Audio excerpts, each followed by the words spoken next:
Okay, we are now on the record. This is the Kentucky Public Service Commission. My name is Michael Schmidt. I'm chairman of the commission.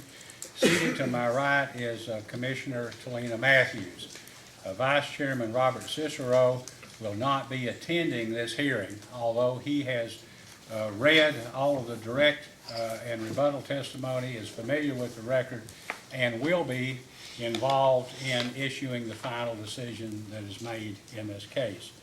The purpose of the hearing today is to receive evidence in case number 2017-00321, application of Duke Energy Kentucky, Inc. for adjustment of electric rates, approval of an environmental compliance plan and surcharge mechanism, approval of new tariffs, approval of accounting practices to establish regulatory assets and liabilities, and all other required approvals and relief.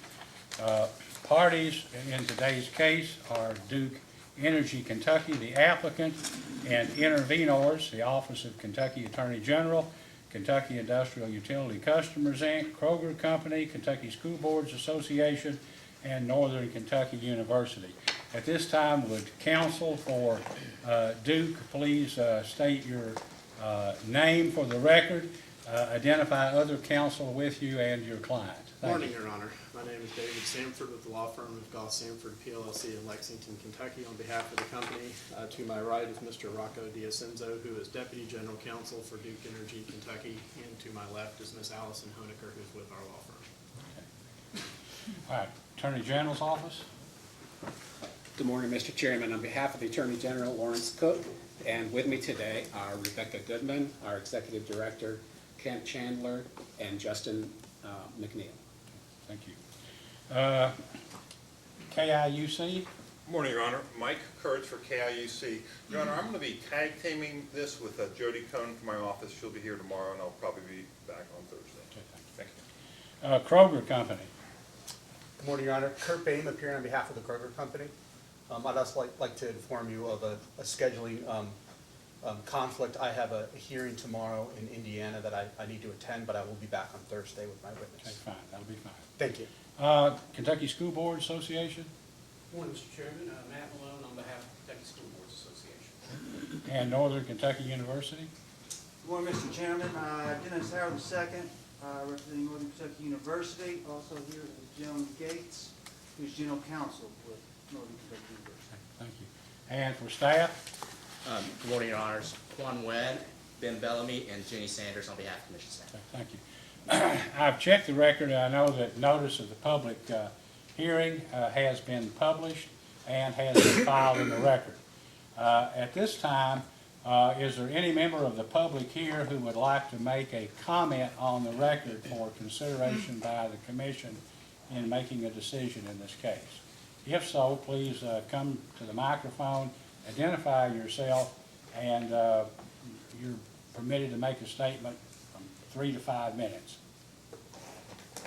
Okay, no one is here, and so there will be no receipt of public comment. I will say that last month the commission held a public hearing for the purpose of receiving comments in Florence, Kentucky, and a number of people appeared. Those comments were videotaped and are now in the record. In addition, we received a number of comments in writing that are in the record, and we have reviewed each of those comments, and they appear on the PSC's website under the heading of this case. I note that there are several outstanding motions, 2 of which are capable, I guess, of being ruled upon at this time. Kentucky School Board Association has a motion to correct the direct testimony of Ronald Wilhite, and Duke has a motion pending to correct the rebuttal testimony of William Wathen Jr. and Sarah E. Lawler. Is that correct? Yes, Your Honor. Okay, both of those motions are hereby sustained. Okay? Now, there are a number, I lost count, somewhere maybe 7, 8, or 9 motions that Duke Energy Kentucky has filed seeking the confidentiality protection for numerous documents. None of those have been ruled on to date, but will be ruled on at a later time. If during the course of this hearing, something comes up which, in opinion of council, might compromise those motions before they're heard, please let us know, and then we'll go into confidential session so that your position won't be adversely affected by having that material in the public record, okay? Thank you. Now, as I understand it, we've been advised by council, staff council, that because of the number of witnesses involved and conflicts in the schedules of those witnesses, that request has been made that several be permitted to testify on different dates. And let me go over the list that I have, and if it's incorrect, then let me know so that we can make the necessary arrangements. The list I have is that there are 7 witnesses who, from Duke, who need to testify today, and that would be James P. Henning, Roger A. Morin, Thomas Selinsky, John Spanos, Jeff Kopp, Sasha Weintraub, and David Doss. Is that correct? Yes, Your Is Honor. there anyone else that must testify today? I'm not aware of anyone, sir. Then we had on Wednesday, March 7th, Duke witness Joseph Miller, and that would be the last accommodation that was sought for Duke witness. Is that also correct? There is one more witness that we have some flexibility with, but Mr. Pratt, he needs to appear by end of day tomorrow. Okay.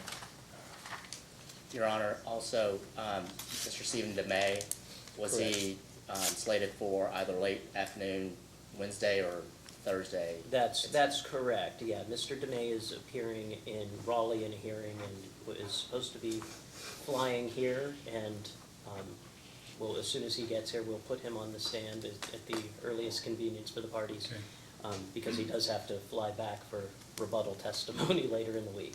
So that might be either late Wednesday or sometime Thursday, correct? And then I think Attorney General witness Glenn Watkins can be available on the afternoon of Wednesday, March 7th. Is that correct? We've spoken with counsel. I think our intention is to bring all of our witnesses and be prepared to start first thing on Thursday. Okay. So he'll be a Thursday, right? Yes, sir. Along with Richard Baudino and Lane Collin. Is that also correct? Yes, sir. So you're planning on starting your case on Thursday? Yes, sir. And then Kroger, Justin Bieber for sometime on Thursday. Is that correct? That's correct, Your Honor. Okay. Will he be signing autographs, taking selfies with? If anyone's interested in that, I'm sure he can accommodate that. And Brian Collins, witness for NKU.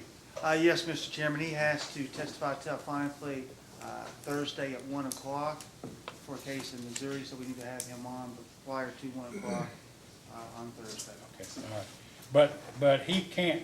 Thursday is the only day he can attend. So if we need to get him on. He's here today. He'll be here throughout the hearing. It's just Thursday.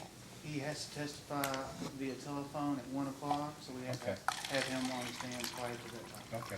Just remind us if there gets to be a problem, and then we'll put him in whenever he can be available. Will do. Okay. All right. Thank you, Mr. Chairman. Now, what we thought, I don't know how this schedule will work out, because it seems we're going to have a number of witnesses who are going to have to testify on Thursday.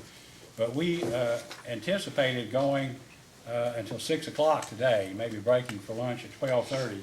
And then on Wednesday, we may not be able to, we may not have a whole day on Wednesday. But in any event, we'll quit at least by 5 o'clock on Wednesday, and then come back Thursday and go as long as it takes to finish. If anybody has any other scheduling problems or issues, don't hesitate to bring them up, and we'll try to fix it so that everybody is properly accommodated. The council have any other matter which anyone would like to bring before the commission before we start taking evidence?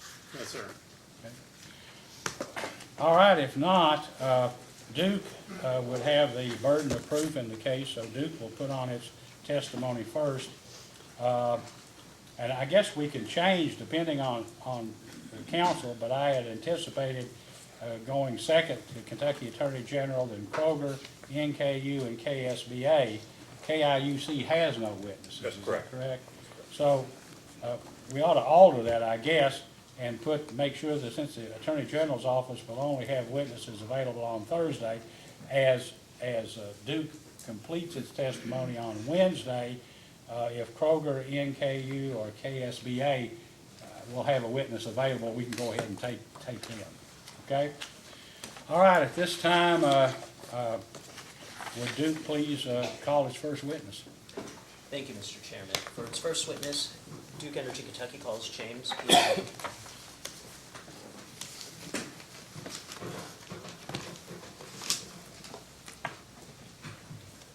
Please raise your right hand. Do you solemnly swear or affirm under penalty of perjury that the testimony you're about to give will be the truth, the whole truth, and nothing but the truth? I do. Okay, please be seated. Counsel, you may ask the witness. Thank you.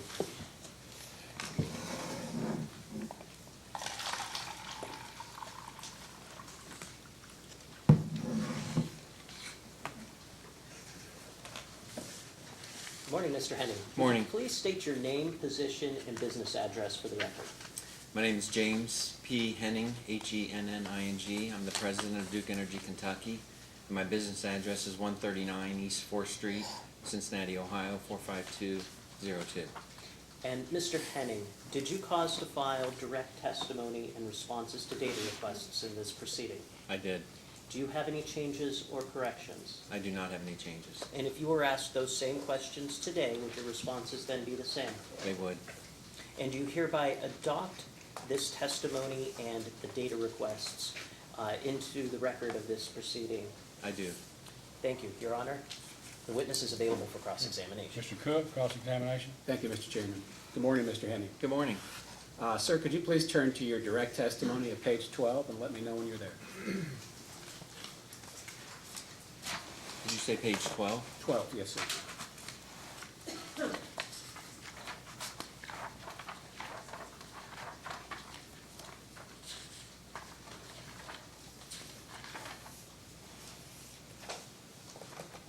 I'm there.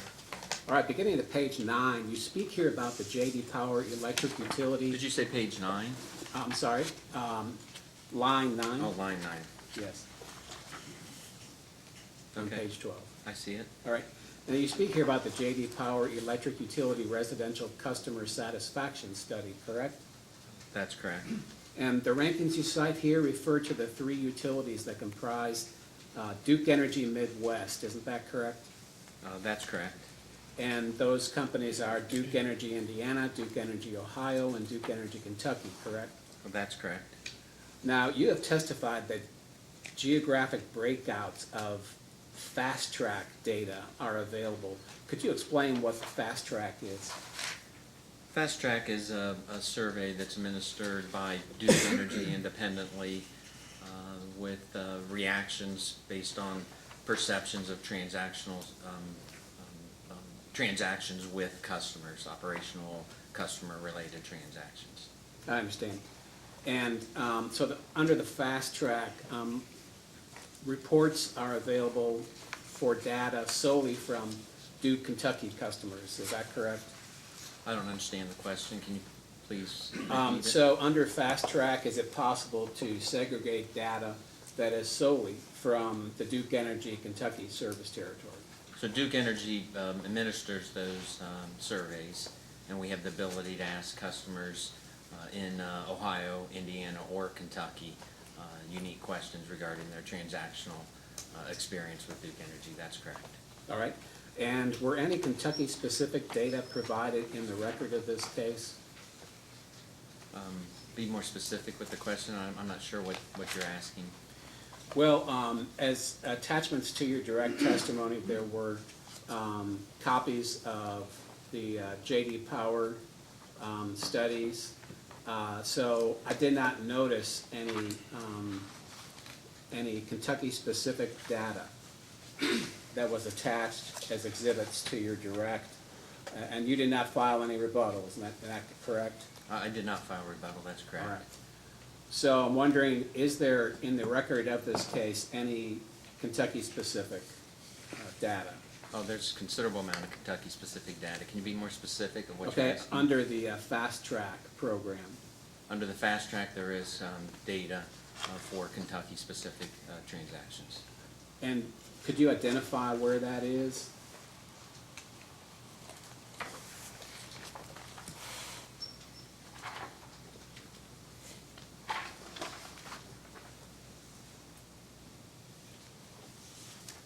So on page 3 of 24 of attachment JPH3 is Kentucky data.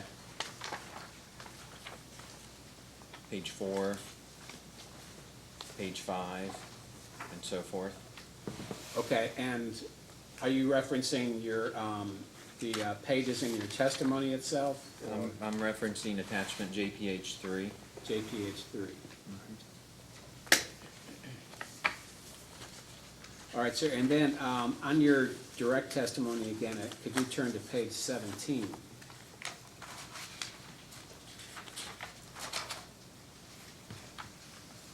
I'm on page 17.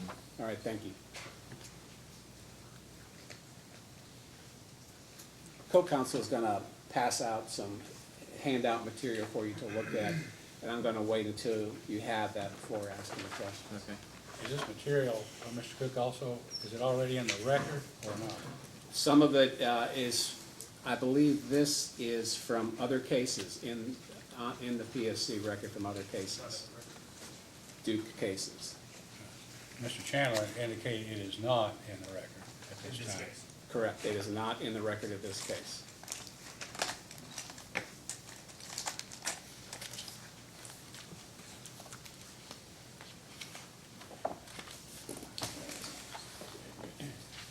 Mr. DeCenzo, Mr. Sanford, will you require any time to look at this material before the cross-examination continues? Because if you do, I'd be susceptible to a motion to allow you 5 minutes or so to take a look at this If we could, Your Honor, before that you're would be- required to. That would be appreciated. Okay, thank you. All right, let's take a recess then. Mr. Howard, did you have a motion? No, I'm sorry, Oh, I'm Mr. sorry. Chairman. When you stood up, I thought you desired to speak. You were just trying to make sure you got a copy. All right, let's do this. Let's take a 10-minute recess until 9:30 to give council an opportunity to look at this new material, which has never been furnished before. We'll be in recess until 9:30.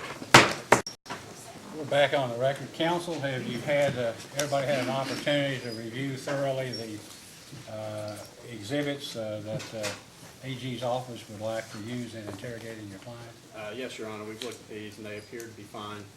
I would point out that we had asked for a list of what exhibits intended to be produced at the hearing, and that information was not provided as part of normal discovery. So, but the document itself looks fine. I did note that it references confidential information, so some of the attachments to these documents were confidential. I don't believe this package includes confidential information, but we are sensitive to that. Okay, thank you. You raised an interesting point, because I had thought about this in the past, but it has never really dawned on me until now, that perhaps in the future, the commission ought to change its orders that were issued prior to hearing that required a counsel who intended to introduce documents or use documents on examination or cross-examination which were not in the record to be furnished to the commission and to all counsel of record a week, at least 5 days prior to the hearing. That's what we had requested essentially in our first request for data request, and we received an objection that it would violate the work product document. Well, we'll change that, I think, in the future by order. And don't mean that to be critical of counsel, we just need Yeah, to. just respectfully, I don't think, no, I can tell you for myself, having personally been responsible for 95% of our cross-examination exhibits, none of these would have been our cross-examination witness exhibits 7 days ago. We've not collected or drafted any of this within, except for in the last 7 days, so. just for I the understand record. those things come up, but we could have an exchange of those exhibits in the future. And then if something came up on the last minute, then you could file a motion or something to, and obviously if I it's just, I wanted to meritorious. respond to the response to our objection, that none of this was discoverable because it had not yet been a cross-examination when the question was asked. Understood. Just if I may add to, Your Honor, in response to Duke's data request to the AG, we objected on the grounds of privilege, work product and attorney-client. And so the Attorney General would not waive those privileges in Would you think there's responding to something discovery. privileged in these documents? No, there is not. And, Your Honor, I'd also add in response to Mr. Sanford, I don't believe there is anything confidential in there. They were taken off of the Commission's website. So, Well, obviously, Mr. Sanford, Mr. DeCenzo, if something of what you believe to be a confidential nature arises, then please note the objection and we'll take care of it. Thank you. All right, Mr. Cook, if you're ready, you may proceed. Thank you very much, Mr. Chairman. So, Mr. Henning, on your direct testimony, could you turn to page 17, please?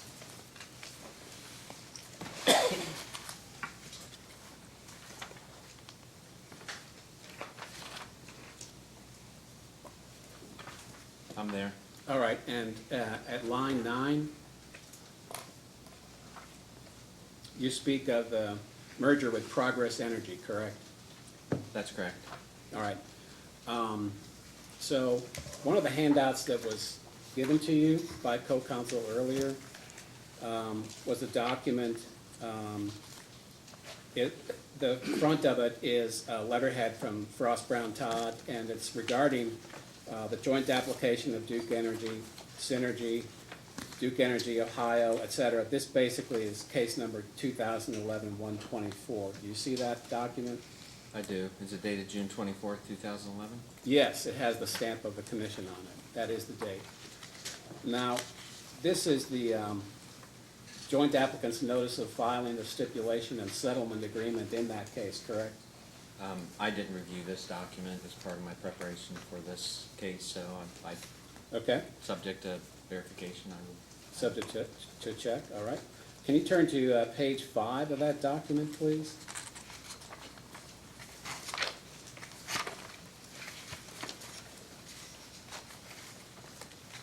I'm there. At the bottom of it, it says Article 5, Other Provisions. Do you see that? I do. And the very first paragraph, 5.01, it says Merger Savings Mechanism. And then that paragraph continues on to the next page. Could you please read that paragraph into the record? You want me to read the words on this document? Yes, please. I'm going to object, Your Honor. This seems cumulative to me. The document speaks for itself. Overruled. You may respond to the question. You want me to read all of 5.01 or Yes. all of just It's- 5.01? Just 5.01, that's correct. Okay. Merger savings mechanism. The parties agree that the unique facts of this indirect transfer case do not permit an immediate and quantifiable calculation of merger savings likely to accrue to Duke Energy Kentucky following the completion of the proposed merger transaction. Although the joint applicants are targeting merger savings to be recognized over time, the parties agree that the task of seeking to identify and quantify such savings in the short term would be administratively burdensome and would be costly to the point of eroding the value of the savings. Accordingly, the parties agree that future net savings arising from the merger transaction and inuring to the benefit of Duke Energy Kentucky will be best recognized for retail rate-making purposes in future base rate case proceedings, and that no merger savings mechanism should be permitted or should be implemented as part of the Commission's approval of the transfer case. The parties' agreement that a merger savings mechanism is not appropriate in this specific situation is made solely in recognition of the unique facts of this merger transaction and not upon any particular interpretation of law. The right of the Attorney General to request the implementation of reasonable merger savings mechanisms in future transfer of control cases is expressly reserved. Thank you, sir. So my question to you is, has the merger resulted in any synergies and monetary savings for ratepayers? Can you repeat the question? Has the merger resulted in any synergies and monetary savings for ratepayers? I would say the merger with Progress Energy has resulted in synergies. The ample expertise of the Duke Energy Corporation has been benefited by additional employees and resources that have expertise in considerable areas within our organization. All right. And so your answer was confined to the synergies. Do you know whether there were any monetary savings for Duke Energy Kentucky ratepayers? As I testified in my prepared testimony, I did comment on the resources and expertise of individuals within our organization. I believe a question in regards to the financial impacts associated with the merger would be better suited for an additional witness in our case. Okay, and to whom should I address that then? Company witness Don Wathen. All right, thank you, sir.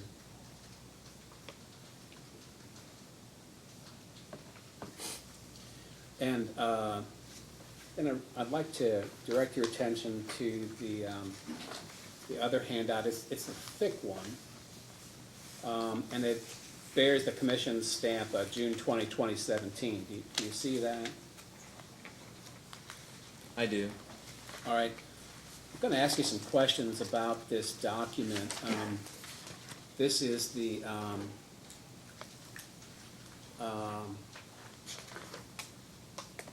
if you turn to the second page there at the bottom, do you see where it says 2015 affiliate management audit of Duke Energy Kentucky? So And, I'm sorry, what page are you on? Are you The referring to second the letter? page. The second page, sir. Page 2 with Rocco D'Ascenzo's signature on it? Okay, go to the next page. Where Okay, it says Schumacher and Company. right? And do you see the title there? I do. All right. Dated May 8th, 2017. Yeah. Turn to page 15.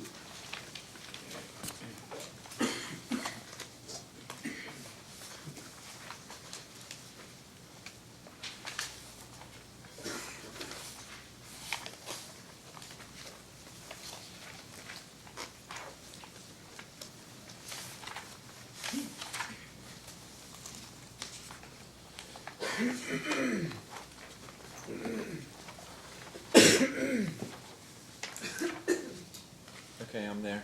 Okay, thank you. Do you see where it says finding Roman numeral 2-4? I do. Okay. And do you see where it says Duke Energy Kentucky appears to be responsive to the KPSC's merger order conditions, but it cannot be determined if any merger costs will be passed on to Duke Energy Kentucky ratepayers until Duke Energy Kentucky's next rate case. Have any merger costs been passed on to Duke Energy Kentucky ratepayers? Once again, I think that's a question that's appropriate for company witness Wathen. All right, sir. Then if you would, turn to page 70 of this document.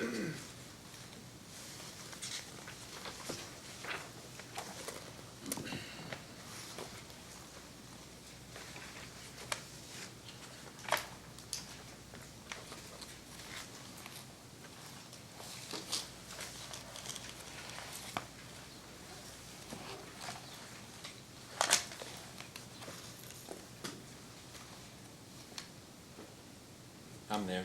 Okay, thank you. Do you see Roman numeral 4-1 at the bottom of the page? I do. And do you see where it says the Duke Energy Kentucky Cost Allocation Manual includes KPSC requirements, but continues to miss key elements of comprehensive CAM documentation used by other utility organizations? So has Duke Energy Kentucky made the recommended changes to its cost allocation manual? I believe that question would be more appropriately targeted to Jeff Setzer, company witness. Okay, and how do you spell his last name again? It is S-E-T-S-E-R, Setzer. Thank you very much, sir. And still on the same document, could you turn to page 89? Sure.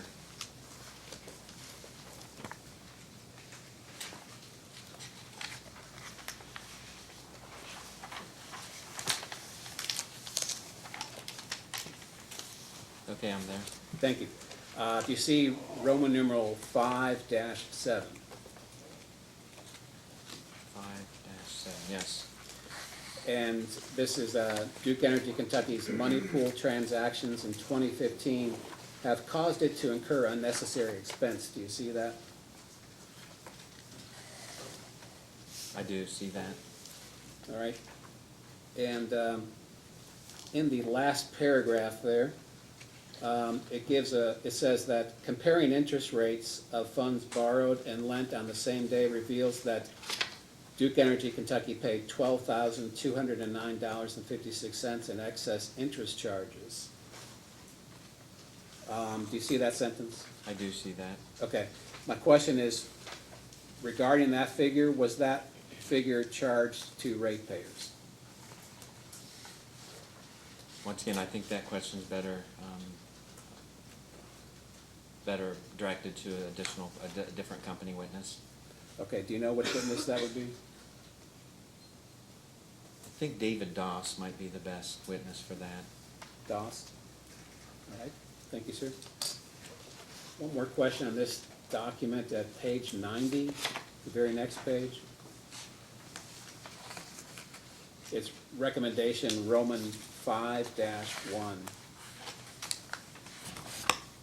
Do you see the heading that says, change the way Duke Energy Kentucky calculates interest expense for the use of excess borrowed short-term funds? I do see that. Do you know whether Duke Energy Kentucky has made this change? I think that question's better directed to additional company witness. And do you know which one? I would start with David Doss on that one as well. Okay, thank you. And could you, turning to your direct testimony at page 18, just let me know when you're there. Okay.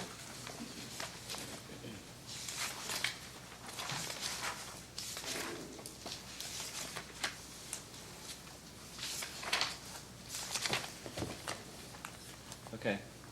Okay, and at the top of the page, here you state that Duke Energy Kentucky will be updating its existing customer information system to a new state-of-the-art system. Do you see that? I do. And in your direct testimony, you also stated that Duke Energy Kentucky customers benefit from services provided by other affiliated companies, including Duke Energy Business Services. What line are you on? I'm sorry, I didn't follow you. Let's see. You could turn to your direct at page 5, Oh, you can turn to page 5. lines 5 through 23. Okay.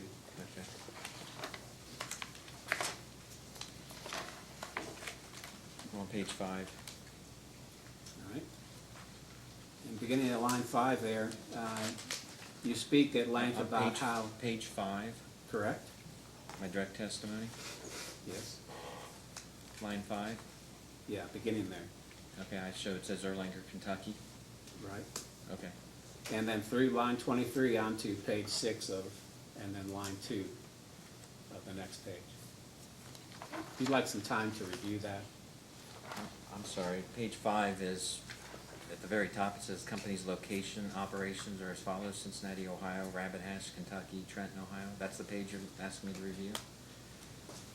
On page 5? Correct. So my question to you is, just generally, do you not agree that in your testimony you spoke about how Duke Energy Kentucky customers benefit from services provided by other affiliated companies? Do you not recall that? I'm sorry, can you point to where that's referenced in my Okay, testimony? I would like for you to review on page 5, from line 5 through 23 through the next page, at line 2. I don't see a line 23 on page 5, so that's what's confusing me. I see line 22. All right? Maybe, I just want to make sure I'm looking at the right page, because it doesn't appear Okay. that I am. Okay, I'd like for you to read that passage into the record, Can you be more specific? starting at line 5 of page 5. Through the rest of the page, please read it into the record. Erlanger, Kentucky, Duke Energy Kentucky's construction and maintenance facility, and Covington, Kentucky, Duke Energy Kentucky's meter reading. From these locations, Duke Energy Kentucky generates electricity, provides for the construction, operation, and maintenance of its electric delivery system, and conducts its business operations. Next question, please provide an overview of the Duke Energy Kentucky corporate and business structure. Answer, Duke Energy is one of the largest utility companies in the United States through a series of mergers and acquisitions, including the 2006 merger with Synergy Corp., the 2012 merger with Progress Energy, and the more recent merger with Piedmont Natural Gas Company. Duke Energy now serves approximately 7.4 million electric customers and over 1.5 million natural gas customers, representing a population of over 24 million in 7 states, comprising Kentucky, Ohio, Indiana, Florida, North Carolina, South Carolina, and Tennessee. Duke Energy Kentucky is a wholly owned subsidiary of Duke Energy Ohio. Duke Energy Ohio is a wholly owned subsidiary of Synergy Corporation, which is wholly owned by Duke Energy. Okay. And did you conclude over onto page 6? It's another question on page 6. Okay, could you read that? You want me to read the entire question? Yes, please. Please describe how being part of the Duke Energy family of companies assists Duke Energy Kentucky in providing safe, reliable, adequate, and reasonably priced electric service to its Kentucky customers. And then read the response, please.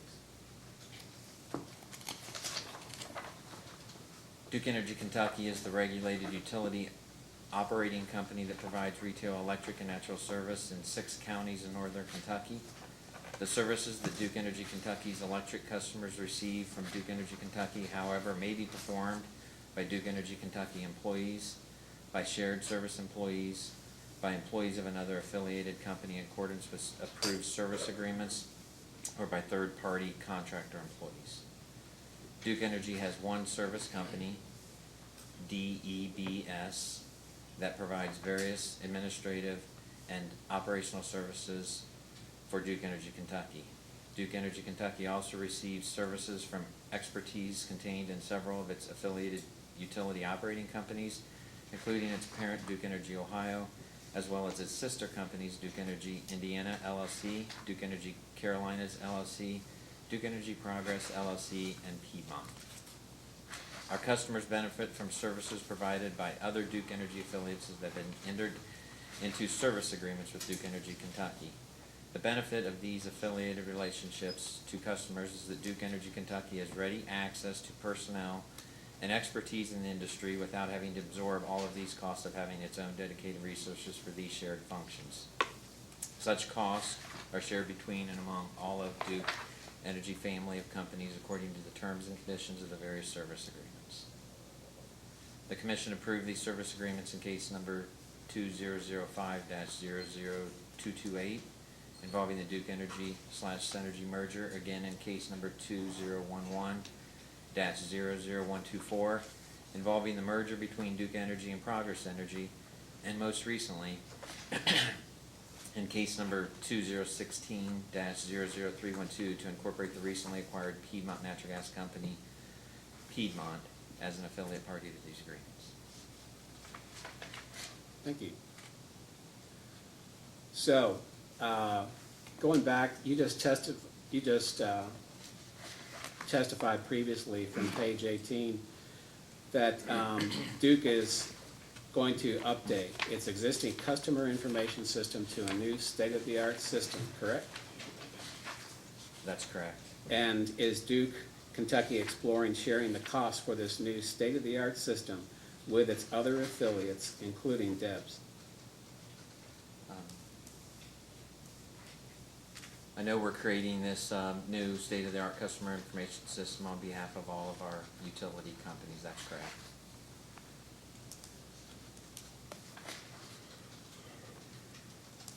So is it correct then that all costs will be shared between the affiliates?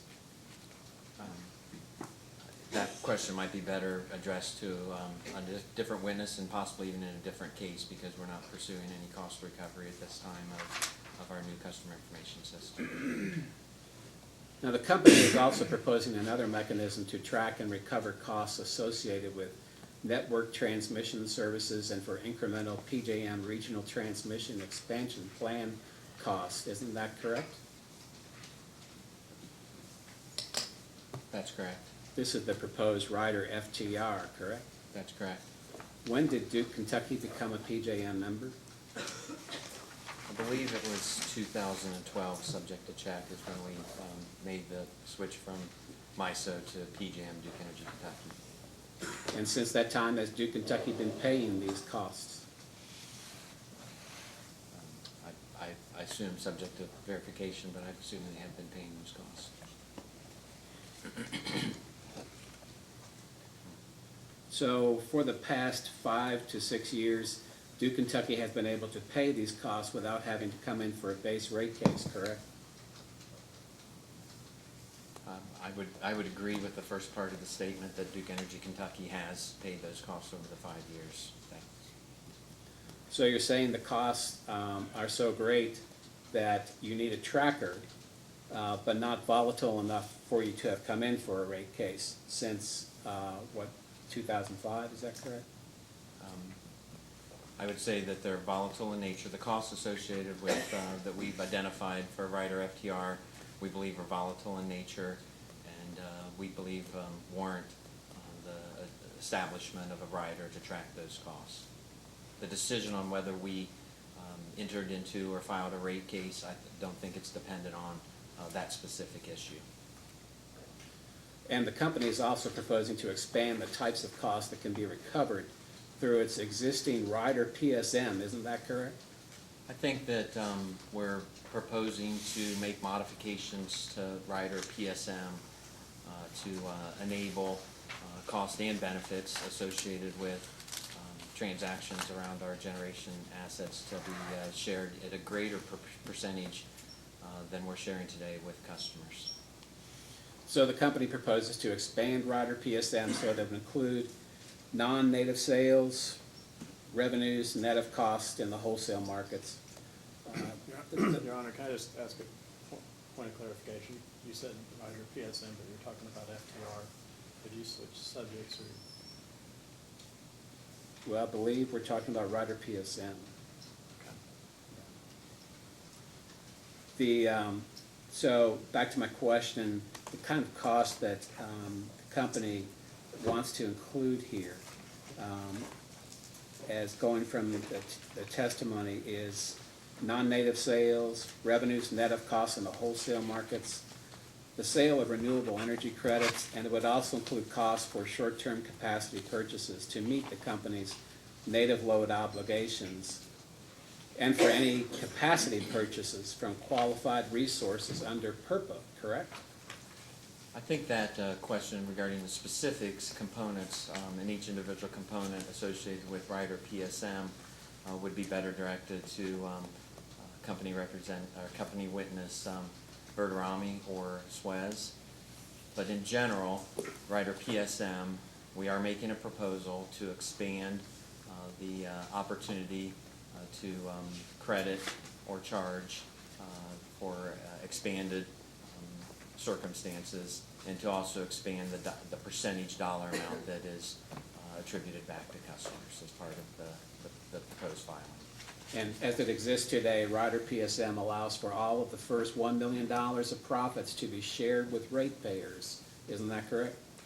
So there's multiple components of that. That's one component. The other component is that anything over $1 million would be shared at 75-25. And as I said earlier, our proposal is that we would share a greater percentage, 90%, and 10% with the company under the new proposed rider PSM. And so isn't it also true that the company proposes to eliminate that $1 million threshold? There's a lot of adjustments incorporated into the changes that we're proposing to make with rider PSM. That is one component of the changes that we're proposing to make. And so by including items that might be a net cost rather than profit in rider PSM, and by taking out that threshold, isn't it more likely to turn the mechanism into a cost rider than it is now? I haven't looked at it that closely to draw that conclusion. There are components of additional revenue opportunities and profit opportunities included in that, as there are additional potential for costs.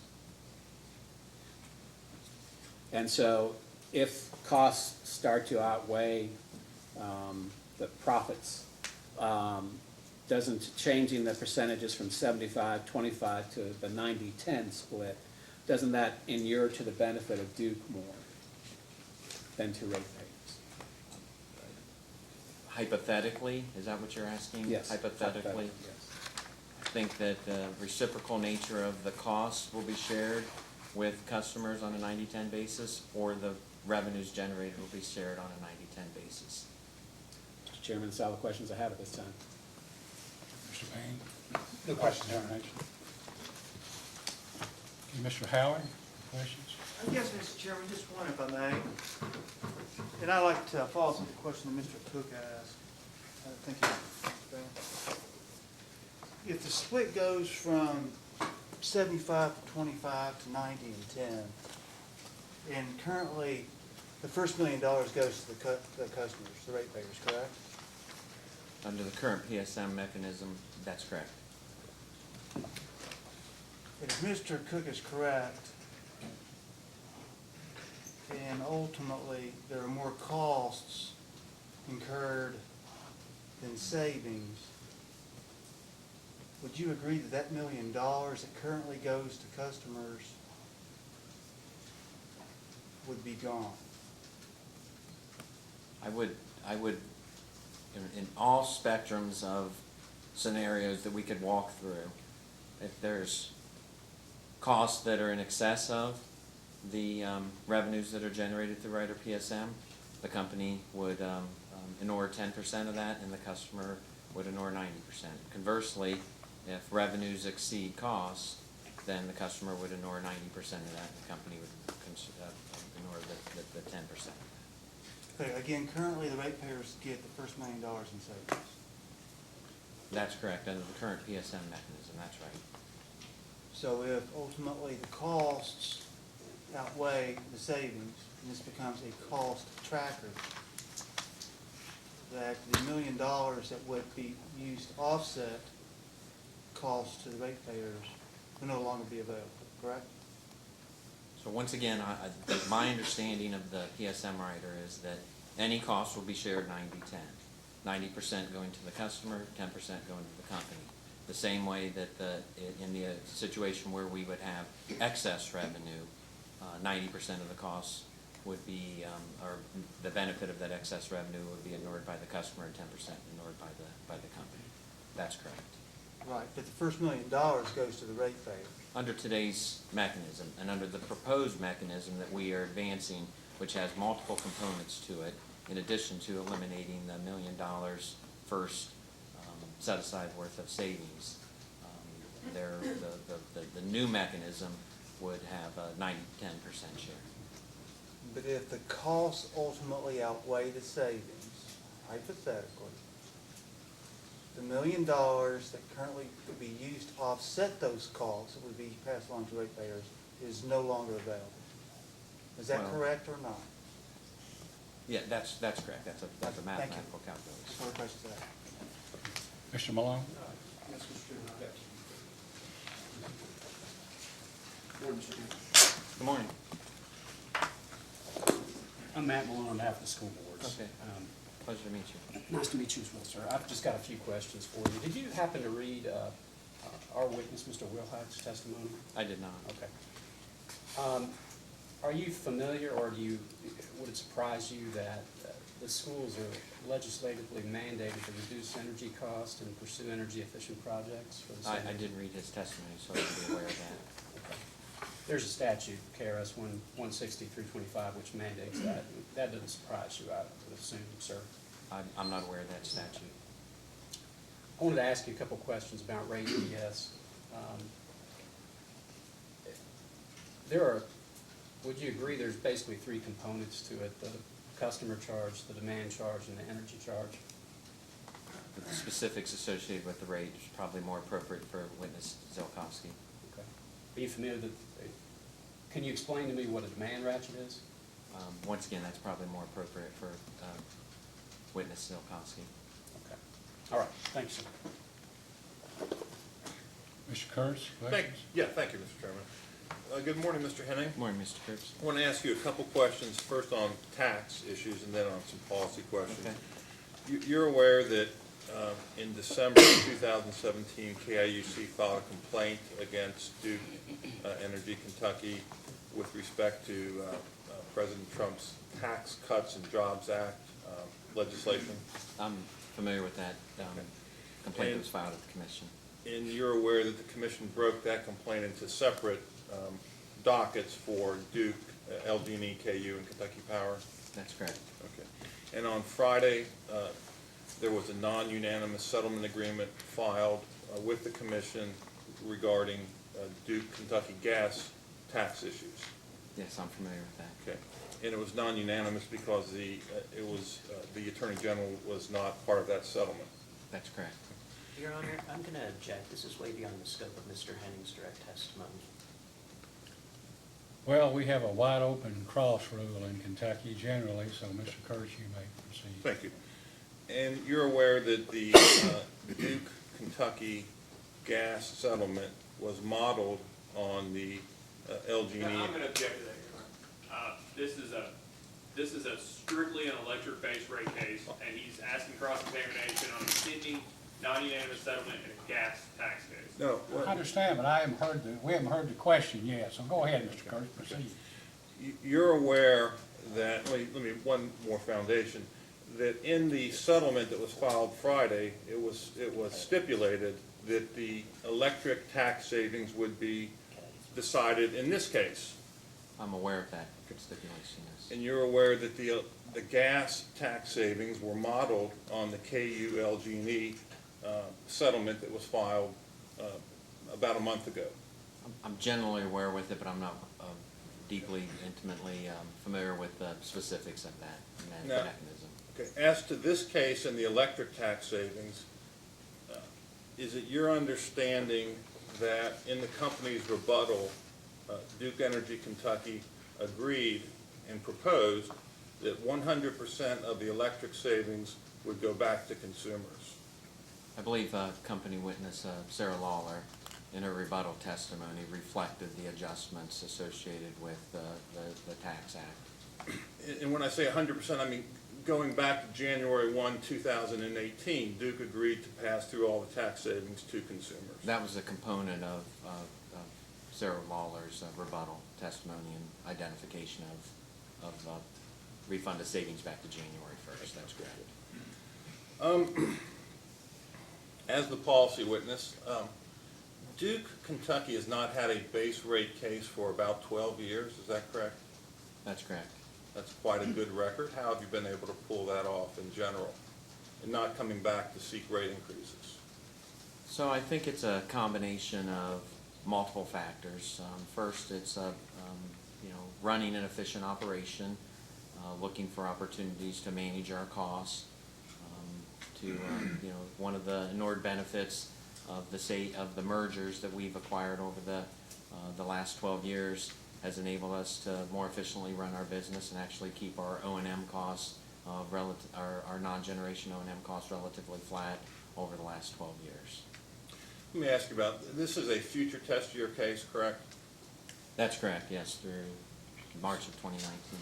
So whatever merger savings there were or were not from the 2011 Progress Duke transaction would be reflected in the future test year? It would be incorporated in our current run rate of of costs that we've endured over the last several years. Didn't, does load growth help stay out of rate cases also? So both load growth and customer acquisition, or customer additions enable us to stay out, to increase our revenue. Over the course of the last 12, Duke Energy Kentucky's load growth, even though it's been higher than other utilities throughout the state of Kentucky, has been significantly lower than what we've seen in previous years. The addition of customers, however, we've seen a significant number of additional customers added to our system. Duke Energy Kentucky currently has the lowest customer charge rate, around $4.50 per customer for rate RS. Unfortunately, with that small of a customer charge, doesn't enable us to increase revenue as fast if we would have had a higher rate like we're proposing on this current proceeding. Well, I'll stay out of the customer charge issue, but didn't Amazon announce a $1.5 billion expansion in Kentucky about a year ago? Amazon has recently announced a significant expansion. Is that a customer of Duke? Will be a customer of Duke Energy Electric, that's correct.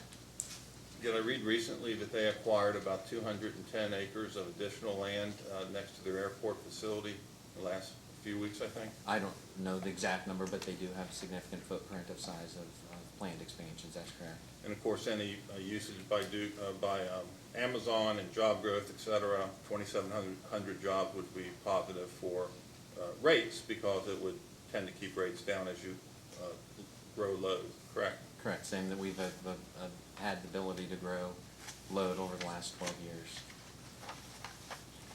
Duke's major baseload generation is East Bend.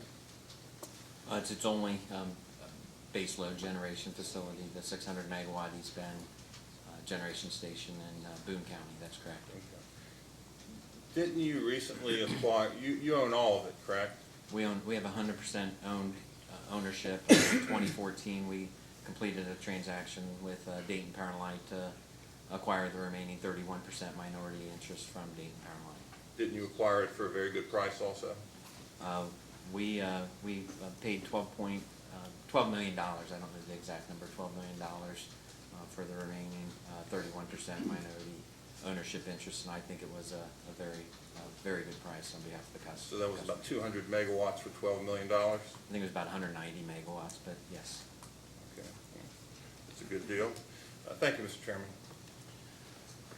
Mr. Mann, questions? Yes, thank you, Your Honor. Good morning, Mr. Henning. Good morning. Going back to Rider PSM and the proposed changes, I take it you wouldn't be the witness that would be able to identify the various the expansion of, rolling in certain revenues or costs, such as capacity payments, renewable energy credits, and those. Who would be the witness that would be most knowledgeable about identifying whether each of those components would result in either a net revenue or net cost? So I think the components of Rider PSM and the attributable expenses or costs associated with PJM transactions, witness Verderami or SWES would be one of the two. Okay. Going back to Rider DSI.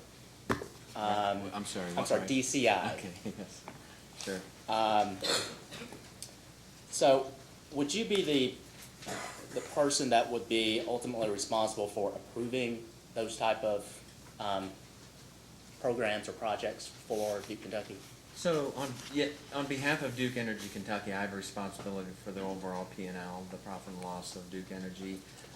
We have a matrix organizational structure where different functional organizations ultimately approve the capital dollars that are spent, the type of programs, but it's under my leadership that those programs are ultimately approved and accepted into the Duke Energy Kentucky programs. Okay, so specifically for the proposed expansion the proposed Rider DCI, you would have the final word, the final authority on whether or not this would be proposed as part of this rate case?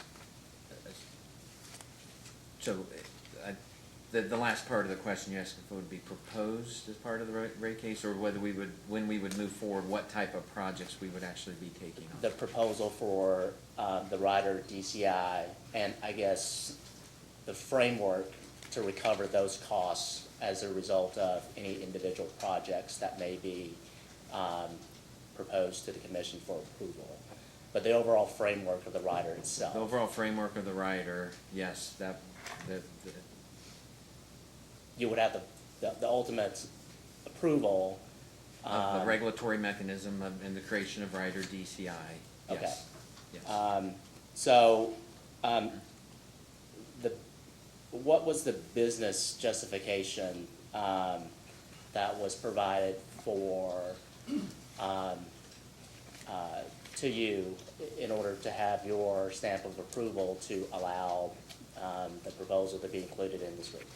So I would say it's two components. So as we think about, one of my main responsibilities is providing reliable and affordable energy, electric deliveries to our customers. And as we're looking for different ways to improve the reliability of our system in a cost-effective manner, Rider DCI came up as an opportunity for us to look at doing incremental reliability projects and programs, and do it in a form and a fashion that would have minimal stepped increases to customers through a rider mechanism. Okay, so I guess you mentioned it's twofold. One is that identifying perhaps maybe some reliability issues that would need enhancement or improvement. And then two, the recovery of those costs such that it would mitigate the impact to customers. Is that a correct characterization? That's correct, and I think under the first component, there's limited capital dollars available within the Duke Energy Corporation family. So as I represent the needs for Duke Energy Kentucky customers back to our parent corporation, I need to bring forth not only the need to improve reliability for customers, but the mechanisms to ensure the appropriate and timely recovery of those investments on behalf of the company.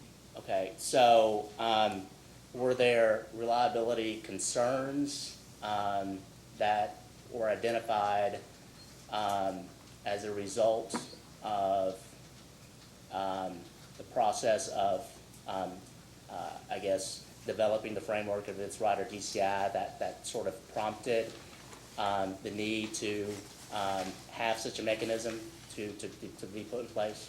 I think company witness Tony Platts goes deep into the need for Right. the program and identifying the type of projects that would be contemplated under this mechanism to improve the reliability on Okay, behalf of our so, customers. but as it was, I guess, introduced to you for your consideration, were there certain critical needs that had been identified that would trigger or would have the need for this type of a rider for in order to recover in a timely way any projects? Yes, there were projects identified, and company witness Platt talks more specifically about those unique projects, specifically around targeted undergrounding of distribution lines and service lines to improve reliability for customers. Okay, and maybe he will be able to reconcile this, but turning back, Mr. Cook asked you at the beginning of your testimony with respect to the customer surveys. Do you recall those questions? I do. I think it was back on page, let me find it here first. It was with regards to the J.D. Power survey on page 12 of your direct testimony. So page 12 of your direct testimony, lines 16 through 20, it talks about, or you talk about the J.D. Power Electric Utility Residential Customer Satisfaction Study. It calculates overall customer satisfaction based upon 6 performance areas. Is that correct? That's correct. Okay, can you identify those 6 performance areas that you had stated in your testimony? First is power quality and reliability. Second is billing and payment. Third is price and value. Fourth is corporate citizenship. Fifth is communications, and sixth is customer service. Okay, do you know if they are, I guess you provided the study, but do you recall if those 6 items were weighted differently, or were They are weighted- weighted differently. Okay, so with power quality and reliability, would that be, how would that be weighted?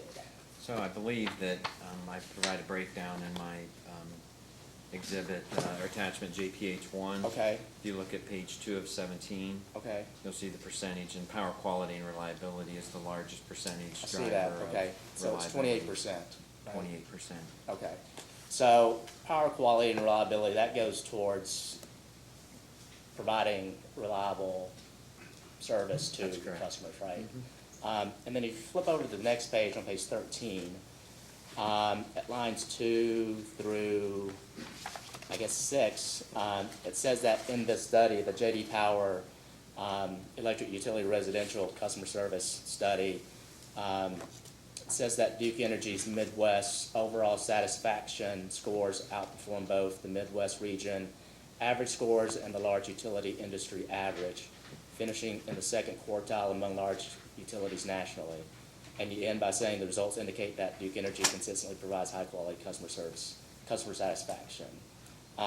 You obviously agree with that statement, since that's your testimony, Sure, correct? I agree with Okay. it. I'm proud of the service that we provide customers and the reliable. Okay, and it's reflected in that survey, the J.D. Power surveys, correct? I would Correct. say it is, Okay. yes. And then also in your, the company also does the Fast Track survey? That's correct. Okay.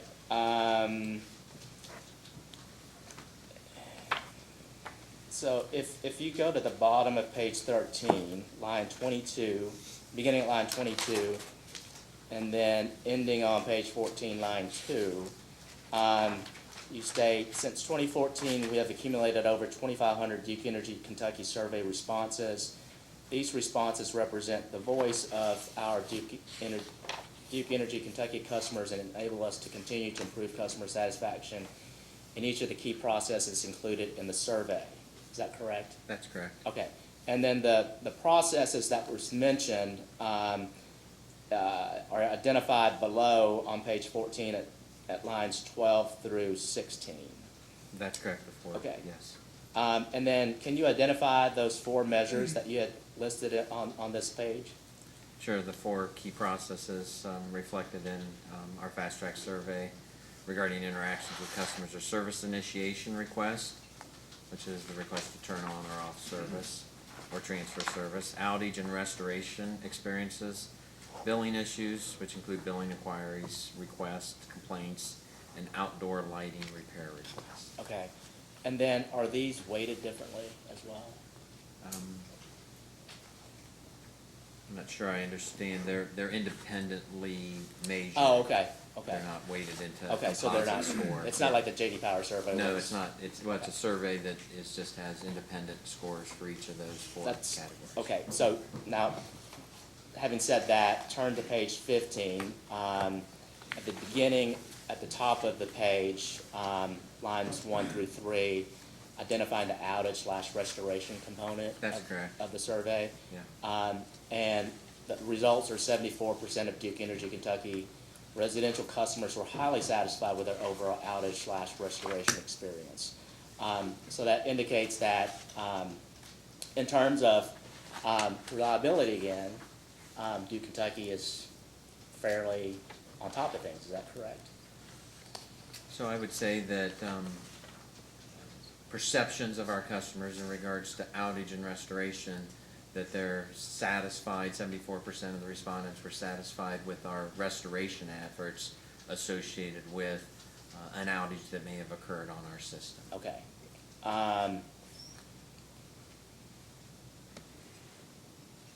So, but does the perception sort of reflects reality at some point in time? In terms of if they're upset, you know that you're doing something wrong. they're not upset. So no, doing something right. I would Okay. agree that the perception and the satisfaction as measured by J.D. Power is that customers are satisfied with the reliability and also with our response to outages. Okay. But that doesn't mean that we should stop there. Customers, as Tony Platts, Company Witness Platts identifies, are continuing to require and ask for near-perfect power.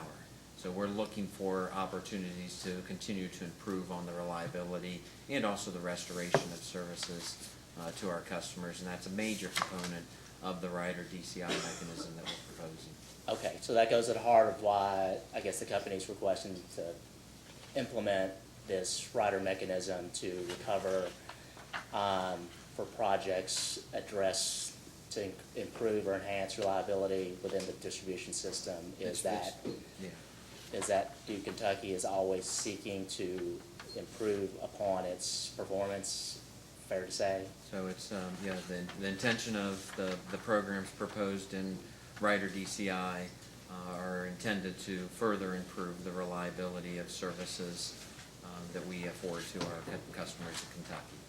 Okay, so that goes to, I guess, the need aspect of the Rider DCI mechanism. In terms of the second prong that you mentioned, the mitigation of the cost to ratepayers, how does the rider mitigates costs to customers as a result of any particular projects that Duke Kentucky seeks to have recovered through the rider? So in the absence of having a mechanism like Rider DCI, the company would accumulate cost over a period of time, come before the commission in a rate case proceeding, and ask for the entire total amount of those investments to be included in base rates. One of the things that I've taken to heart as part of this proceeding, and as I've listened to customers at the public hearing in Florence, and also the significant amount of written requests, is to ask of the company to better mitigate the increases that we bring forth to the commission in regards to adjusting our rates. Rider DCI would enable us on a more periodic basis increase customers' rates to reflect the capital that would be deployed on a year-to-year basis versus waiting until the next rate case proceeding to bring those forth for consideration for the opportunity to adjust rates. Okay. And for the one project that Duke Kentucky is seeking approval to recover through the Rider DCI, the targeted underground, could you just refresh my memory, what's the anticipated capital investment with respect to that? Subject to verification, and I believe it's in Tony Platts' testimony, it's about $5 million a year over a 5-year period. Okay. Those are all the questions I have. Thank you. Mr. DeCenzo, any follow-up? Just a few, Your Honor. Mr. Henry, do you have in front of you the document that was marked as Attorney General Exhibit 1? It's the thicker document? Yes, dated June 19th of 2017.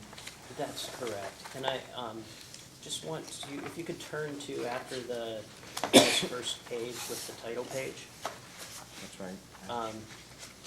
Would you please read the title of the document below Shoemaker and Company, please?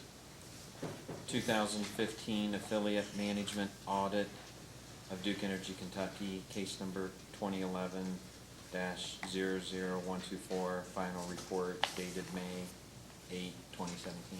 Thank you. And Mr. Henning, do you know when the merger between Duke Energy Corporation and Progress Energy was completed?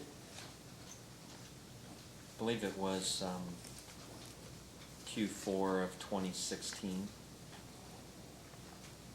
Is that when? That was when the I'm sorry, did you say Progress or Piedmont? I said apologize. Progress. I apologize. If I said Piedmont, I misspoke. Yeah, I apologize. I was thinking Piedmont. I believe it was in 2012, summer of 2012. Okay, thank you. And Do you recall what the test year is for this proceeding? The test year runs through March of 2019. It's a 12-month test year running through March of 2019. Thank you. Do you have the, one of the documents that the Attorney General handed to you? It's a thinner document. It is titled Joint Applications Notice of Filing of Stipulation and Settlement Agreement. I do have that, yes. Are you familiar with that document? Have you seen it before? If I've seen it, it's been years ago, and I'm not familiar with it now. Okay. Do you know whether, as part of the settlement that was approved by this commission for the merger between Duke Energy and Progress, there were any deferrals granted by the commission? I'm not aware of any deferrals that were granted or that are incorporated in this case associated with that merger. Thank you. Going back to that thicker document, could please. Thank you. Back to page, I believe it was 89 of the document. There were some questions from the Attorney General about the money pool transaction and finding 5-7. Do you recall that? I do. Would you just please read that first sentence, please, under finding 5-7? During 2015, DEK received $8,133 in interest for $1.1 billion in short-term funds lent, usually for one-day periods, to 5 of its affiliates, and paid $189,031 in interest for $10 billion borrowed, also usually for one-day periods, from 7 of its affiliates. Go on. Duke Energy Kentucky lent funds during 4 months of the year, April through July, while it borrowed funds during every month in 2015. And so based upon reading that paragraph there, Mr. Henning, do you know when these transactions occurred? During calendar year 2015. Thank you.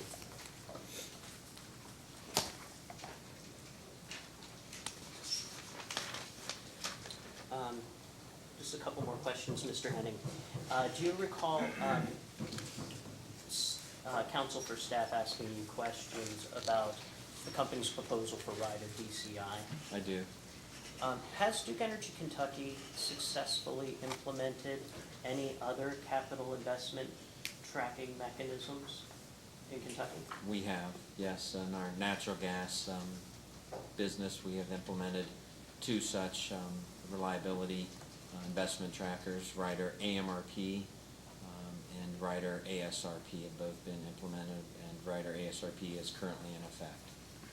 And do you know whether either of those 2 mechanisms have produced benefits for customers?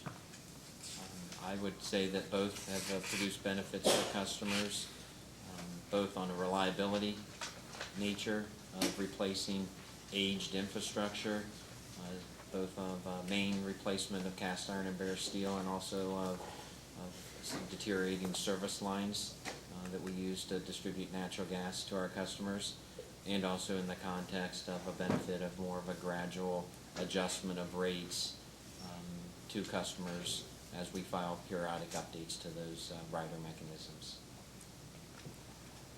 No further questions, Your Honor. Commissioner Matthews, questions? I don't have any. I have no questions. Anything, Mr. Cook? Mr. Chairman, I don't believe I have any further questions, but I would like to move to admit 2 of the documents that I handed out. The first one would be the thinner document with the date stamp June 24, 2011. I'd like to admit that as AG Exhibit 1. Your Honor, on that one, I think we may have an objection as to its admissibility. If you refer to page 9 of that document, there's an express provision where the Attorney General agrees that agreement is not admissible in any agency proceeding unless it's addressing litigation arising out of the implementation of that merger agreement, which is not the case here. That's provision paragraph 5.13. So I think the Attorney General is contractually prohibited from moving for the admission of that agreement. Mr. Cook? Well, that's fine. I think it doesn't need to be admitted. We've already asked questions about it, so. But the thicker document I would like to admit as AG Exhibit 1 then. Your Exhibit 1 would then be would be marked received June 20th, 2017, the Shoemaker and Company, is that it? That's Is there any it, Mr. objection? No objection on that one, Your Honor. And let that document be admitted as Attorney General Exhibit 1. And Mr. The Chairman, other, just, I'm sorry, go ahead. I beg your pardon. By way of explanation too, this document can be found under the post-case files for case 2011-124. And I should note too that the audit report, the way it was filed, some of the pages are out of numerical sequence. So that's the way we presented it. Understood. Mr. Bain, any questions? The questions, Your Honor. Mr. Malone, Mr. Howard, any questions from either? Well, Mr. Malone go first this time. No questions, Mr. Howard? No questions, Mr. Chairman. Mr. Kurtz? No, sir. Staff? No questions, Your Honor. May this witness then be excused? Thank you, Mr. King. Please stand down. Why don't we take a break until 11:15, then we'll go to 12:30, okay? Mr. Chairman, can council meet up front? Yes, you may. As soon as, you want to do this on the record or off? The record. Off the record. All right, we'll be in recess then until 11:15. Mr. DeCenzo, you may call your next witness. Thank you, Mr. Chairman. For its next witness, Duke Energy Kentucky calls Jeffrey Kopp.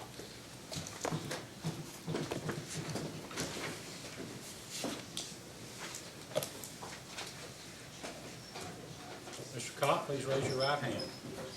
Do you solemnly swear or affirm under penalty of perjury that the testimony you're about to give will be the truth, the whole truth, and nothing but the truth? I do. Please be seated. You may ask. Thank you, Mr. Chairman. Good morning, Mr. Kopp. Good morning. Would you please state your name, title, and business address for the record, please? Yes, my name is Jeffrey T. Kopp, K-O-P-P. I'm the manager of our business consulting group at Burns & McDonnell, and my business address is 9400 Ward Parkway, Kansas City, Missouri, 64114. And Mr. Kopp, did you cause to file direct testimony and responses to data requests in this proceeding? Yes, I did. Do you have any changes or corrections to either of those? I do not. And if you were asked those same questions today, would your answers then be the same? Yes, they would. Your Honor, the witness is available for cross-examination. Mr. Cook? We have no questions, Your Honor. Mr. Bain? Questions, Your Honor? Mr. Howard? No questions, Mr. Mr. Malone? No questions, Mr. Chairman. Mr. Kurtz? No questions. Staff? No questions, Your Honor. You're one of our favorite witnesses. May this witness be excused at least for the time being. You may step down. All right. Mr. DeCenzo. That was easy. Can you do that again? For our next witness, we would call John Spanos.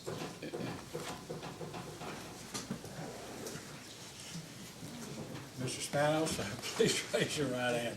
Do you solemnly swear or affirm under penalty of perjury that the testimony you're about to give will be the truth, the whole truth, and nothing but the truth? I do. Please be seated.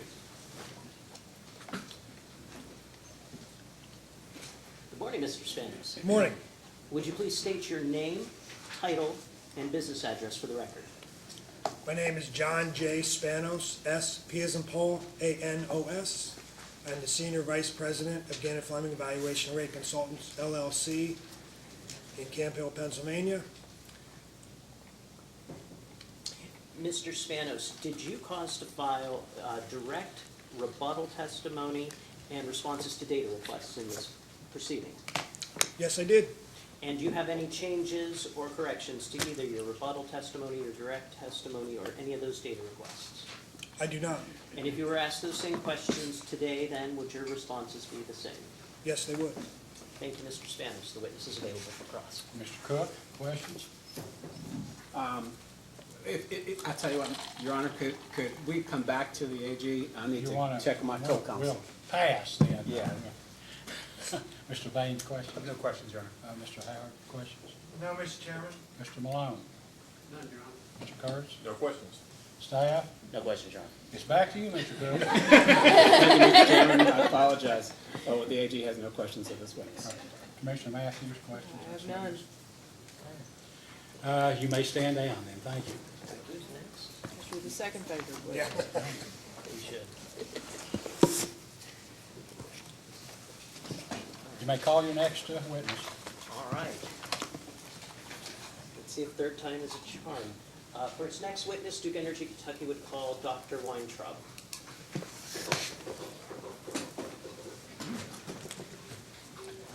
Please raise your right hand, Dr. Weintraub. You solemnly swear or affirm under penalty of perjury that the testimony you're about to give will be the truth, the whole truth, and nothing but the truth. I do. Please be seated. Counsel, you may ask. Thank you. Dr. Weintraub, would you please state your name, position with the company, and business address for the record? Sure, my name is Alexander Weintraub. I'm also known as Sasha Weintraub. I'm the Senior Vice President of Customer Solutions. I work at 400 South Tryon in Charlotte, North Carolina. Dr. Weintraub, did you cause to file direct testimony, rebuttal testimony, and responses to data requests in this proceeding? I did. And Dr. Weintraub, are you also adopting the data request responses that were submitted by Timothy Duff in this proceeding? I am. And do you have any changes or corrections to any of those documents? I do not. And if you were asked those same questions today, then would your responses be the same? They would. Thank you, Dr. Weintraub. The witness is available for cross-examination. Thank you, Mr. Chairman. Good morning, Dr. Weintraub. Good morning. You're familiar with the basic concepts of supply and demand, aren't you? Yes. Thank you. Would you agree that with regard to the Duke Kentucky's electric operations, the largest variable costs are for fuel and purchase power? I believe that's correct, yes. Thank you. Would you also agree that in the short run, the vast majority of Duke Kentucky's non-fuel and purchase power costs can be characterized as fixed costs?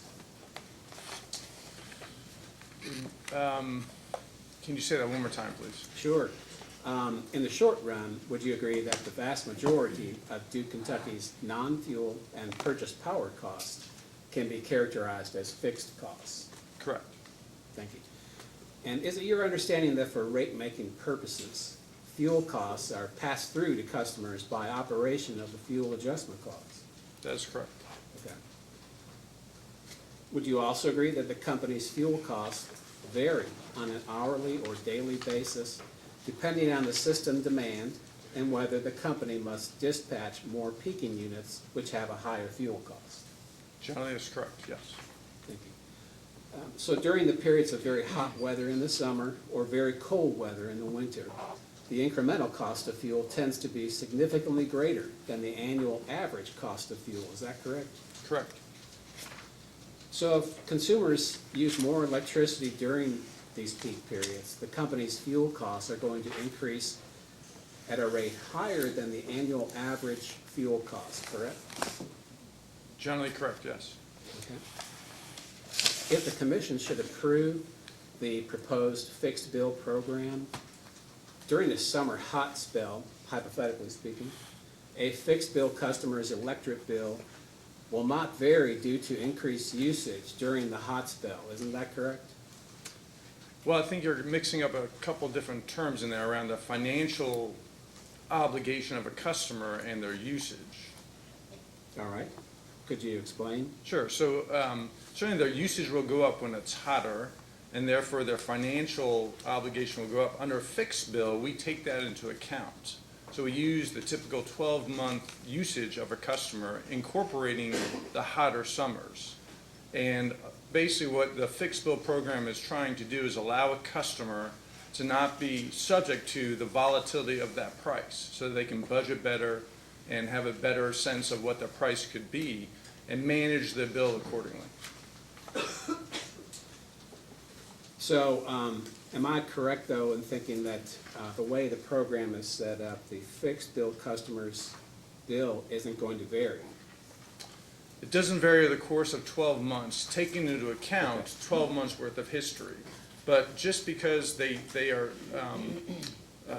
have a fixed bill associated with their 12 months, doesn't mean that they've given up their watching their energy usage. So we've set into place the My Home Energy Report is one example, where they'll see 8 months out of the year their usage compared to others. And so they'll still be aware of what their uses are.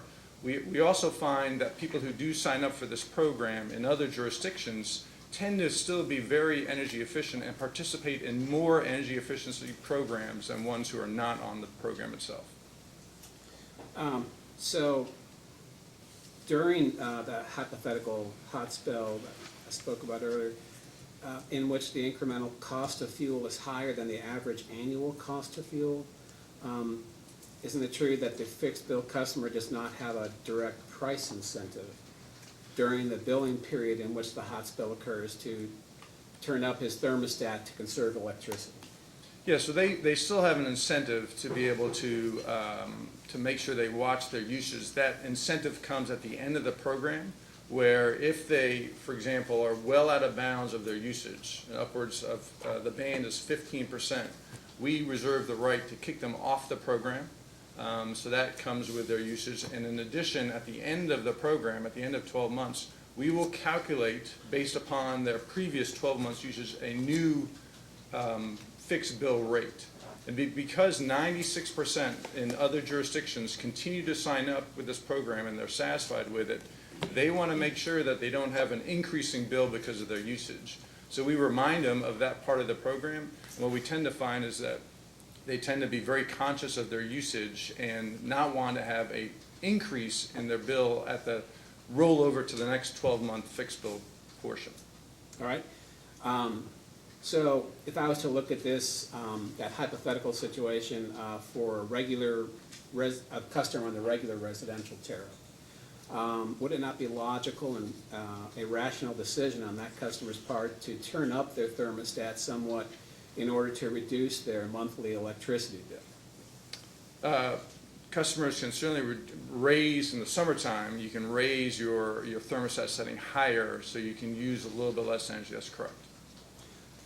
So hypothetically, let's assume that a fixed bill customer wants to maintain a very comfortable temperature in his or her home during that period of very hot weather, such that the customer utilizes more electricity simply due to the extreme weather.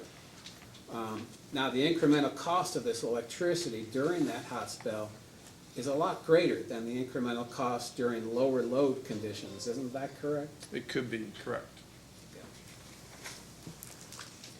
And the company is compensated for all its fuel costs incurred throughout the year, as we have established. Isn't that correct? It is in the fixed bill portion, though.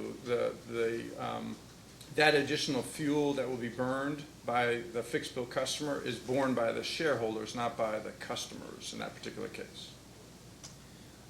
Because the company is compensated for all fuel costs incurred, the higher incremental cost of electricity incurred as a result of the fixed customer not reducing his or her consumption will, as a matter of necessity, be passed on to other ratepayers. Isn't that correct? That is not correct. Okay. How can you explain why not? Sure. So the point of the fixed bill program is that the additional usage would be borne by the shareholders. So again, there is a weather normalized portion of the fixed bill that will be compensated. But then the additional fixed bill portion is borne by the shareholders. And hence that's why the way the fixed bill premium is set up has an additional premium associated with the price to bear the risk of that particular usage. How is the company able to determine how much additional fuel was used only for fixed bill participants? So we do that. It's quite an extensive calculation that's provided in the proceeding as we true up the fixed bill. We typically are using the weather normalized fuel as the base load, and the above portion across the weather normal is borne by the shareholder. And there's a very distinct tracking mechanism to show this and make it available to show that everyone is accounted for and kept whole. Okay. And do you have your rebuttal testimony with you? I do. Could you turn to page 5, please? Let me know when you're there. I'm there. And starting on line 2. Yes. Now here you claim that Mr. Watkins, the AG witness, does not understand the company's proposed fixed bill program because he does not recognize the additional risk confronted by the company as a result of the company guaranteeing the customer's bill regardless of the amount of electricity consumed. Is that a fair characterization? It is. I think that was also referring to the windfall profits. And so if someone's using extra energy and it's costing more, I think that particular line was making a connection to the characterization that the company would be having windfall profits. All right. And we've already established that the company is going to be fully compensated for all its fuel costs, right? In the normal course of action, the company will be, but again, this is protecting the customer and making sure that the customer is protected from additional fuel costs. Do I understand your testimony to be that with the exception of fuel costs and other reconcilable rider revenue mechanisms, the company is at risk for recovering its other costs? Yeah, so the company is at risk of any additional usage that a customer on fixed bill might have due to the fact that they're on this fixed bill program. Okay. The company is on the risk for that, right? I'm sorry. And so you're saying these other costs are largely fixed in nature? There are fixed components in the rate structure, yes, that's correct. Okay. Just so I understand, is your testimony that the fixed bill rate structure will impose additional risk on the company, is that correct? That is correct. All right. And then could you refer to page 8 of your rebuttal testimony? That's, I'm looking at. All right. Am I correct that you claim that if the fixed bill program is not approved, the company's revenue requirement will be increased by $122,230? That's correct. In this particular proceeding, we included that premium amount as an offset to the revenue requirement in these proceedings. So if this fixed bill portion is not approved, there would have to be an increase in the revenue requirement in this proceeding of $122,230. How did you arrive at that amount? There's a calculation that assumes a certain number of customers that will sign up on fixed bill. We assume starting at a date that it would ramp up, ramping up to 4,000 customers by 2021. And we assumed what the premium could be set at about 7.5%. And through those calculations, we came out with $122,230. So, based on what you just said, there are some assumptions in that. Is that correct? There are assumptions, that's correct. Okay. And am I correct also in saying that, well, let me rephrase the question. I cannot find anywhere in the company's application, exhibits, or your testimony any calculations or charts or work papers as to how you derived that $122,230 figure. We should find it and make it available. Yeah, All right. Could you provide those in a post-hearing data request? we certainly will. Now, some of these assumptions are using our other jurisdictions since there hasn't been a program set up yet. So we are using Duke Energy Indiana, where this program is roughly 10% of the customers in Indiana are on this particular fixed bill program. So we're using some of those basic assumptions to come up with this amount because there is no specific program yet designated. But we did want to include it in the rate case. So where is that in the application? You'll have to ask another witness as far as the actual, where the financial application is of this, where that amount is. Do you know what witness that would be? I would probably point at Mr. I do not know who a good witness would be. We can work on that one. Okay. And so perhaps during the Mr. DiAsenzo, could you check with your witnesses and? I wouldn't know if it'd be witness Pratt or if it'd be on the rate side. Okay. We can work on that. Co-counsel is going to pass out some materials for you, and they are in the record, Mr. Chairman. So I'll wait until he passes those out before I Yes, you may. ask you a question.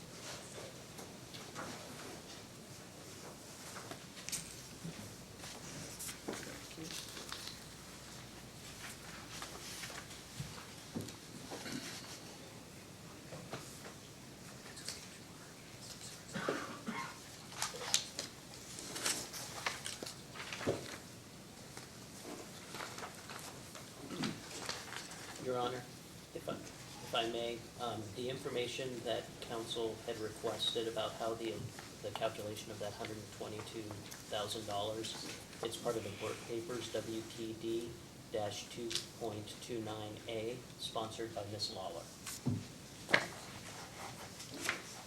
Thank you, sir. That's where it is in the record. Thank you. I'm sorry, Mr. DiCenzo, can you tell me the name of the witness who sponsored that? Yes, Sarah Lawler. Slawless.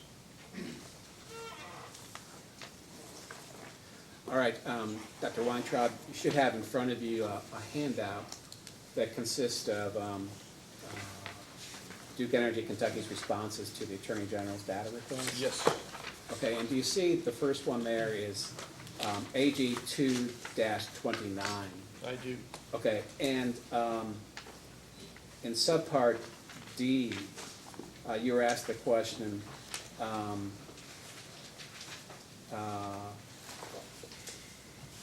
let's see,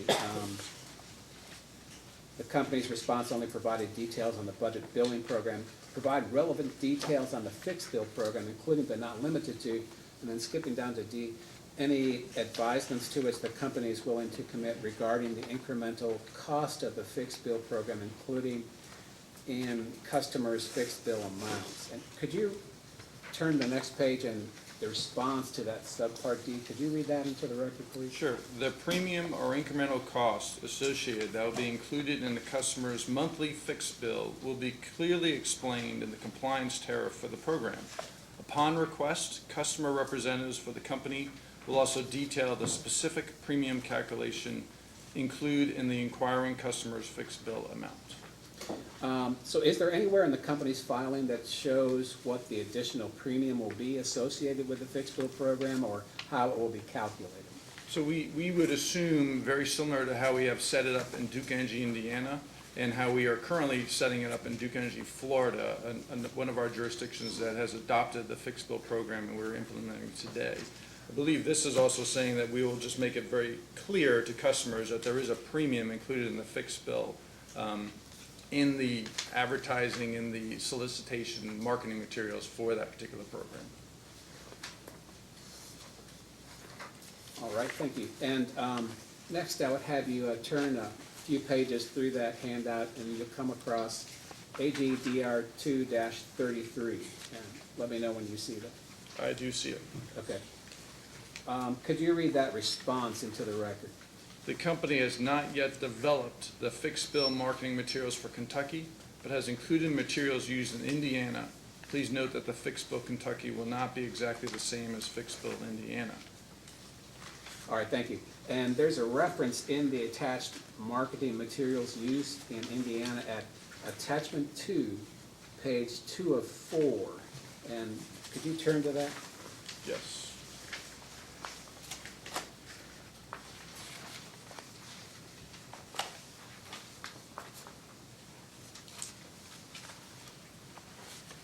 All right, and are you there? I am. Okay, thank you. And do you see in that document, it's like about the third paragraph down where it says, how we determine your fixed bill? Yes. Could you read that first sentence into the record? Your fixed bill monthly bill is calculated by applying your expected usage and prices with a program fee not to exceed 7.5%.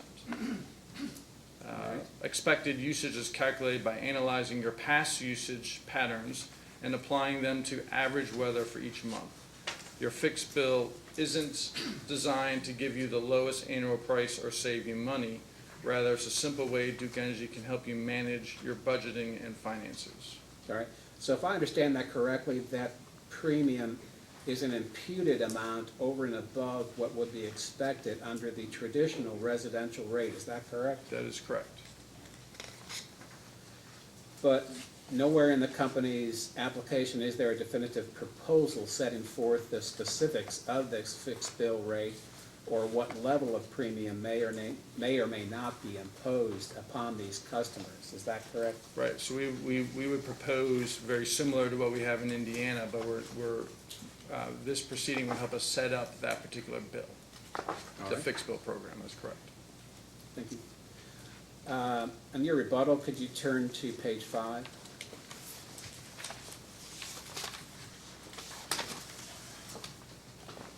Yes. All right, starting at line 3, do you see where you state the premium charged is designed to cover the cost risk that the company is taking on? I see that. Okay, and then at line 6, same page, if customer usage is higher than the expected weather normal usage for a customer, the company will bear the cost. That's correct. All right. So we've already established that through operation of the fuel adjustment charge, FAC, all customers pay for all fuel costs according to their usage. Isn't that correct? For someone not on the fixed bill program, that is correct.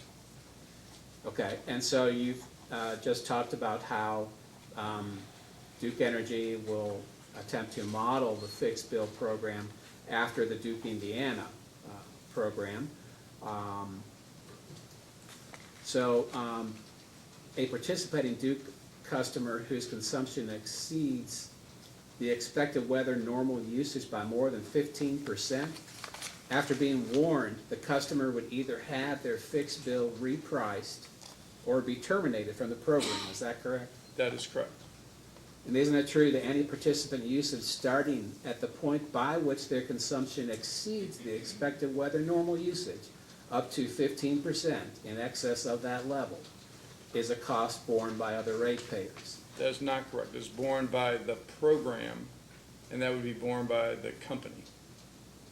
So between, again, anything above the weather normal usage is what that premium will be covering, and that is borne by the company, by the shareholders.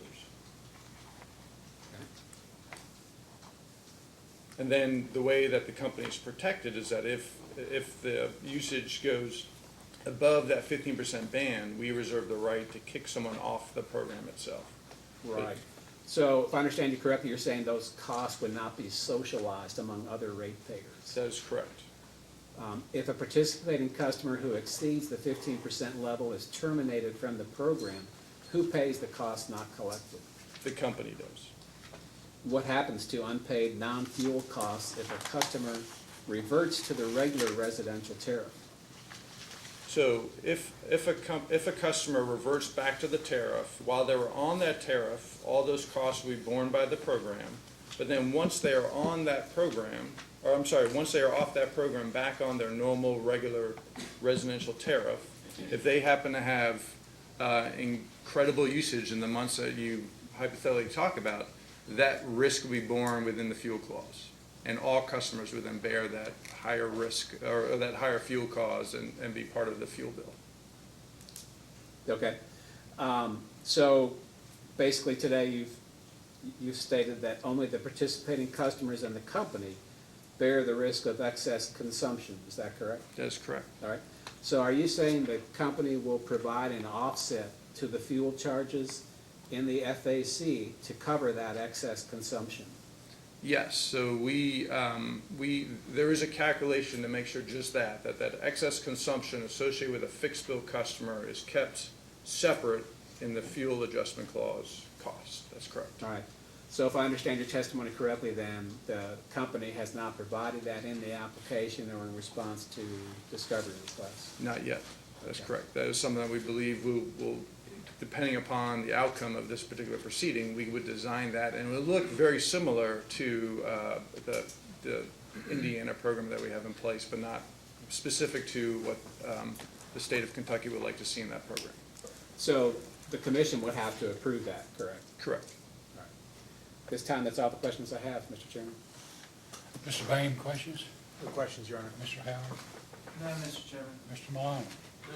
Mr. Kurtz? No questions. Staff? Yes, Your Honor, just a few. Good morning, Dr. Weintraub. Good morning. Your rebuttal testimony also addresses Duke Kentucky's decision not to participate in the school energy management program. I think That it's is back correct. in 2014. That is correct. Okay. Is there a reason? I know that your testimony also discusses incentive payments towards K through 12 schools within Duke Kentucky service territories, upwards of $1 million or something like that. That's correct. Since 2014, $1 million has been given to the Kentucky schools in the Duke Energy Kentucky service territory. Okay. So could you explain for me the reason why Duke Kentucky opted not to implement school energy management program as part of its DSM portfolio back in 2014? So what we believe is the best way to incent is to provide programs that incent energy efficiency behavior, which is what we've designed. So instead of having an additional funding just for people maybe to find particular EE or in other ways, we believe the best use of the dollars is to actually create programs that have incentives and rebates. So that just like what the Kentucky school system did is they found projects that were eligible for rebates and led to roughly $1 million of rebates since 2014. And we have not seen how not being in the program has somehow caused the schools in the Duke Energy Kentucky service territory to have any deficient EE opportunities that they otherwise would if we somehow funded that program. Okay, so fundamentally, it's just more, fundamentally, it's a matter of Duke Kentucky's philosophy of wanting control over the type of program that will be administered or implemented, rather than having those funds be distributed to a third party to develop potential energy efficient programs for schools. Is that what I'm hearing? No, I think what we believe that having the fund, it's more cost effective to use funds to create rebate programs and energy efficiency programs for customers versus giving them funds to find EE type of project, which is my understanding of what those funds would be used for. It'd be funding to go and find EE projects. We believe we're better off using those dollars to create programs that can give EE projects, give EE incentives and rebates to customers like the school system when they find those projects and bring them to Duke Energy Kentucky to say, do these qualify for an EE rebate or incentive? Okay, so it's the identification of specific programs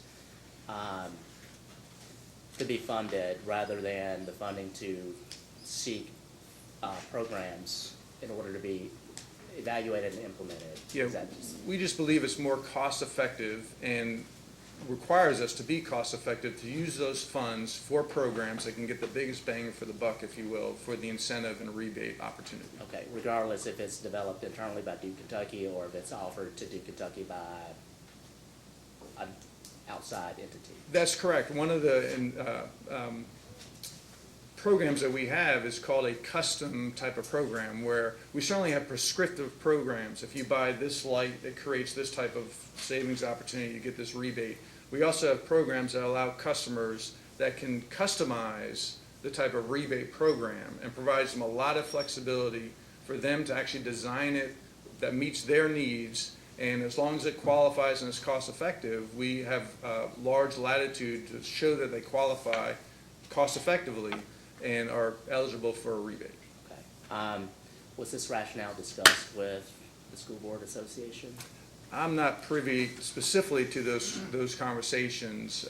I know certainly through the testimony it seems to have come out that way, but I'm not sure prior to that what the specific conversations were with the school board. Okay. And you mentioned the $1 million incentives that have been provided by Duke, Kentucky for schools to implement certain energy efficiency measures. Are those funds shareholder funds, or are those through the recovery through the DSM mechanism? Those will be through the DSM mechanism, and certainly we might have, I'm not specifically aware, we do have other programs and other grants that we give from time to time, but I'm not specifically aware or addressing that when I talk about the $1 million. That's specifically around the rider mechanism and the funding of those programs. Okay, but there could be potentially other monies or funds that are provided by Duke, Kentucky.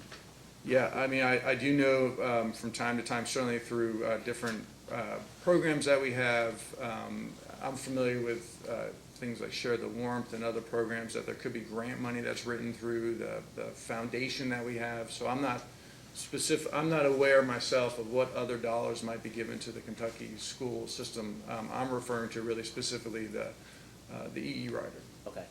And you also, in your responses to Commissioner staff's fourth data request, item 18, if you can recall this, it's the response provided an example of a fixed bill calculation, and you provided that in Excel format. Do you recall that? I do. Okay, and in one of the tabs, it was labeled step 3, calculate fixed bill. Do you recall that? I do recall it, yes. Okay, it's very, nothing specific in the calculations, but you use both a consumption adder and a risk adder. Do you recall including those two adders in the calculation of the fixed bill?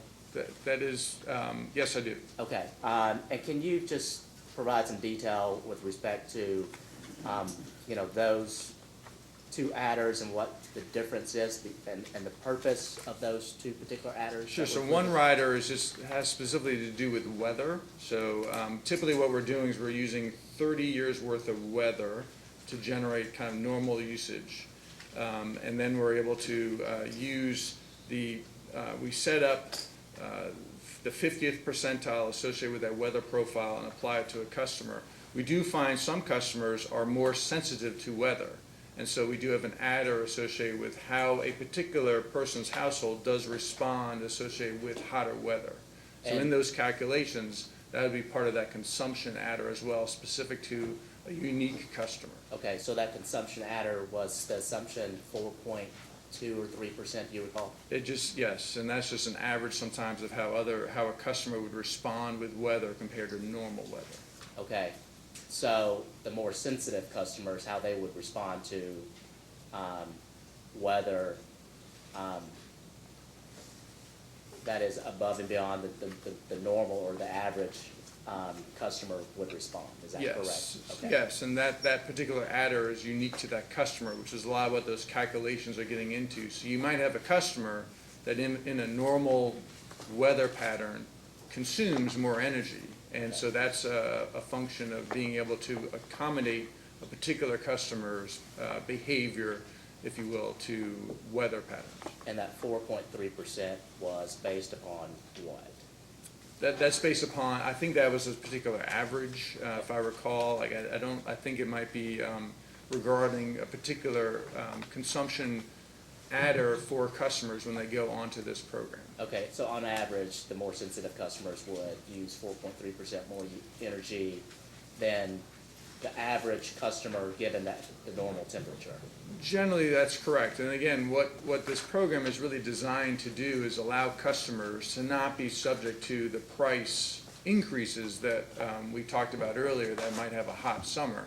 And again, what we tend to find is these are customers that are very conscious of their usage, have financial considerations that make them such that they're willing to take on this premium to not have that price risk. And again, what we find is many of these customers take very seriously their energy usage. They participate in more of our EE programs than ones who are not on the program, and they find this program to be highly satisfying. And that's why roughly in Indiana, I want to say 96%, subject to check, continue to re-up for this program because they're satisfied with it. Okay, so the weather normalization takes into account some anomalies within the consumption based Correct. upon Yes, weather. correct, yes. Okay. And then what about the risk adder? What is the purpose of that adder? So the risk adder is some associated with just the additional risk for the company. So that's for we're going against weather normal, but we do have situations, for example, where weather is not normal and there's a risk adder to cover the risk of the particular programs. And as an example, just this past year, looking at January of 2018, the program that we have in Indiana is underwater because of the cold weather that occurred. So people who are on fixed bill in January in Duke Energy, Indiana, had a fixed component to their bill such that, and their usage were up just because of the extreme cold that we had in January. So this program is underwater even with the risk adder and the other adders included. So the risk adder is designed to take a portion of that colder weather risk and try to layer that in a reasonable manner such that the risk is appropriately reflected in the fixed bill component. Okay. And was there a value assigned to that risk adder? I didn't see it. In total, we are around 7.5%, so we have to look at the breakup. But that's typically what we when it adds up, we are roughly around that 7 to 8%, and let's just call it 7.5%, tends to be the typical premium that is applied to the fixed bill.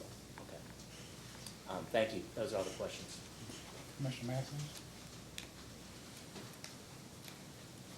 I've read your testimony, I've read staff's notes on your testimony. Just to make it clear in my head, the difference between fixed bill and budget billing. Yes, ma'am. So budget billing, so you take your 12 months worth of usage, and we typically divide it, your 12 months worth of usage, and we'll divide it on average. So we'll give you a budget bill. And so you'll have a levelized amount. But at the end of that particular time period, if your usage is higher than what you were paying a levelized, you have a big true-up. And so we find, and so you are basically subject to paying for that true-up. And what we find for customers is that true-up can be a burden. The fixed bill component has the same levelized portion, and there is no true-up at the tail end. So there is no true-up. It truly is a fixed bill with no true-up. And then in both cases, you reset, depending upon an individual's usage over the 12-month period, you would reset for the next period. Both of those programs, just to be clear too, are all choice. So this is purely a customer's choice if it meets them. So that's, I think, a point to also reiterate. This is a choice that a customer is making and the company is trying to make available to them instead of just being subject to hot and cold weather and the impact on your bill. Thank you. You're welcome. Mr. DeCenzo, No, Your Honor. any other questions from Mr. Malone? I have a couple based on staff's questions.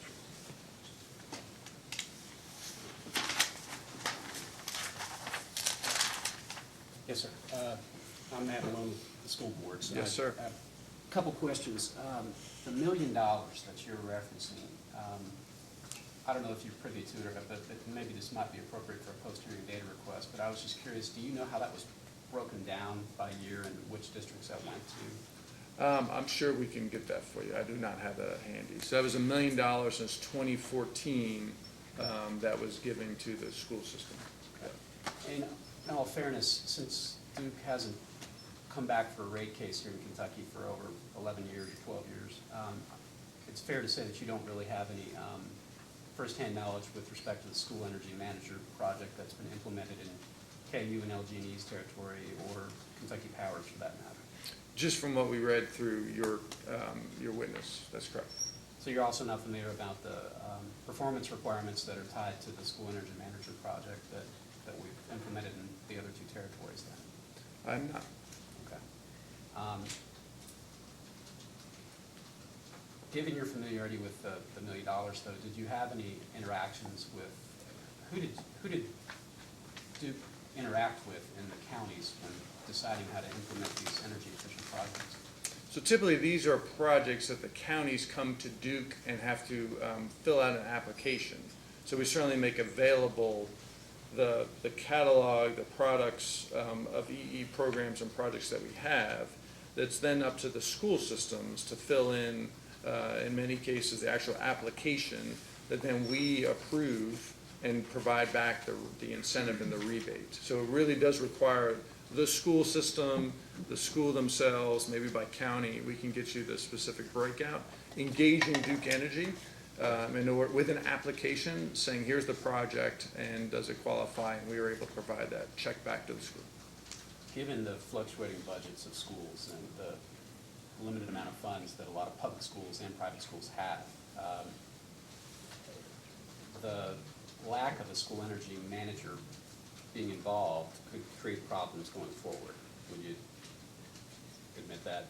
I think there's a variety of things that can cause problems going forward, one of which is the suspension of all of our EE programs in the state of Kentucky, I think is a big problem because we no longer have these programs available for, you know, a school like yourself. So I think there are a variety of programs, including that one being the suspension of all EE programs. And my line of questioning is just going to the idea of, you know, if without a school energy manager being involved, I mean, to fall on the arms of or the shoulders of a principal to make those decisions seems a little difficult at best, I have to say. Yeah, well, I don't know, I would assume a principal is not worried about, typically it's maybe the facility manager at a school or, you know, the county particular facilities. So, you know, I certainly would believe that principals and the teachers are not worried about this one. Typically it's the facility manager of a lot of the school systems that are aware that we engage with. Thank you. No further questions. Questions from anyone else? I have one just out of curiosity. On this budget bill true-up, does it run both ways? If they overconsume, they owe you. If they underconsume, do you write them a check? That's correct. So yes, so there is an opportunity where if you underconsume, that you end up either typically if you underconsume, it's a credit into your next 12 months program. That's correct. And if you overconsume, it's usually either a one-time fee depending upon the size, or it gets levelized into your next portion of the bill. But typically, it's more of the burden than the windfall of all of a sudden having an under collection. Thank you, Mr. Chairman. Anything else? Oh, yeah. May this witness be excused. You may stand down. Thank you. You may call your next witness.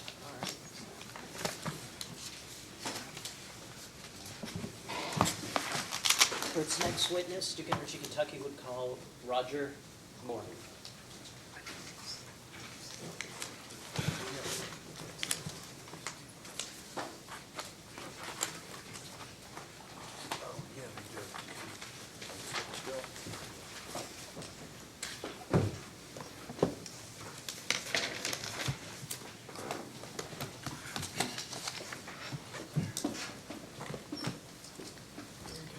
Warren, please raise your right hand. Do you solemnly swear or affirm under penalty of perjury that the testimony you're about to give will be the truth, the whole truth, and nothing but the truth? I do. Please be seated. Counsel, you may ask. Thank you, Your Honor.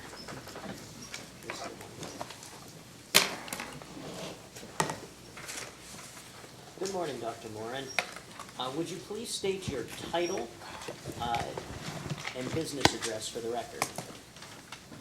My title is Emeritus Professor of Finance at the Robinson College of Business, Georgia State University, Atlanta, Georgia 30303. And I'm also Distinguished Professor of Finance for Regulated Industry at the Center for the Study of Regulated Industry, which is also located at the Robinson College.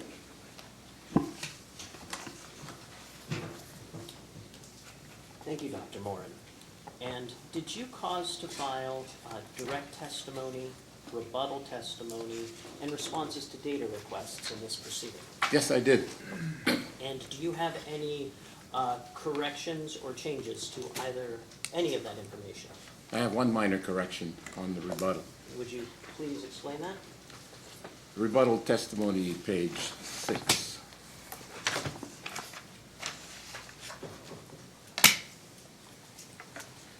Line 9. At the end where it says electric utility, we need to insert vertically integrated electric utility.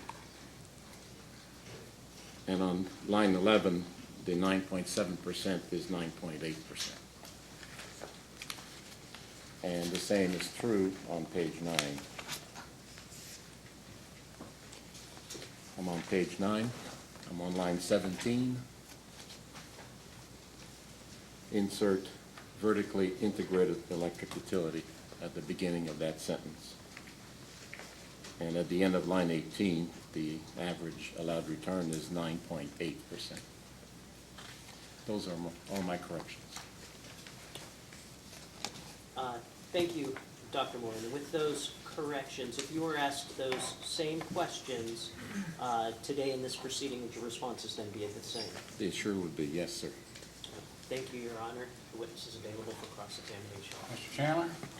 The Attorney General, as previously noted, does have a couple of exhibits that are not previous in the record. Do you mind if we take 2 minutes to disseminate those? No, you may go ahead and do that. Thank you.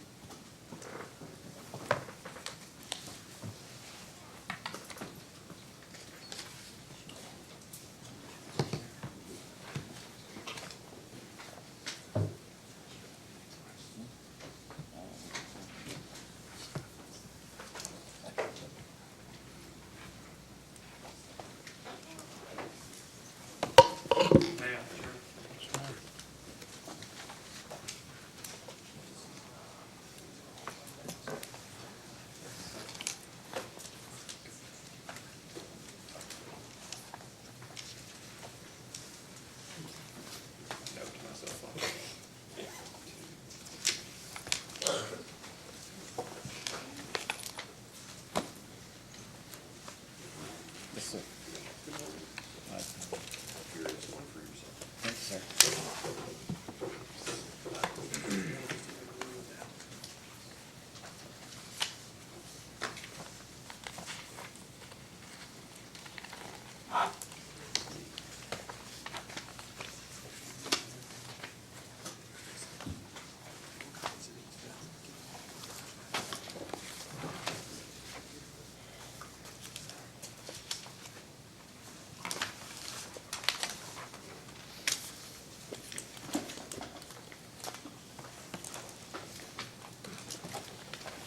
And just for the record, Chairman, I've provided the witness, the record, and the company full versions of 2 different exhibits that are not in the record, and I'm only referring to two or 1 pages in each one, and so I've provided those discrete pages to everyone else.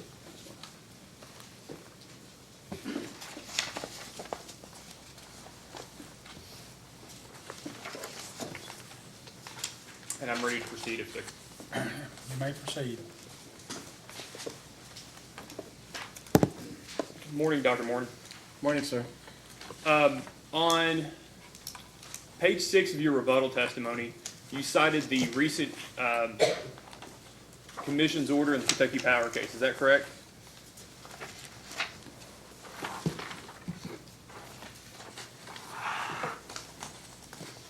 And I believe it's on line 16 through 18. I have it. Yes, sir. So you did cite that order, is that correct? Yes.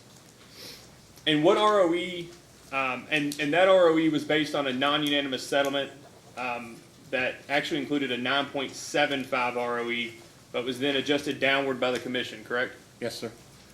And have you reviewed that order? I've read it, yes.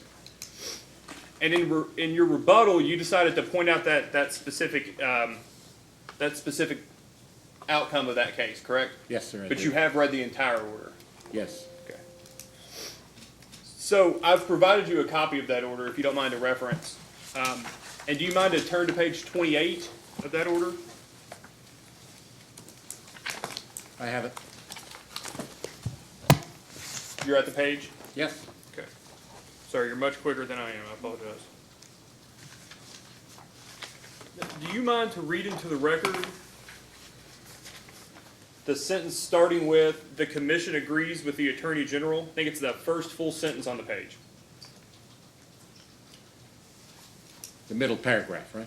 Very first paragraph, right after the notation for footnote 81. The commission further agrees that models, Oh, I'm sorry. Above that, I apologize. The second line. the commission agrees with the Attorney General that although interest rates are increasing, they are doing so slowly and are still historically low. Do you mind to keep reading? Excuse me. In fact, the Federal Reserve noted the following. The committee expects that economic conditions will evolve in a manner that will warrant gradual increases in the federal funds rate. The federal funds rate is likely to remain for some time below levels that are expected to prevail in the longer run. However, the actual path of federal funds rate will depend on the economic outlook as informed by incoming data. And just that one more sentence, if you don't mind, I apologize. The Commission further agrees that models supporting the low interest rate environment should be given more weight than those supporting high interest rate expectations. And you calculated a CAPM in your testimony, is that correct? Yes. And in your CAPM, you used the risk-free rate of 4.4%, correct? I used projected interest rates by several prestigious advisors like Economic Outlook, Blue Chip Forecast, IHS Global Insight. Everybody forecasts higher interest rates, and I use the average projection. The average projection based on the long-term U.S. Treasury bond, is that correct? Yes, sir. Do you know what the current rate on a 30-year Treasury bond is today, roughly? For 3%. Just around 3%. Do you mind to look back at that order on page 28?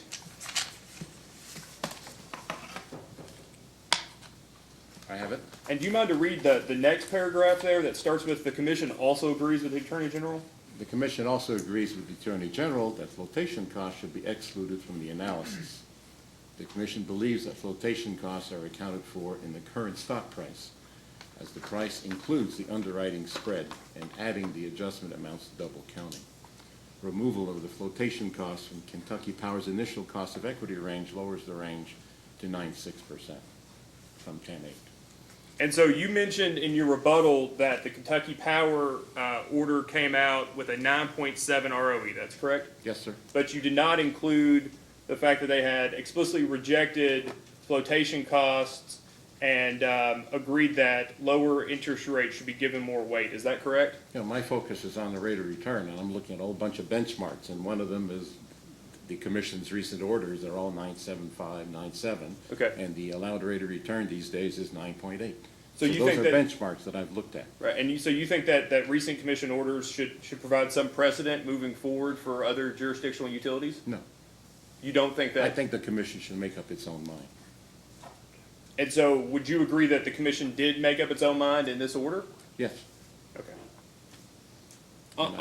And I disagreed for the reasons that I've explained in my testimony. But you agreed that with a 9.7? Well, yes, that's the order. And so you that came included out. the part you agreed? Okay. So can you mind to turn to page 12 of your rebuttal testimony?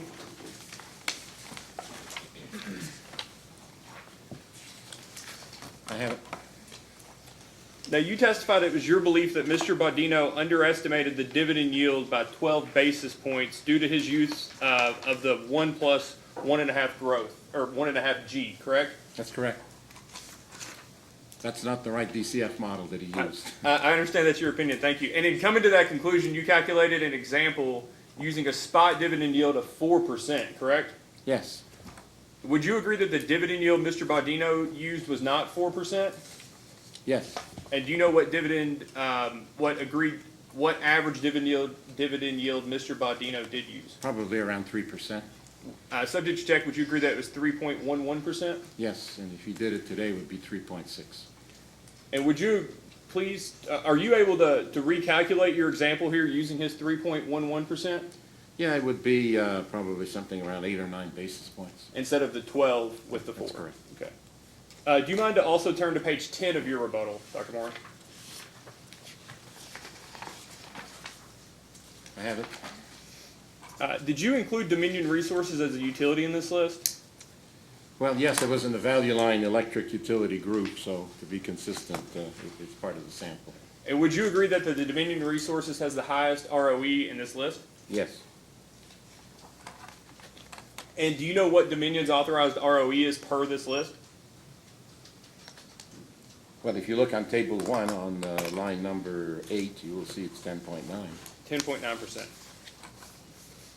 I've provided you a copy of the Dominion Energy Value Line page. You have that in front of you? Yes, I do. Is the, let me ask this correctly. The company that this value line page belongs to, is this the same company as Dominion Resources in table 1 here? Yes. Dominion Energy used to be called Dominion Resources. Now it's Okay. Dominion Energy.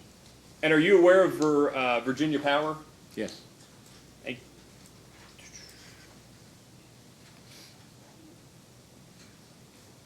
Virginia Power is the subsidiary of Dominion Energy.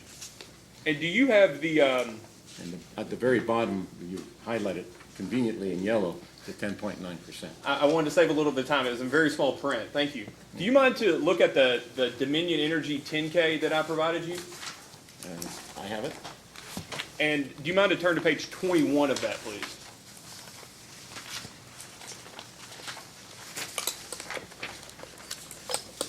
And I'm sorry, just to confirm, you would agree that this is a 10K for Dominion Energy, correct? I do agree. I'm on page 21.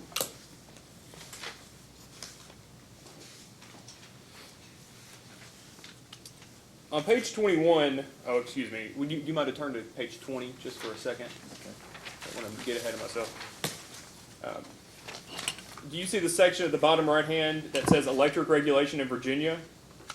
Yes. And would you agree it states there that the Regulation Act instituted a cost of service rate model? Yes. And as that section continues on to the next page,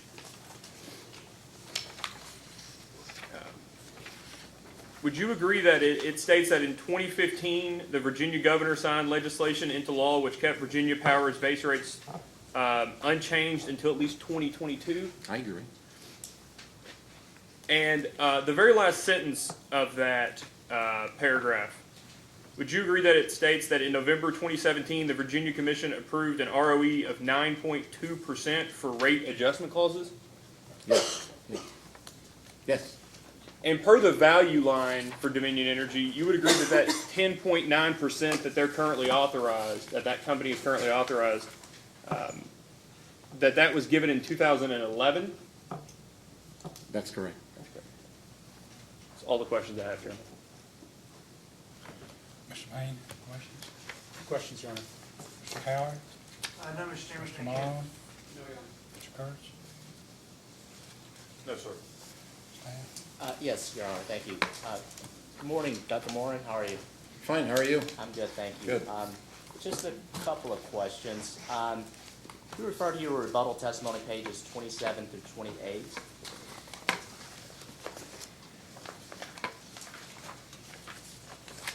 I have it. Okay.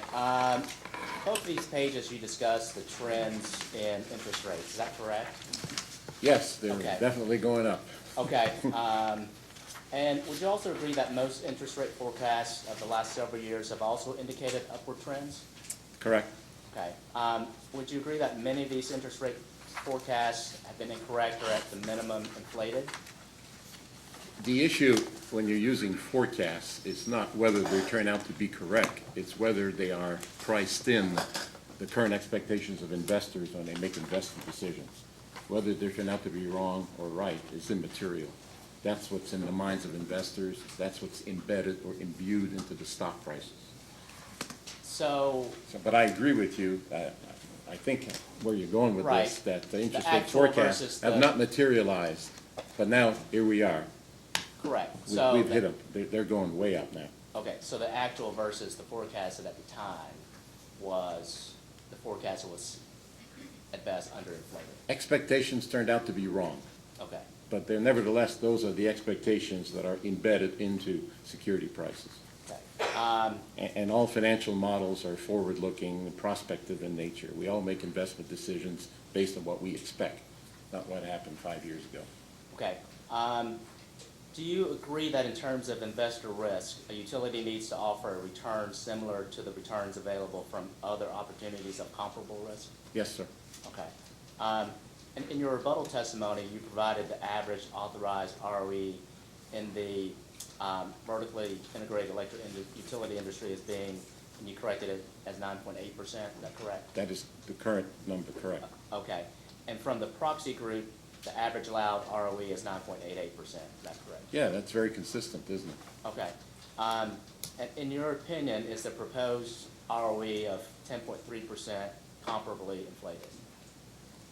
Last bid, please. Is the proposed ROE for Duke, Kentucky at 10.3%, is that comparably inflated?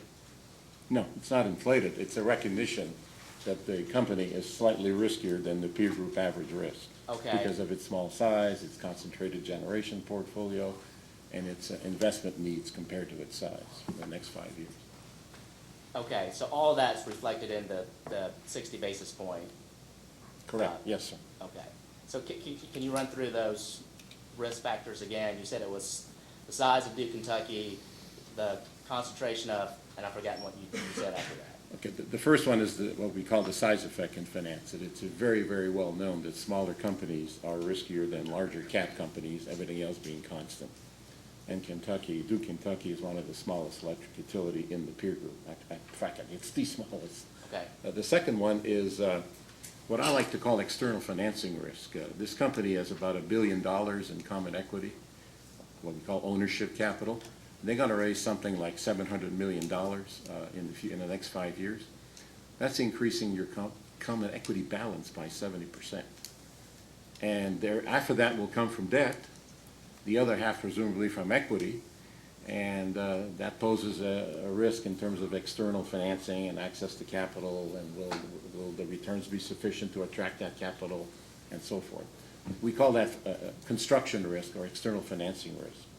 The third factor is the company's generation portfolio is extremely concentrated, one unit, that's it, and a peak load unit, and that's kind of unusual and risky. So those are the three factors that suggested to me that we should go to the top of the range as opposed to the middle of the range.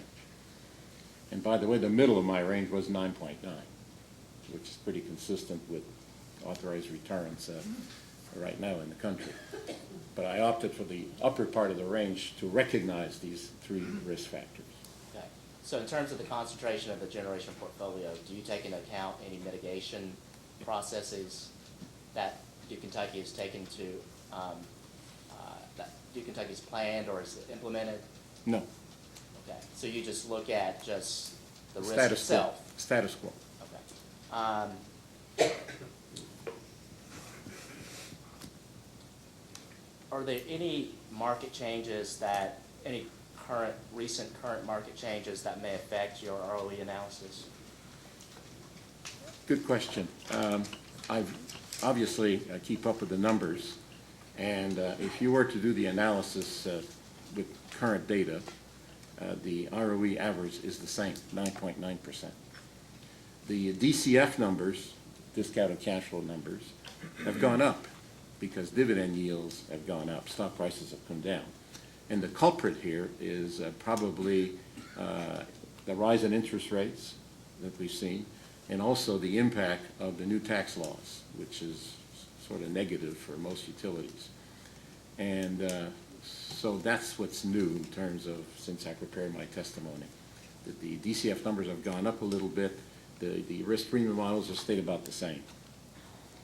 So my recommendation, if I were to do it today, the midpoint still would be 9.9. Okay. So in other words, the bottom line answer to your question is the range is the same, nothing as material has really changed. Okay.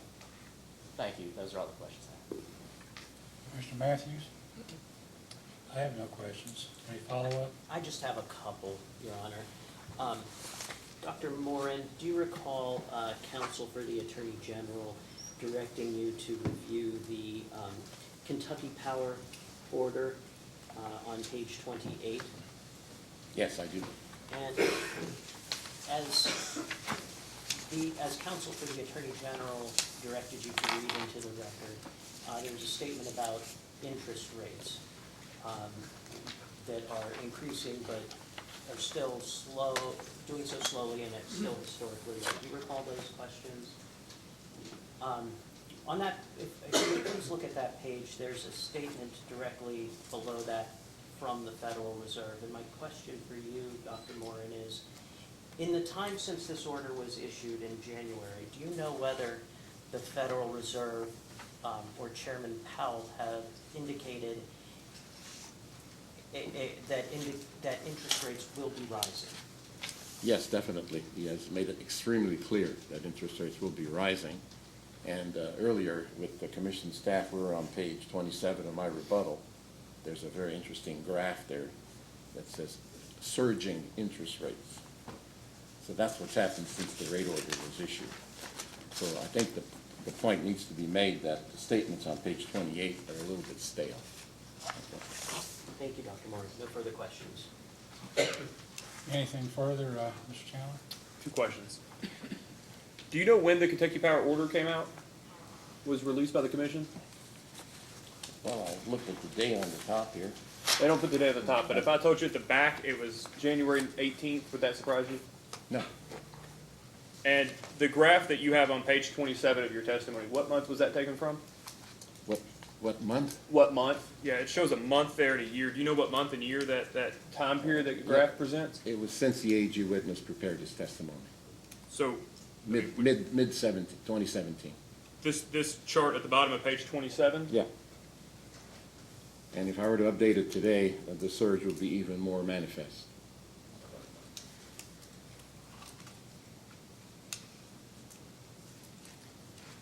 You mentioned your range was, the midpoint of your range was 9.9% ROE. Yes, sir. And you recommended a midpoint of the upper end, is that correct? That's correct. Do you FERC know does the same kind of thing, by the way. What's that? I said FERC does the same kind of thing. Do you know when the last time you recommended a midpoint of the bottom half of your ROE range? I have recommended, I'm trying to remember. I've done 240 cases in the last 30 years. I'm just trying to remember. Yeah, there have been some instances where I recommended staying at the middle or slightly below, for example, because of a very strong common equity ratio. Do you know if you've recommended that since 2006? No, I don't think so. You've not recommended ever being in the bottom part of your range? I haven't been hired by utilities that will have this situation. That's all the questions I have, Chairman. Mr. Bain, questions? Questions, Your Honor? Mr. Howard? Mr. Malone? Mr. Kurtz? I'd like to ask just a couple. Yeah. Duke Kentucky's a member of PJM, correct? Yes. As opposed to LG&E and KU, which are not part of an RTO. Are you aware of that? Yes, sir. How did you factor in the effect of PJM on Duke Kentucky's generation concentration risk? I did not. Okay. All else equal, would a utility with a shrinking, stagnant customer base like East Kentucky be riskier than a utility with a growing or stable customer base like Northern Kentucky? I would agree with you on that. Thank you, Mr. Chairman. Staff? No further questions. Mr. Matthews? None. May this witness be excused? Yes, sir. You may stand down. Thank you. I'd like to call your next witness.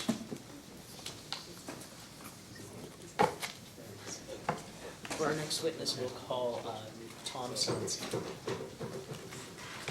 Who's that? Selinsky.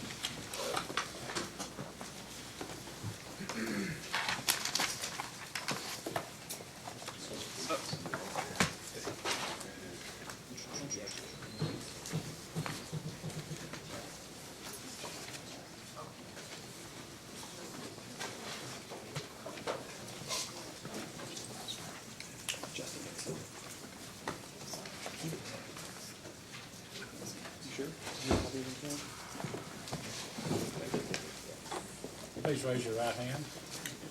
You solemnly swear or affirm under penalty of perjury that the testimony you're about to give be the truth, the whole truth, and nothing but the truth. You may be seated.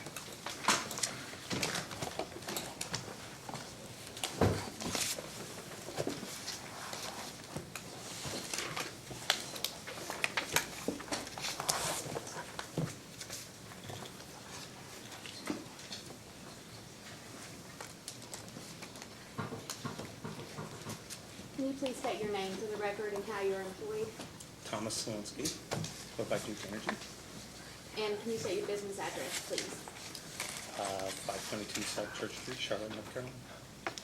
And are you the same Thomas Selinsky that calls direct testimony, rebuttal testimony, and responses to data requests to be filed in this case? I am. And if, do you have any corrections or additions to make to any of those? I do not.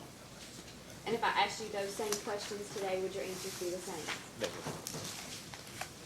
The witness is ready for examination. Mr. Chandler? Mr. McNeil is going to cross-examine, but I was wondering if this, right before he does, if I could move to introduce the exhibits that I just previously provided. Any objection? No objection, Your Honor. And I would like to, sorry, may I? Can I make the Kentucky Power Order Attorney General Witness number 2, or Attorney General Exhibit number 2, the Dominion Energy Value Line page, number 3, and the Dominion Energy 10K number 4. Okay, let them be so marked and filed. Your Honor, may I ask a question? Yes. Which page, which exhibit is that? I didn't end up using it, so I just provided you some extra piece of paper.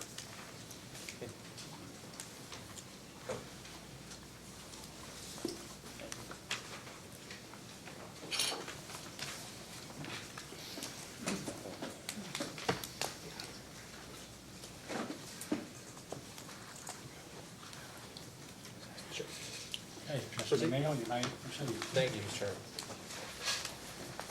Good afternoon, Mr. Selinsky. Afternoon. So,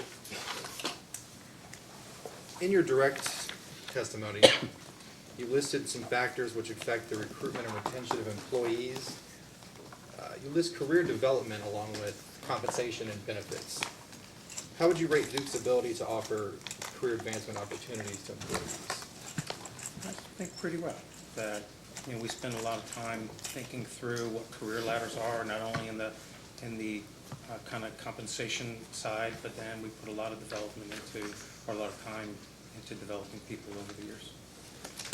And how would you relate the career advancement in relation to compensation and benefits? How much of the pie are those? I'm not sure I understand that question. Can you restate that again? So how important would you say that career advancement is in relation to compensation and benefits? All the studies we look at say compensation is number one. Okay. So you also mentioned throughout your testimony craft positions and line technicians, how those kind of positions take multiple years to train and get fully accredited, trained, et cetera. Correct. Can take a good 5 years. 5 to get years for somebody some. ready, yes. Isn't it true that many other positions, though, take much less time to fully train? It really depends on the position.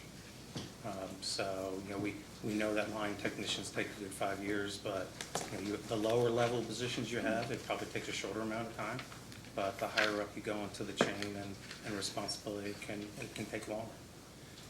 Are you able to sometimes also hire persons with experience to fill those roles? You can, but when you hire somebody with experience, you tend to pay a premium for getting an experienced person. Do you happen to know what percentage of all employee positions you consider craft? I do not know that off the top of my head. Can you ballpark it? Maybe a third, Okay, just, but that is a guess. sure, subject to, yeah, Okay.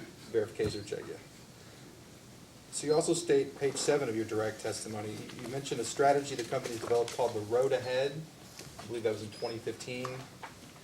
Can you tell me what part of that strategy, or if there is any, is directly related to compensation and benefits? The strategy of the company on the road ahead is where we want to go as a business, how we want to transform the business. Compensation and benefits is all part of what does it take to attract and retain the critical skills to advance that strategy. So I would say that is the connection for compensation and benefits to the road ahead strategy. Okay. What other companies does the company compare itself to in the applicable peer group that you refer to? So in one of the data requests, we listed almost 30 different surveys we use to compare.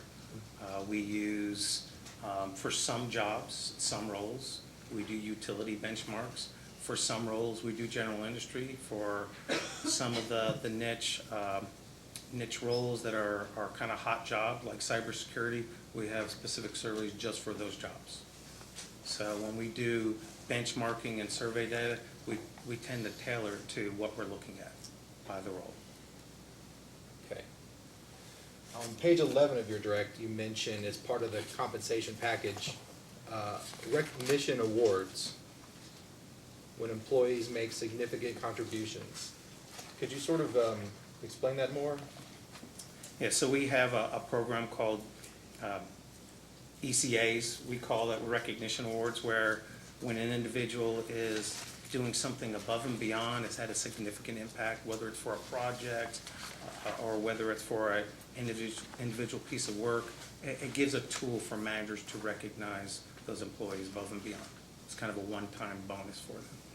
Can you kind of estimate how often those are given, or do you have an idea? I would say less than 5% of employees get those bonuses. Okay, so That's what I believe. very rarely? Yes. Okay.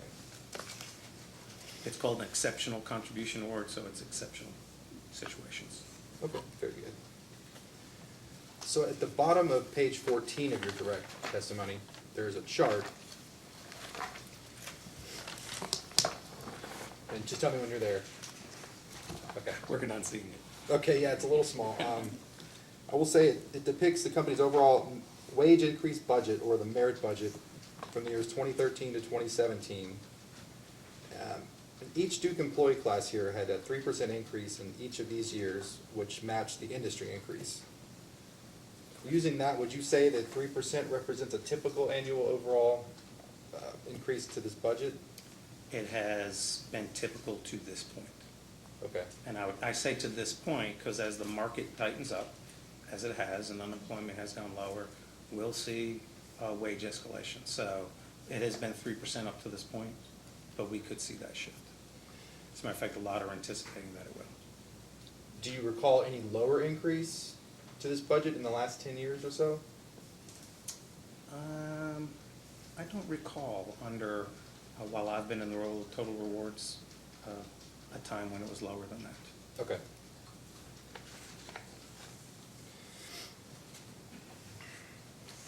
And on page 11, you sort of refer to incentive pay as a way to encourage employees to perform at a high level, and that's something you mentioned multiple times.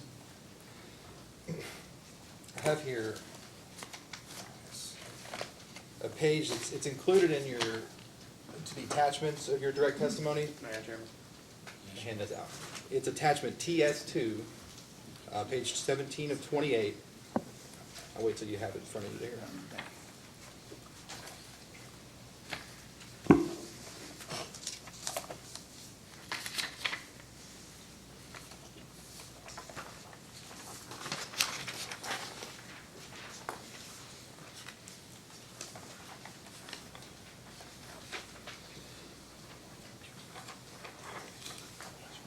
Now, would you look at the third bullet point?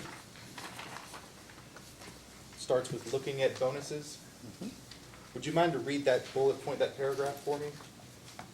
Looking at bonuses, only 1/2 of companies, 50%, and 52% of managers think the short-term incentive programs are effective at driving higher individual performance, and only 52% of both groups think the short-term incentive programs are effective at differentiating pay based on individual performance. I will mention, this is the Willis Tower Watson study, the 2016 Global Talent Management and Rewards Study. Correct. Okay. So, in light of that statement, how would you justify Duke's short-term incentive program? So, obviously, we have seen that information, and over the last couple of years, we have adjusted our short-term incentive program. You know, it used to be a component was based on team performance, and everybody on the team received the same score. We've adjusted the program to put that team score in the hands of managers so they could truly differentiate between an individual that really drove the impact for the team and an individual that maybe was came along with the team. So what we have heard through those changes in that program that managers feel like they have more dollars in their hands to truly recognize performance. And, you know, we did that kind of in light of some of that feedback. Have you undertaken any other steps to sort of make sure that the short-term incentive is tied to actual measurable performance of employees? So putting 50% of the incentive in the hands of managers, it is in the hands of managers to assess the performance they've had. You know, most individual employees have individual objectives, and they review those objectives with their managers, and managers will give them feedback on how they are achieving that. So some of those are very measurable, and then some of those are more subjective. But we try to give the tools to managers to make those assessments, because, you know, they're on the ground level. They can actually see who's performing and who's performing the highest. Now, I apologize if I missed, did you say which year you instituted those changes? I believe it was 2 years ago. 2 years ago? 2 years ago, Okay. yes. Now, within both the short-term and long-term incentive compensation plans, do any of the performance-related metrics relate to safety, service quality, call center response, or any other customer-oriented? So for the short-term incentive program, the balanced scorecard that we use is tied to customer satisfaction, safety, reliability, operations of plants, controlling costs, and then EPS measures as well. So that's for the short-term incentive. And then for the executive long-term incentive program, we have metrics that are tied to cumulative EPS, total shareholder return, and then safety, or it's called a ticker. And that's just a plus minus if a certain event didn't occur that year, is that? No, it's actually I'm not the expert in calculating the safety metric, but it's really an indication of the safety issues that we've had with employees, with the workforce, and we kind of stress in the short term, we want safety of the workforce, safety of the environment. Okay. On page 24 of your direct, you mentioned that the results of the 2017 short-term incentive plan will be available in the first quarter of 2018. Do you know if those results are available? They are. They are? Mm-hmm. Could you provide those in a posting or data request? I could provide them, yes. Okay. All right. Now, I'm going to move to retirement a little bit, just for a few questions here. Can you explain whether the company pension plan is both locked to new employees and that benefits for eligible employees are frozen at this time? So for new hires, it is locked and they can only participate in what I would say is our 401k program. And then for legacy employees, for the majority of legacy employees, the traditional final average pay plan is frozen and we no longer recognize future pay growth or future service. Okay. Now, there's probably a caveat in with one of the unions, and we have a lot of legacy groups, but I believe there might be one left that we're working through pay recognition versus recognizing service. Okay. But we've been pretty aggressive in locking those down over the years. But for non-union employees, they are, all of Yes. those benefits are frozen? Absolutely. Okay. For those employees that have been transitioned to a cash balance plan, do they have an enhanced company match to their 401k? Is that right? So for the employees that had the traditional benefit that we froze, we migrated them to a cash balance, and the combination of their frozen traditional benefit plus their cash balance is still less than what the original unfrozen traditional benefit is. So yes, they do get the 401k match. But at an enhanced percentage, is that right? No, at the 6% match like all new hires get as well.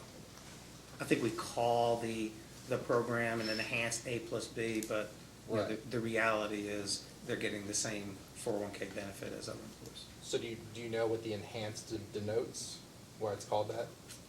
I don't recall why that was done, back when it was done. Okay, It was before my time in that role. okay. Actually, I do recall that the employees that were part of that plan had a lesser 401k match. And what we did was increase the 401k match to the rest of employees in the company. But then we froze that traditional benefit. So I think that's where the enhanced word came from.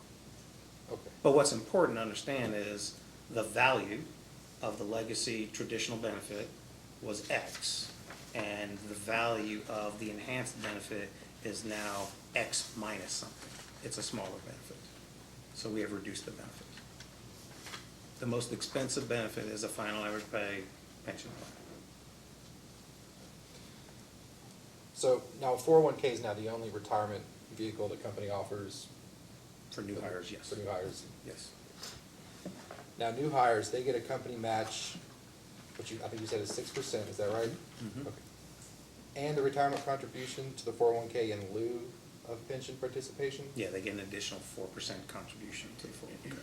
So they get 6% match if they contribute 6%, and they get a 4% contribution. So in terms of value, 10% from the company. Okay. Put towards retirement.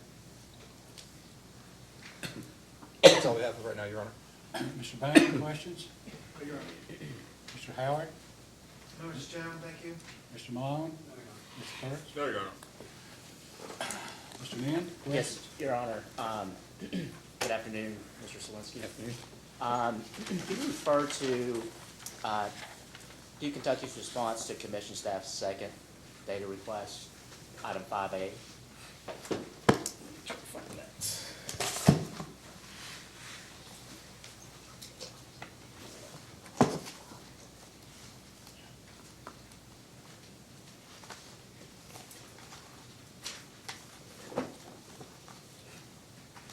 Just let me know when you're there. I may not be able to find that quickly.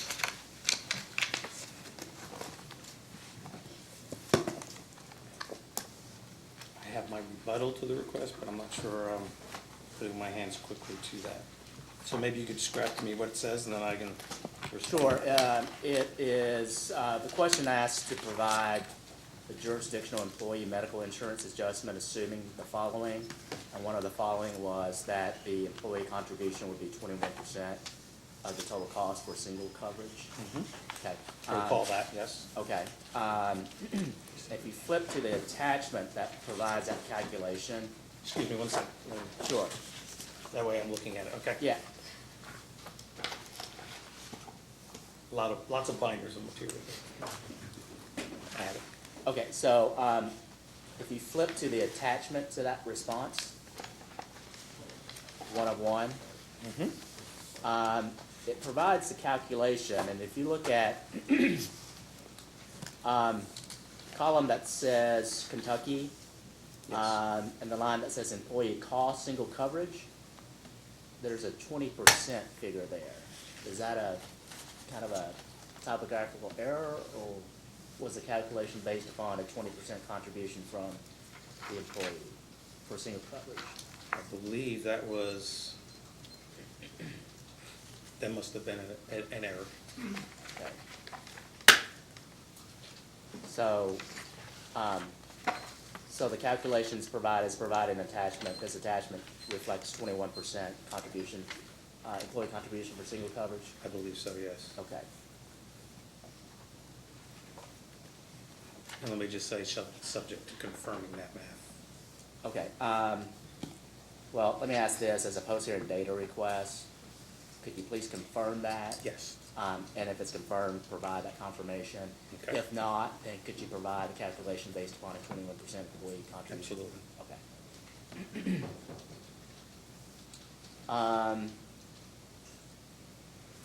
Do you recall what Duke Kentucky's original adjustment for medical insurance expense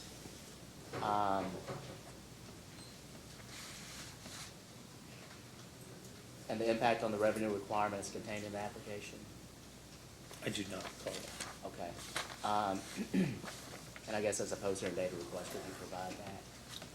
What was that? Could you state that again? Sure. I guess the test year expense for medical insurance expense and the impact on the revenue requirement.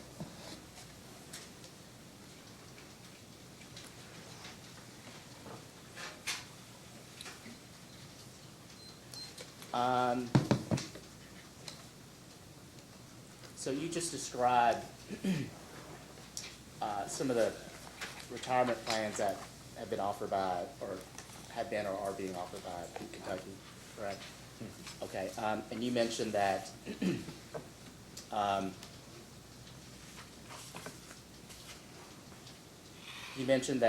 for new hires, the defined benefit plan has been frozen or locked out. No longer an option. No longer eligible. The new employees are no longer eligible for defined benefit plans. Correct. Do you know when that took place? I believe it was 2015. It's either 2014 or 2015. Okay. It's one of those 2 years.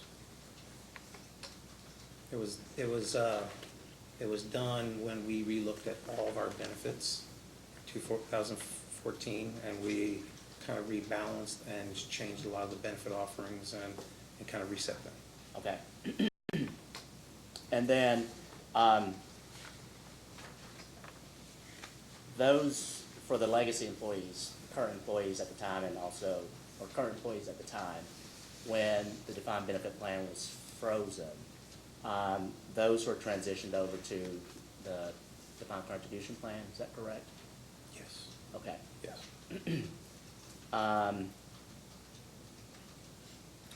And you mentioned that except for some union employees that are still eligible to participate in the defined benefit plans? I would have to look at my notes, but I believe there's one population that still has a portion of that final average pay, a small group. But they also have a lesser 401k as well. Okay, so they are eligible for both? Right. Defined benefit and Correct. contribution plan? Okay. That's usually worked out in the negotiation with those unions. Okay.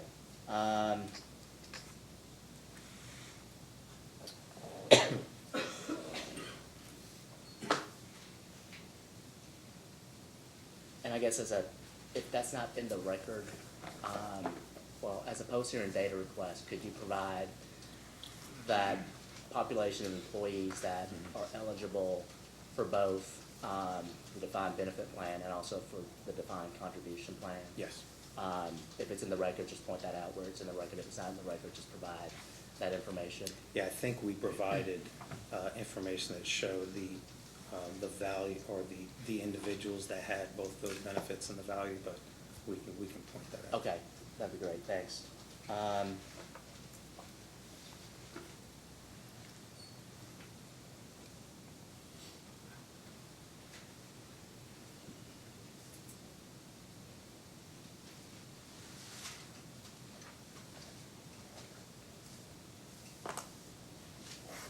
Those are all the questions I have. Thank you. Commissioner Matthews? No. I have none. Any redirect? I have one, I think you're on. When the company you've been asked a lot of questions by the AG and staff about individual pieces of the compensation plan. When the company is looking at the market competitiveness of the compensation, do you only look at individual pieces or do you look at the entire? Now, when we reset our benefits in 14, we looked at the whole total rewards platform. So we looked at the value that we were delivering through the total rewards, which is what we call it, total rewards. Now, we still look at individual pieces as well, but we tend to look at kind of the whole thing together. And how is Duke Energy Kentucky's retention of employees? Where does that fall? You know, we've been pretty aggressive with resetting the pension benefits, and we see a little impact from that. So our attrition is double that of the Bureau of Labor Statistics. So, you know, we tend to see a little bit more attrition than we have in other areas. And making those transitions are kind of difficult, and it can have an impact. Any additional cross, Mr. McNeil? Not this time, Your Honor. Anyone else, any cross? Commissioner Matthews? If not, then we'll break for lunch until 1:30.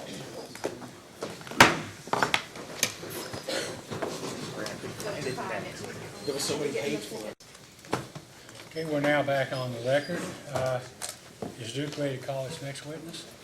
We are. We call David Goss.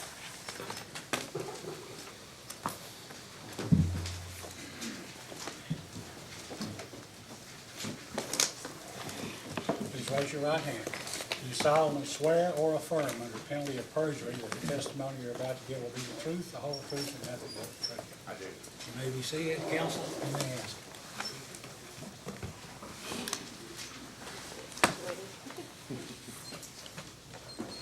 I'm ready. Can you state your name for the record, please? My name is David Goss. And how are you employed? I'm employed by Duke Energy as Director of Electric Utilities and Infrastructure Accounting. And what is your business address? My business address is 550 South Tryon Street in Charlotte, North Carolina. And are you the same David Dawes that filed direct testimony and responses to data requests in this proceeding? Yes, I am. And do you have any corrections to make to that testimony or responses? No, I do not. And if I asked you those same questions today, would your answers be the same? Yes, I would. The witness is available for Okay, cross-examination. Mr. Cook, Mr. Chandler? Thank you, Chairman. Mr. Doss, good afternoon. Good afternoon. Do you have the previously filed Attorney General exhibits in front of you? The ones that were handed out earlier up in front I of do you? not have that in front of me.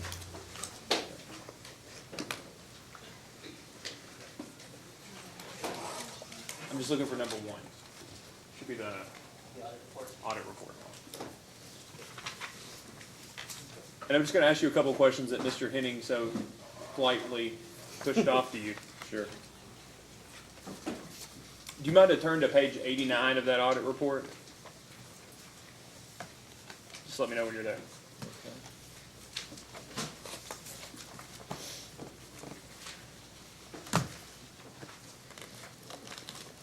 I am there. And do you see the finding V-7? Yes, I do. And would you agree that it states the DEK's money pool transactions in 2015 have caused it to incur unnecessary expense? I agree, that's what it says, yes. And do you know if the issue that was raised in that audit has been fixed? Well, what we believe is that this issue was actually not an issue. We believe this finding was an error. Did Duke state anything in the record to that effect in the 2011 124 case or in response to this audit? The 2011. This was filed into that docket, this exact document that you're referring to. Do you know if Duke followed up stating they had objections to parts of the findings in the audit report? I'm not aware that we had a requirement to make any filing of that nature. And so why do you feel that it's an error?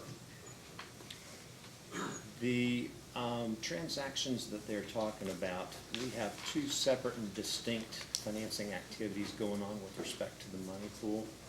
A portion of it relates to what we are using as long-term debt in Duke Energy Kentucky, about $25 million of borrowings out of that facility that's classified as long-term debt.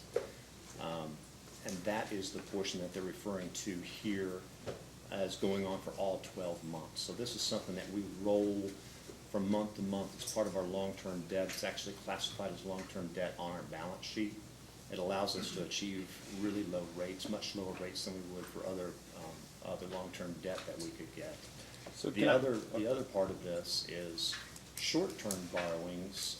For a few months of the year, there's certain times, just due to the working capital cash requirements, whether it's payments to vendors or collections from customers, we could end up with excess funds at Duke Energy Kentucky that we would lend out. And those are short-term in nature, kind of daily borrowings. By Duke Energy Kentucky lending those out, they are able to achieve, get percentages here that are much better they could get than they could get on short-term borrowings in the open market. So it's kind of two separate and distinct financing activities. You stated there's a $25 million pool that you characterize as long-term debt?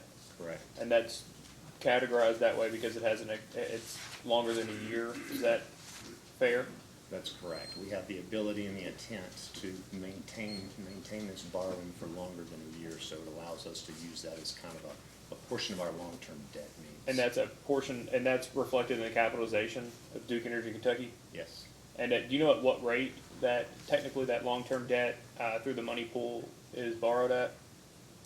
If this is correct in here, it has percentages in this report in the range of 0.48 to 0.64%, so subject to check. That's the rates that they've stated here. And so it's sort of, it acts like a revolving line, is that Correct. sort of fair? It's just a I think that's a fair way- $25 max. I think that's a fair way to characterize it. I might also add that this relates to 2015 as well, so it's well outside of our test period in this case. Right, and that's why I'm asking if this was an actual issue, if it has been corrected, because if it was an issue and had not been corrected, it would most likely be reflected in the test year. Wouldn't you agree? Understood. Can you also turn to page 90? This is, I believe, another question that Mr. Henning pushed off to you. Page 90? Yeah, and it's recommendation, Roman numeral 5-1. And it's titled, Change the Way DEK Calculates Interest Expense for the Use of Excess Borrowed Short-Term Funds. Let me take a minute to read this. Take your time. Again, this appears to refer back to this finding V7, which Duke Energy takes issue with, and the assumptions that they use to come up with this finding. So I think that then we would not agree with this recommendation either. And you disagree with the premise of the recommendation, is that right? We disagree with the premise. That's all we have at this time, Chairman. Mr. Payne, do you have any questions? Mr. Howard? Nothing, Mr. Chairman, thank you. Mr. Malone? Mr. Curtis? No, Your Honor. Mr. Mayor, questions? No questions. Commissioner Matthews? Any redirect? One question. May this witness be excused? I have one question. Oh, Your Honor. I'm sorry. Are you aware that this was filed in the case that the Attorney General's attorney asked you a question about? I was not aware of this report until just today, so Are that you answers the aware? question. Are you aware of any concerns that the commission raised during that? I'm not aware of any concerns that were brought to my attention. Okay, may this witness be excused? Yes. You may stand down. Thank you. I can understand your reluctance. And call your next witness. Call Robert Bowcraft.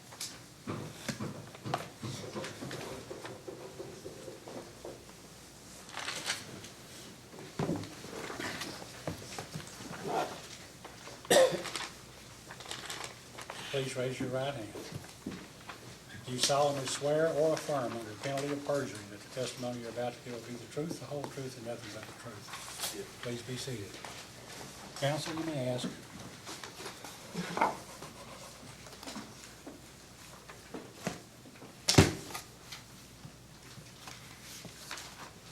Can you state your name for the record, please? Robert H. Pratt. I also go by Bo Pratt.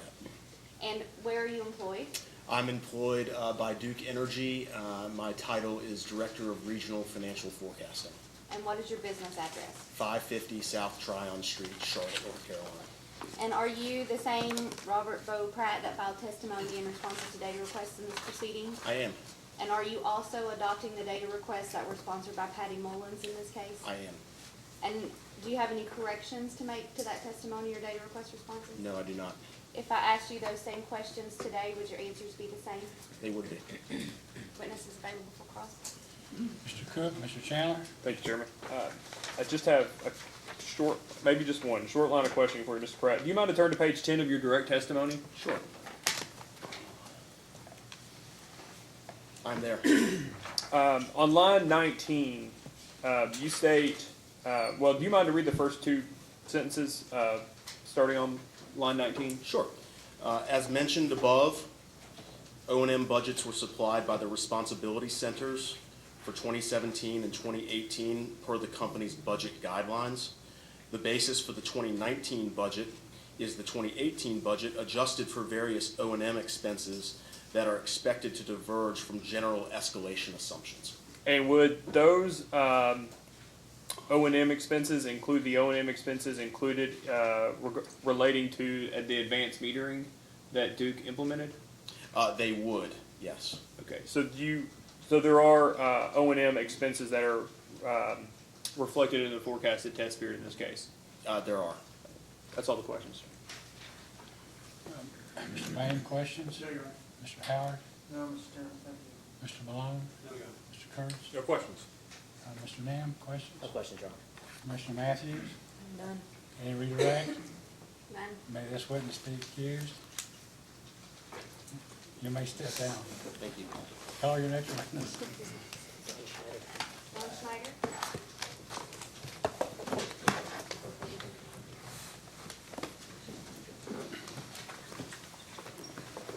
Please raise your right hand.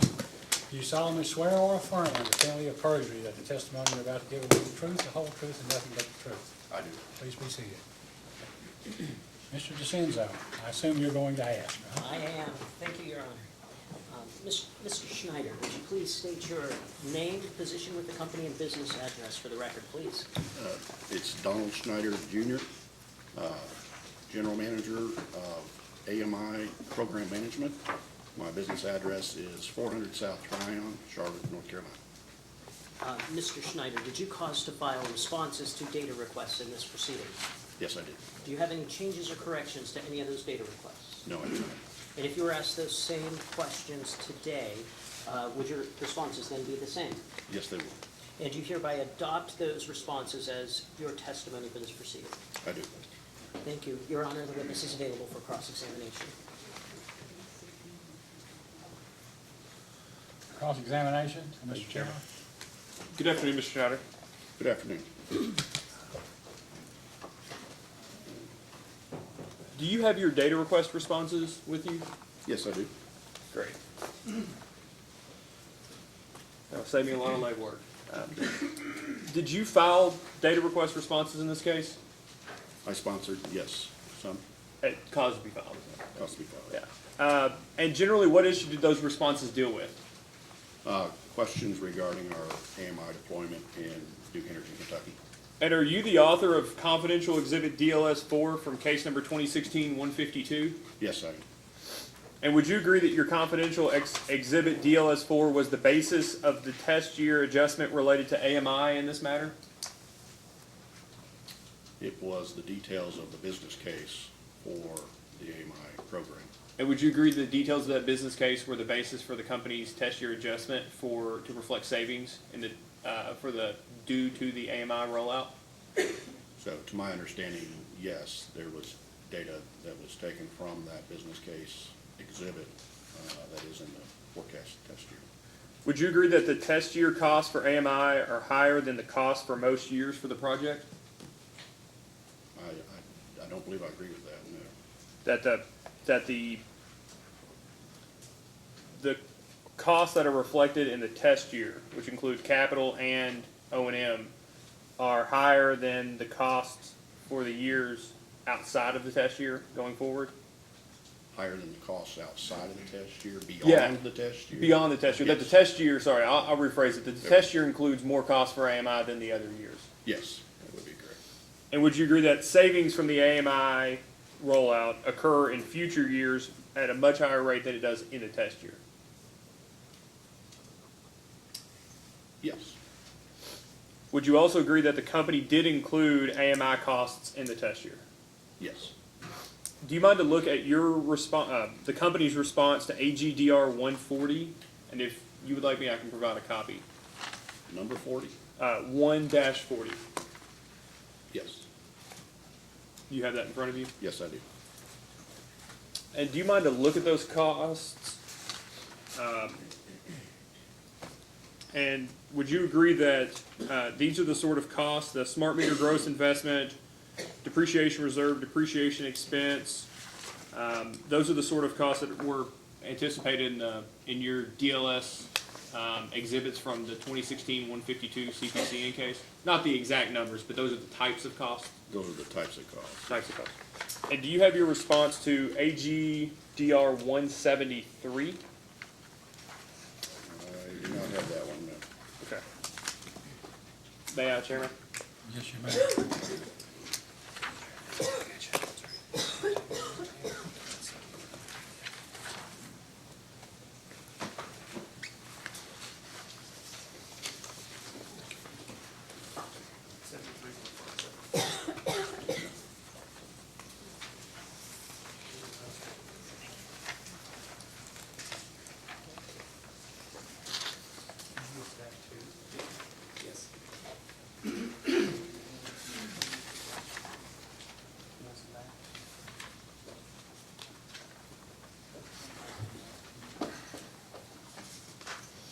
Does this appear to be the responses to AG 173 and AG 174 from the company?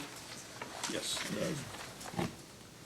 And per the testimony of Mr. Pratt that was just before you, would you agree that there were OMI costs related to the AMI initiative, including the test period of $62,551 per response to 173? Yes, I do. Could you please repeat that on this?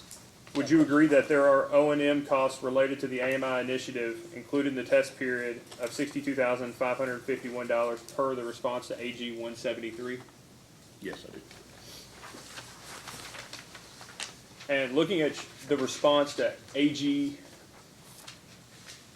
DR 1-74 public, were you a respondent for this? Yes, along with Ms. Lawler.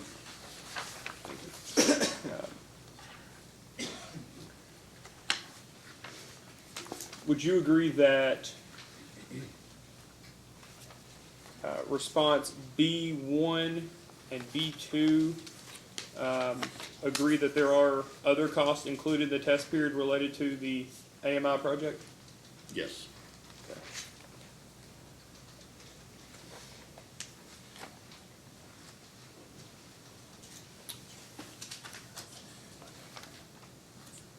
Chairman, do you mind if I take a 1-minute recess? We seem to have missed an exhibit. No, go right ahead. We won't go off the record, but we'll give it time.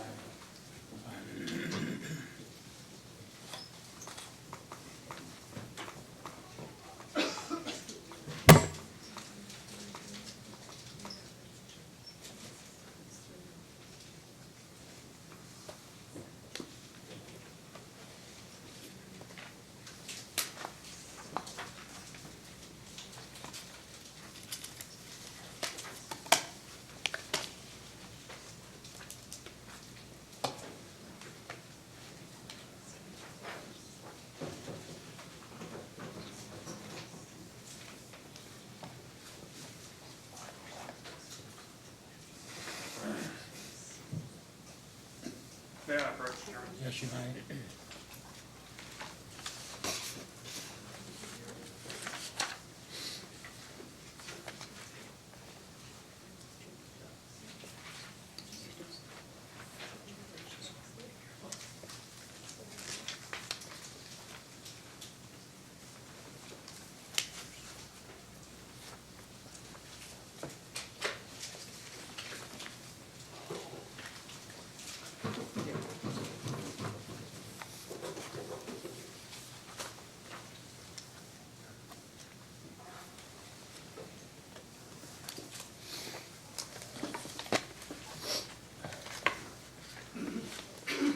Would you agree that this is the 2016-152 AMI CPCN case?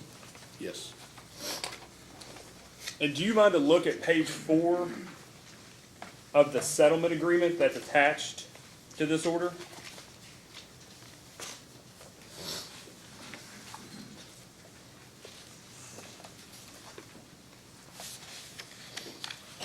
Yes. So we know where you're there. And do you see the section 4 titled Operational Benefits? Yes, I do. Have you seen Mr. Wathen's rebuttal testimony in this case? I have not. Mr. Wathen takes issue with the Attorney General's witness, Mr. Collin, in his use of 15 or 14 years in calculating a benefit for a test year adjustment. And he notes that there are, that if you're going to use 15 years, his contention is that you should also use what he refers to as the incremental cost. Are you aware of the incremental cost that he's referring to? The witness has said he has not reviewed Mr. Wathen's rebuttal testimony. He has no knowledge of what may be in there, so this calls for speculation. Response? I'm more than happy to have him read Mr. Wathen's rebuttal regarding incremental costs, if that would suffice to the company, but I'm just asking what these incremental costs are. No, you may proceed, and then if it gets too speculative, raise your question. Thank you, Your Honor.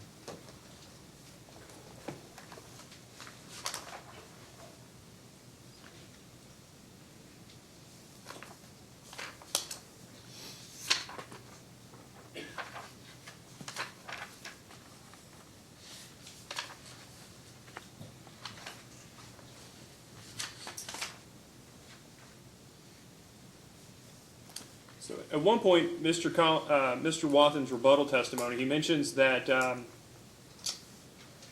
company used a 5-year period for the savings, and customers would receive the balance of savings and also the actual incremental cost to achieve such savings reflected in the original cost benefit analysis as part of the company's next base rate case. Now, I just want to make sure that, to clarify, you did draft the original cost benefit analysis in the CPCN case, correct? Yes, I did. Okay.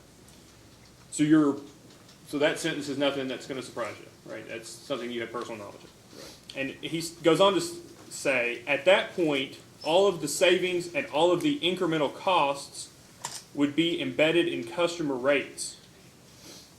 He takes issue with Mr. Collin not using incremental costs. Do you know what incremental costs he's referring to? I'm assuming he's referring to the costs in the out years beyond the 5 years that he used for the savings. And do you mind to look at that section 4 in the settlement? Lost my...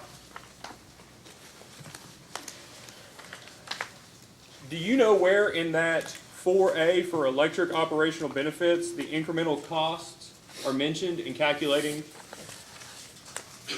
the appropriate adjustment to its rate case test period?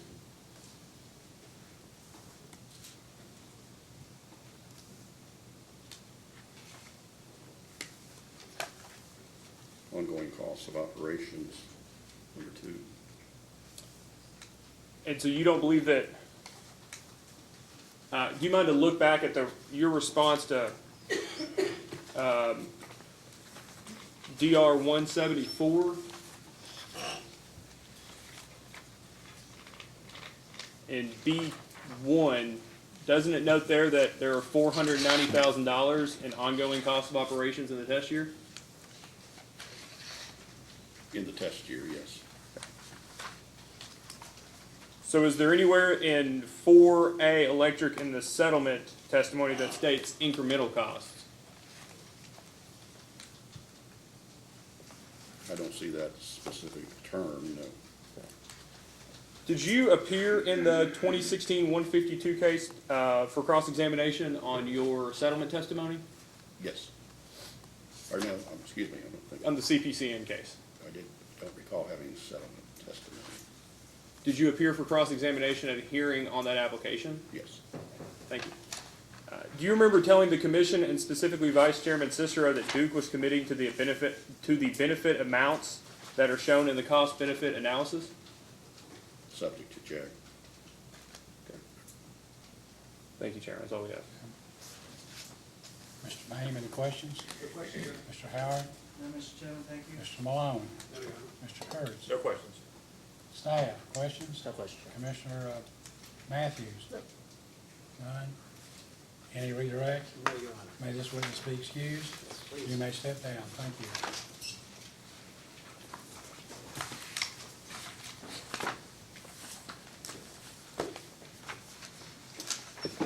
At this time, Mr. Chairman, can I move to introduce the 2016-152 final order as Attorney General's Exhibit Number 5? Any objections? We'll let it be filed in the evidence as Attorney General.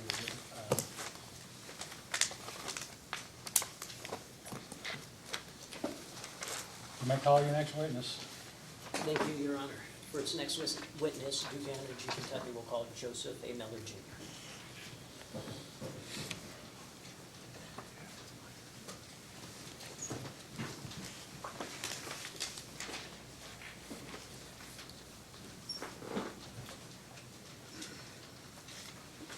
Please raise your right hand.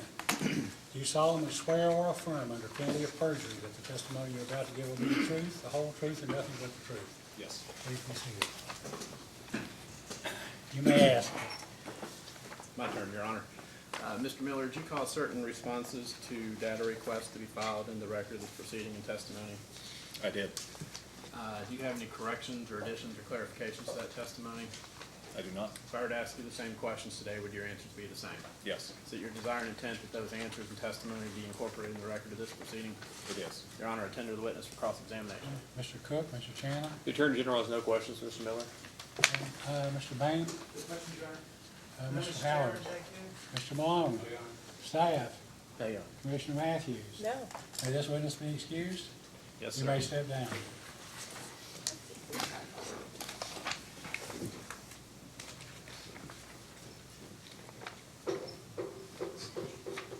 Your Honor, company would call witness Cindy Lee. Ms. Lee, will you please raise your right hand? Do you solemnly swear or affirm under penalty of perjury that the testimony you're about to give will be the truth, the whole truth, and nothing but the truth? Yes, I do. Please be seated. Ms. Lee, would you please state your business address and tell us what your title is? 550 South Tryon Street in Charlotte, North Carolina, 28202, and I work for Duke Energy Business Services as the Director of Asset Accounting. And did you cause certain testimony and responses to data requests to be filed in the record of this proceeding? Yes, I did. Do you have any changes, additions, or corrections to that testimony or data request responses? No, I don't. If I were to ask you the same questions, would your answer be the same? Yes. Is it your desire and intent that those data request responses and testimony be filed in the record of this proceeding? Yes. Your Honor, tender the witness for Mr. Cook, cross-examination. Mr. Chandler, questions? Thank you, Chairman. Good afternoon, Ms. Lee. Good afternoon. Can I ask you a couple of questions about the ash ponds and the closure activities and the costs? Yeah. That's- Yes. We'll cut to the chase, the cost of them. And can you describe to me what it is that Duke's proposal to do with that? I think through April 2018, it's $17 million in regards to the ESM, if it's approved. Yes, our proposal was to levelize the costs over 10 years, what we've incurred to date, and then through the closure of the ash pond, and levelize that over 10 years through the ESM. So your proposal is, as the effective date of the ESM, you would include the $17 million that are incurred up to that date and the future costs that are not yet incurred, all in one group? Yes. And, Yes. go ahead. The future cost would be an estimate. And it would be an estimate, so it wouldn't be the actual cost. The future cost wouldn't be actual, what we've incurred to date would be actual. And the future costs, are those capital costs or are those O&M expenses, those sort of things? We call them asset retirement costs, so the ARO cost to close the basin. Okay. And are those normally amortized?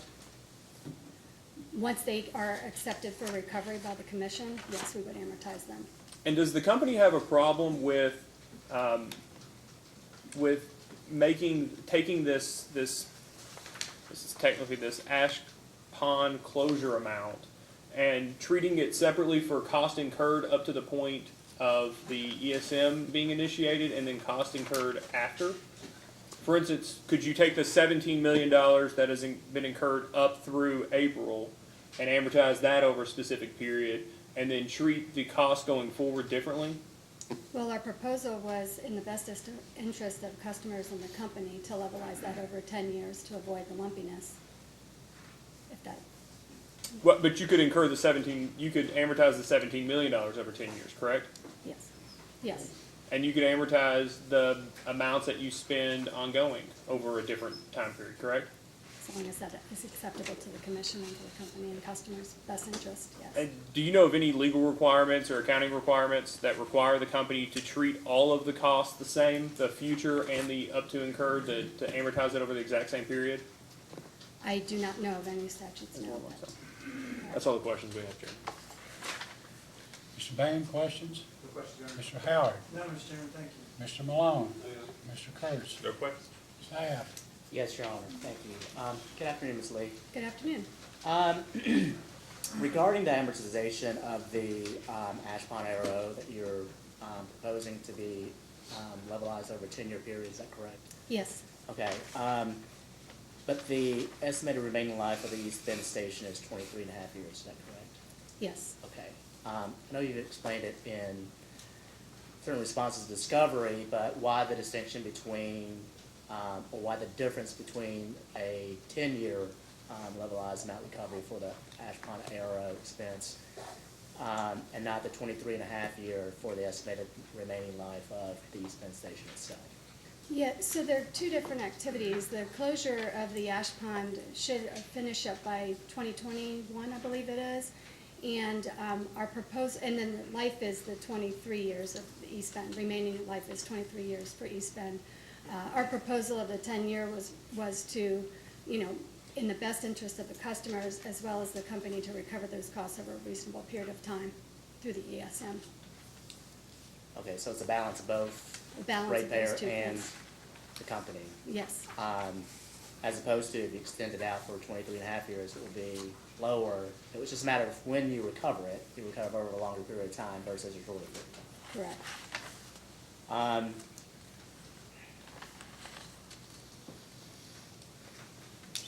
Has Duke Kentucky performed any analysis of the impact to ratepayers comparing a 10-year amortization period of the Arrow Ash Pond cost to a 23 and a half year amortization period? Yes, we looked at that after we saw Mr. Collins' testimony, and it does result in higher return. So it's over a longer period of time, but the return would be higher. Okay, so it results in a higher cost to ratepayers if you amortize it over a 23 and a half year period? Yes, because the return would be higher. It would be over a longer period of time you would collect those costs. Okay. And was the analysis provided in the record of this case? No, Okay.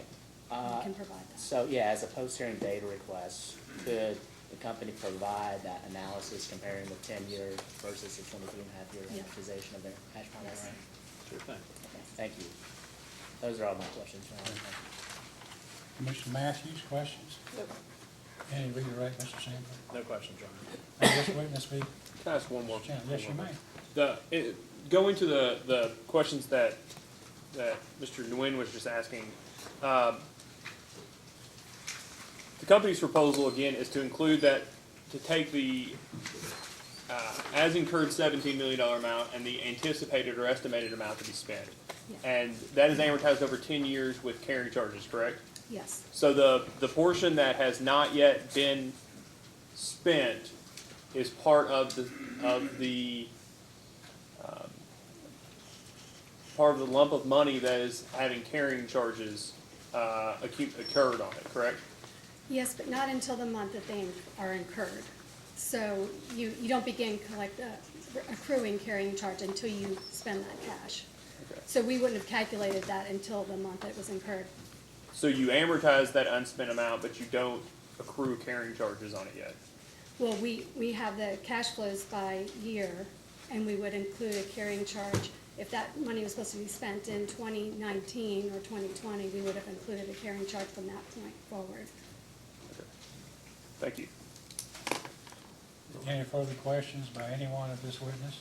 Mr. Curtis? Well, what is the carrying charge that you're proposing? It's a weighted average cost of capital, similar to our AFEDC rate as approved in our previous docket. Which is about how much? I think it's about 6% subject to check, 6 or 7% subject to check. Okay. Okay, thank you, Mr. Chairman. Any other questions for this witness? No, Your Honor. If not, may this witness be excused. You may stand down.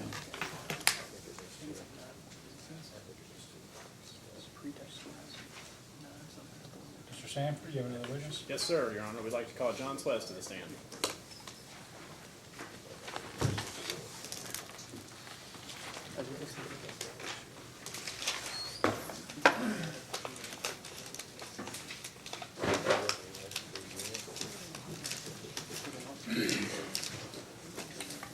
Please raise your right hand. Do you solemnly swear or affirm under penalty of perjury that the testimony you're about to give will be the truth, the whole truth, and nothing but the truth? I do. You may be seated. Mr. Sanford, you may ask. Thank you, Your Honor. Mr. Swez, did you call us, well, first off, please state your business address and your title. Yes, my name is John Swez. I'm Director of Generation Dispatch and Operations. My business address is 526 South Church Street, Charlotte, North Carolina. And did you cause certain testimony and responses to data requests to be filed in the record of this case? I did. Do you have any additions, corrections, or changes to that testimony or data request responses? So two things. One, in addition, I am sponsoring the testimony of Mr. Scott Burnside. Okay. I'm sorry, his responses to data requests from Mr. Burnside. And two, I have a small correction in my direct testimony. On page 24, line 17, where it says charge code 2111, that should be 2211.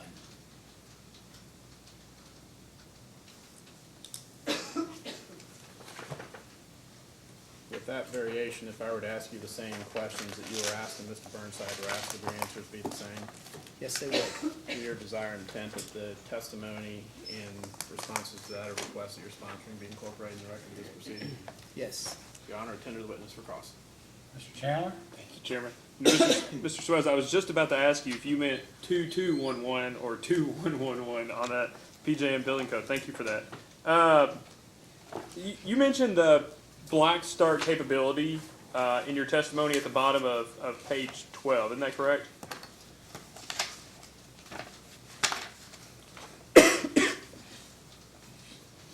Yes. And so can you explain to me, and it was a little hard to tell from your testimony, how the funds derived or the benefits derived for the Black Start capabilities are ultimately passed through to customers? Where does that show up as a credit to a customer's bill? Are you speaking of currently or on the proposed? Just try both.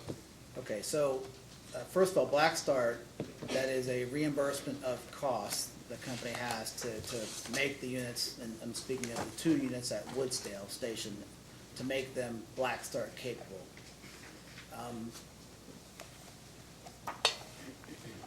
There's a specific PJM charge type that reflects those credits and charges. And if I'm allowed to look, I can give you the exact number. Take your time.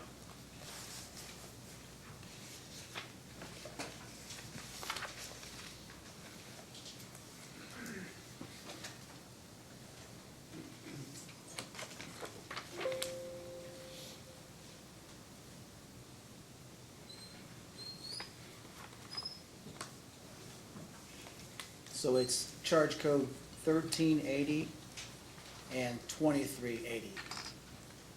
And 2380 being the cost and 2380 being the credit. And how does that get passed through to customers now? That is considered an ancillary service, and that flows through, currently today, through the PSM. Through the PSM. So if credits exceed costs for the Black Start capabilities, they're included in Rider PSM, and the first $1 million of that goes to customers, correct? The only part I would disagree with is you said if credits exceed costs. I believe it's netting of all the ancillary services, but that's more accounting questions, but I do believe it's not each particular charge type. I believe it's all of them together. I got you. So you would say, your understanding is that Black Start is part of ancillary services, and any credit over cost that comes out of ancillary services is added as a credit to Rider PSM, which is credited maybe with other things, and if all of those credits net out to cost at $1 million. The first $1 million of that goes to customers, correct? I believe that's correct. Okay. But again, the accounting part, you're probably better off asking an accounting witness, but I believe that's correct. And is the company proposing to change the way that Black Start credits are returned to customers?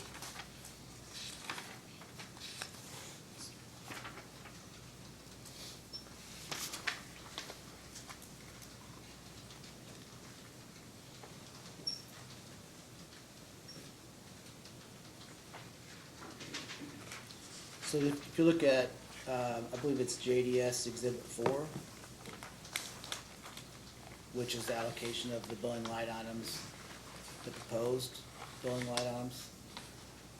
You look down to 1390, or excuse me, 1380, and it's still checked under PSM.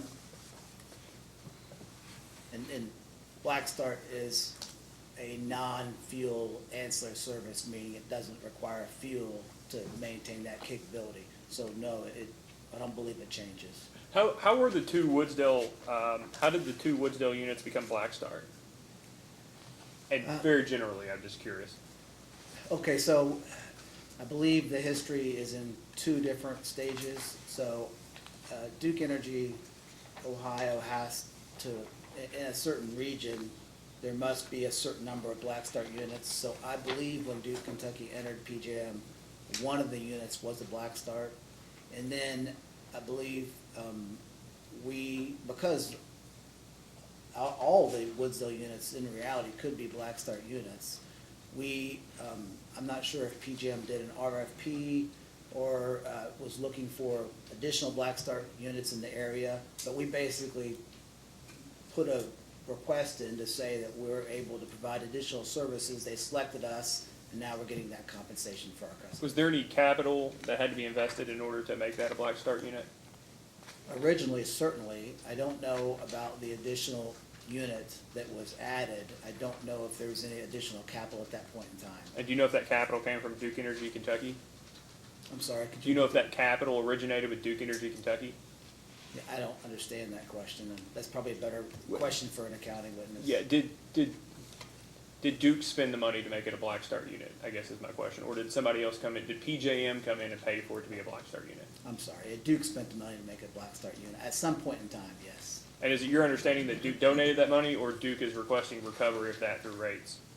I didn't quite catch the donation part. Did Duke shareholders donate that money, or is that an investment that they expect to earn a return on from customers? It's probably a better question for an accounting witness, I think. That's all the questions I have, Chairman. Mr. Bain, questions? Mr. Howard? No, Mr. Chairman, thank Mr. you. Malone? Mr. Kurtz? I guess I do. It's been a while. Can you summarize what the issue is regarding these Black Start costs on the Woodsdale units, for the Woodsdale units? You mean to summarize what the costs actually are? Why is it being, what role is it playing in this case? I mean, as far as the costs themselves, so certainly since we have load, one of the things that you have to do is have Black Start in case the generation obviously goes away. Can you define Black Start? That means that the power plant can operate without there being, the power plant can start how? So basically, the power plant can start under its own power without a connection to the grid. So Okay. if the grid were to go out, right, everyone loses electricity, a certain number of plants in certain locations have to be able to start up without using the grid. Most power plants start up by using the grid for power to come in to turn on the systems. And Woodsdale's unique in the fact that it doesn't need the outside grid to actually start. That's what makes it a Black Start unit. And the Woodsdale units are combustion turbine units, right, gas-fired? That's correct. Okay, so that sounds good, that provides reliability to the grid, the Black Start capability. I would agree with that. How much money have you spent to make them Black Start? And I take it PJM pays you extra for that capability, is that right? PJM certainly reimburses us for the cost, including testing costs. I don't know how much money we spent historically. That goes back to the construction of the units, so I wouldn't know the answer to that question. Having, is the black start capability for the Woodsdale units make it less likely that they would get a capacity performance penalty in the event of an emergency? I think it's unrelated. Okay. Do you know how much, I might have asked you, how much did it cost to make the Woodsdale units black start capable? Yeah, again, that goes back to most of the cost would go back to the original construction of the plants, and, you know, that was back in the early nineties, and I wouldn't know. Okay, just generally, a coal plant generally does not have black start capability. Yeah, I don't know of any coal plants that have black start capability. They would need electricity from the grid to turn motors to get going. Yeah, usually we all have a plan to restore the grid in case this happens. Normally, they're the ones that the CTs start up and then send the power to the coal unit, so then it can start up. So it's always second or third. That's good. Thank you for the explanation. Mr. Lynn, questions? Yes, Your Honor, thank you. Good afternoon, Mr. Flores. Good afternoon. Can you turn to page 24 of your direct testimony? Said 24? Yes. So this is where you're discussing the proposed additional billing line items, PGM billing line items to be flowed through the Ryder PSN. Is that correct? That's correct. Okay. And essentially they're broken down into two groups. Is that right? At least two groups, but yeah, more or less. Okay. So if you flip to page 25 of your testimony at lines 12 and 13, say that these BLIs are generally divided into two groups, the non-native portion of fuel-related BLIs, or billing line items, and the non-fuel-related PGM billing line items, correct? Yes. Okay. So going back to page 24, those billing line items that are proposed to be included in the calculation of the all system sales component of the profit sharing mechanism are these numbers that are indicated here at the bottom of 24. Is that correct? So I think your question was, are these BLIs related to the non-native generation sales? Right. Yeah, the lines 16 17 through 20. Through 20, almost, yeah, through 20. Okay, okay. And then the non-fuel related components are those accounts listed at the bottom of 24 lines 21 through, I guess, the top of page 25. That's correct, line 1 on 25.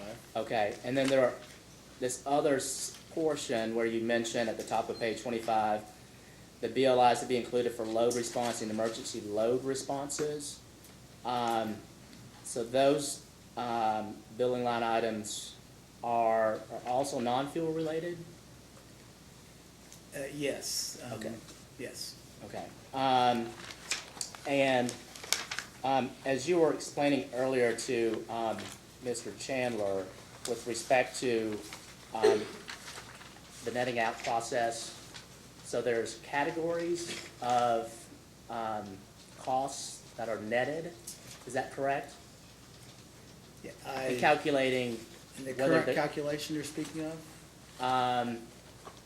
Well, I guess for the proposed billing line items that are to be included in Ryder PSM. So for instance, if you look at page 24, the billing line items on line 17 through 20 involving the all system sales calculation, would Yeah, I that see. be considered one account? That would be a net? There's revenues and charges, and you arrive at a net for that? Yeah, I think the netting questions and how the PSM actually works are probably better for like a different witness. That'd be... Just probably Ms. Lawler or Mr. Wathen. Okay, okay.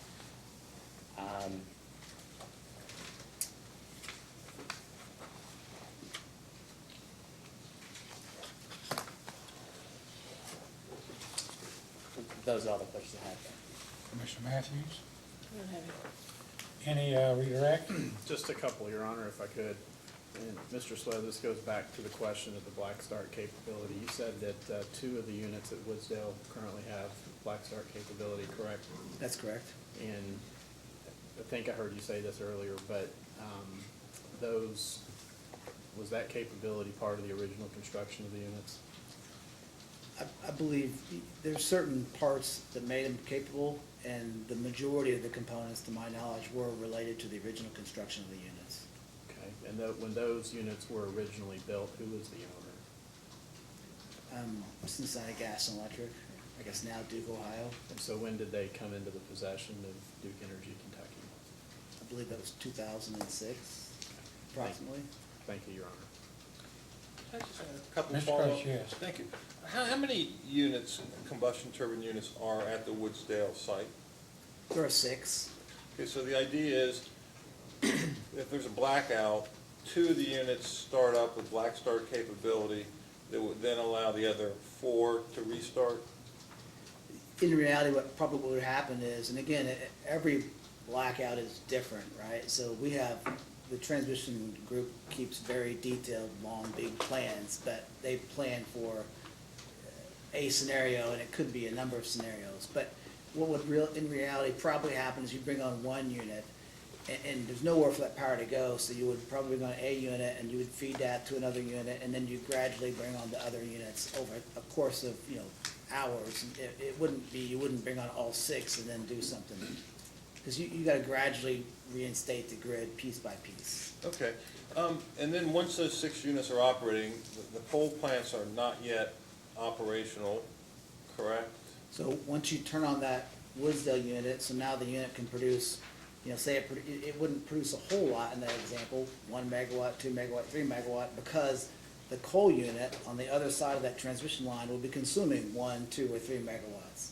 And you'd coordinate, the Woodsdale would generate more, and the coal unit would consume more, and they would coordinate as the coal unit starts up. How can you direct the electrons from Woodsdale to the coal units and prevent them from turning on my refrigerator or something, for example? So this is probably a question for a transmission person, but in this event, we're talking about where the grid is essentially, it's not doing anything, right? It's cold, more or less. And the transmission folks are gonna be switching whatever switches they switch to make sure that the power goes from Woodsdale to that coal unit. They're gonna prevent it from happening. So they can direct it right to the place where it needs to go? Yes. Okay, thank you. Any other questions by anyone of this witness? Mr. Chairman, if I may, just one or two. Yes, you I'll may. be brief. Excuse me, just one moment. Thank you. Good afternoon. Good afternoon. And now I'm trying to understand the Woodsdale units because you've got an interest piqued, excuse the pun. If we look at the Black Start design, were the Woodsdale units originally designed to run on propane? Is that my understanding? They originally were designed to run on natural gas with propane as a backup fuel. But because of the closure of Todd Hunter in 2013, propane was no longer considered by Duke. Is that my understanding? I don't know exactly what year Todd Hunter closed, but Todd Hunter closure certainly caused us to not be able to deliver propane to the station in a timely manner or really a safe manner. And that did lead us to remove the ability for the units to consume propane. But as a secondary fuel, you're now considering ultra-low diesel. Is that correct? Again, I'm not directly involved with that yet, and I don't know if it's ultra low or what exactly type sulfur, but I know it's fuel oil, yes. Okay, so you're considering a secondary fuel for Correct. Woodsdale, and that is diesel? Yeah, fuel oil, I call it, but sure. Oh, okay. But the primary fuel is natural gas, correct? That's correct. Do you have firm contracts for the natural gas? We don't have any firm supply contracts. We do have contracts allow us to park the gas, park and loan type contracts to manage the gas supply to the unit. but we don't have any firm gas supply contracts just due to the nature, the peaking nature of the units and the relatively low capacity factors. But do you have contracts in place for natural gas in order to run those units when needed?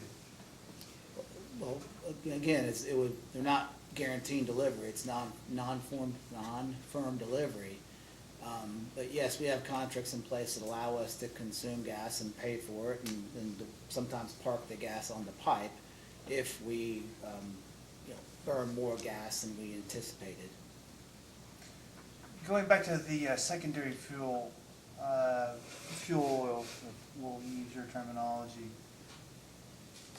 that requires on-site storage, correct? Yes, it does. Have you built that on-site storage? I'm fine with answering these questions, but there's probably a better witness suited to answer the questions, who is actually the witness in this, in the case for the Woodsdale backup fuel oil. I mean, do you know the answer, or? I know that the station does need tanks or storage devices to hold the fuel oil, yes. So you know it does need It will the need storage? those, yes. Do you know how much storage? Again, that's probably a better question for the witness that would, Mr. Verderami would be able to answer that question. Okay.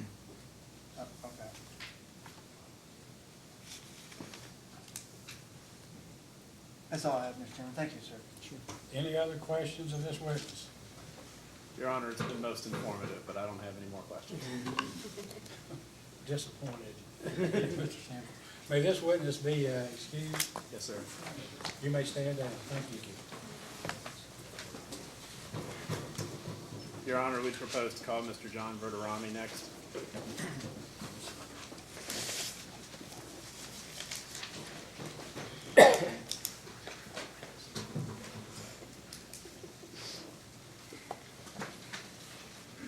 Please raise your right hand. Do you solemnly swear or affirm under penalty of perjury that the testimony you're about to give will be the truth, the whole truth, and nothing but the truth? I do. You may be seated. Mr. Sanford, you may ask. Good afternoon, Mr. Verderami. Please start out by giving us your business title and also your address. My title is Managing Director, Power Trading and Generation Dispatch. I work at 526 South Church Street, Charlotte, North Carolina. Did you call certain testimony in response to data requests to be filed in the record of this proceeding? I did. Do you have any changes, additions, corrections to that testimony or data request responses? I do not. If I were to ask you the same questions, would your answers be the same? They would. So your desire and intent that your data request responses and testimony be incorporated in the record of this proceeding? Yes. Your Honor, I tender the witness for cross-examination. Mr. Chandler, questions? Thank you, Chairman. Good afternoon, Mr. Verderami. Very well done. Good afternoon. Should get a lollipop or something for not messing up. So there's something I've been wanting to talk about all day, and I'm glad I finally get the time. That's capacity performance. Oh. Are you the person to talk to about capacity performance? I'm one of them, yes. So Mr. Cook had a question earlier to Mr. Henning that got pushed off to you, so we'll start there. Would you agree that the company is expanding the types of costs or credits that can be recovered under Rider PSM? Yes. And the company proposes to expand those costs or credits to include non-native sales and revenues net of costs in the wholesale markets, sale of RECs, renewable energy credits, and also for short-term capacity purchases to meet the company's native load obligations, and for any capacity purchases from QFs under PURPA. Is that right? Correct. Are they also requesting to expand it to include either penalties or benefits from the capacity performance market? That's right. And so the costs, are they technically referred to as penalties?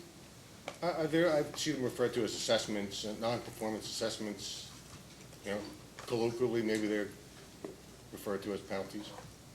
They are disincentives for not performing. For not showing up. And for showing up, what's the proper term for the payment that goes to the PJM refers to them as bonuses. bonuses? It's a lot better than penalties, assessments, but bonus is as good as it gets. Has Duke had to make any investments to ensure that it does not receive any capacity performance assessments in the future? Yeah, so just to be clear, Duke Energy Kentucky as a FRR entity is not subject to the capacity performance restrictions or penalties or bonuses until June of 2019. So yes, I think we have adjusted how we spend capital at East Bend in terms of focusing investments on projects that improve reliability. And then we've also, you made reference to the ultra-low sulfur diesel project at Woodsdale, which is a $55 million project to install the capability and on-site fuel to meet the capacity performance requirements. And you're comfortable following up on NKU's question on that? You're comfortable talking about that as well? Yes. So, is it accurate? If you get too engineering, you're going to lose me. But if I get too engineering, I'm gonna lose myself. If you mentioned capital, so it's your testimony or your state today that the company had to spend capital in order to update its generation fleet or to invest in its generation fleet to make sure that starting in June of 2019, it's not assessed. It doesn't have any assessments per the capacity performance rule, and to comply with in order to have the Black Star capabilities at Woodsdale, correct? Well, there's no new capital being spent for the Black Star projects. And I would characterize the investments at Woodsdale particularly around compliance with the specifications, if you will, of capacity performance and making the generation useful as an asset in our capacity plan. So would you say that the company and customers are expending money now to ensure compliance with capacity performance so that they're not leveled assessments in the future? Yes. Yeah. And so would you agree that the company is providing an opportunity for a return on its capital when it's invested? Yes. And so it's ultimately the customers that are paying for these investments to ensure that Duke and its customers aren't leveled assessments in capacity performance, correct? I would say we manage these assets on the customer's behalf, and in order for them to maintain their usefulness and to monetize the value of them as investments, then yes. Okay. So as proposed, Rider PSM provides for a netting of, and I don't want to go through the list again, but a netting of multiple costs or credits, right? And after all those are net against each other, whether it's a plus or a minus, that is going to, as proposed, to be split 90-10, correct? Yes. Again, as Mr. Suez mentioned, Mr. Wathen is the architect of the schedule and how that all breaks down. But generally, yes. Okay. So if all things equal, if Duke's generation fleet doesn't show up, and I know that's not, but is leveled an assessment under capacity performance starting in June 19, Duke is on the hook for 10% of those costs, correct? All things equal. Correct. And also eligible for 10% of the bonuses. Right. So But you would agree that it's up to, but Duke ultimately has control of the generation fleet, correct? Not the customers. It's one of the two, I guess. We operate the fleet, yes. Operate the fleet.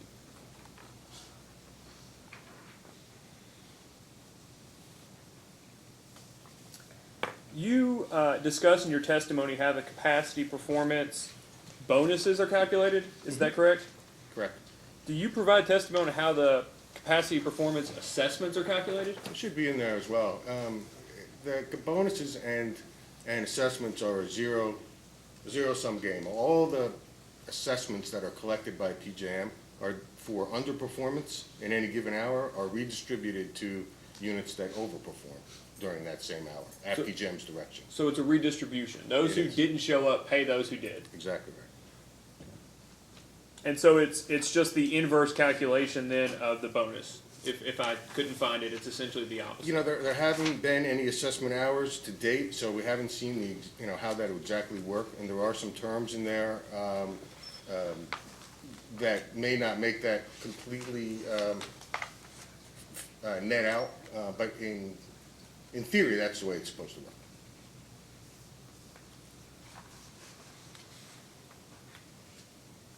That's all the questions I have, Chairman. Mr. Bain, questions? Questions, Your Honor? Mr. Howard? None, Mr. Chairman, thank you. Mr. Malone? Mr. Kurtz? I think so. Thank you, Mr. Chairman. Capacity performance was born out of the PJM's experience with the polar vortex in 2014, is that correct? Correct. That's when the lights almost went out, or what, 800 megawatts away from a rolling blackouts? PJM had about 20% of their capacity unavailable. And so the way capacity performance works for RPM entities like East Kentucky, it's phased in. But for FRR, it just happens in a flash cut at the date you said? No, there was a phase for the 1920 delivery year. 80% of the capacity we needed to put in the FRR plan, and the fixed resource requirement plan, needed to be CP generation, and for 2021, 100%. Okay. So beginning at that period, if it only, capacity performance is only happens if there's an emergency, a system emergency, PJM calls on all its interruptible load, et cetera, and there's an emergency situation, correct? Mm-hmm. Okay. And then those units that overperform, it's a zero-sum game, you explained all that. The capacity performance penalty is calculated, but it doesn't, I've seen estimates about $3,500 a megawatt hour. Is that about right? That's about right. And East Bend is a single unit? It is. Okay, so that's a relatively, it's a big unit, about 648 megawatts? 600 megawatts, yeah. And with one boiler, it's subject to, you know, if it's off, right? As opposed to a unit like KU's got 400 or 500 megawatt units at Ghent or something like that. You've got multiple units at Woodsdale. So if there was an emergency and East Bend was off, you would be subject to capacity performance penalties for the entire megawatt, 640 something megawatts.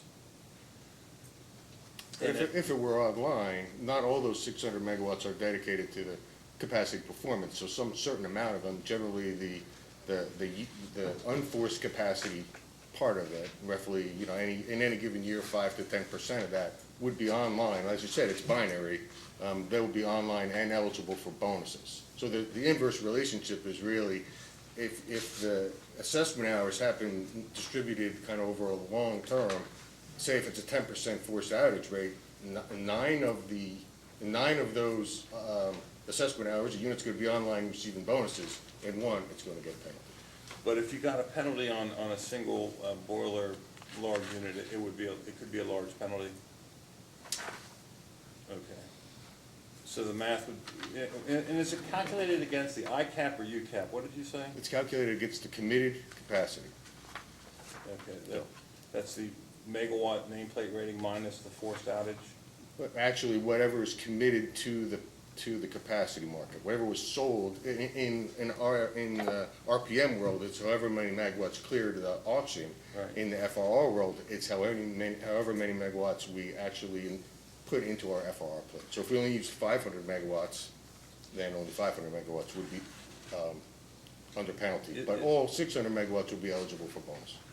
Isn't East Bend always committed fully, or are there times when you don't? Generally it is, but the Woodsdale units aren't necessarily always. It depends. Every FRR year we plan commits just the amount of megawatts we need to. Okay. And so one of the morals of this story is you want to invest to make sure that East Bend is available during really hot summer, really cold winter to avoid a penalty. Actually, you want it to be online all the time because if we look back, the system is these days as stressed in the off seasons as it is in the winter and summer. Right. Right. And capacity performance is not seasonally specific. It's year round. Okay. Okay. Thank you, sir. Staff, questions? Yes, thank you, Your Honor. Good afternoon, Mr. Verderami. Good afternoon, Juan. So, how much capacity was committed for the 2017-18, 2017-2018 delivery year? Oh, I don't have that off the top of my head. So East Bend is what, about 600 megawatts? 600 megawatts. Woodsdale is, 460 megawatts. Okay.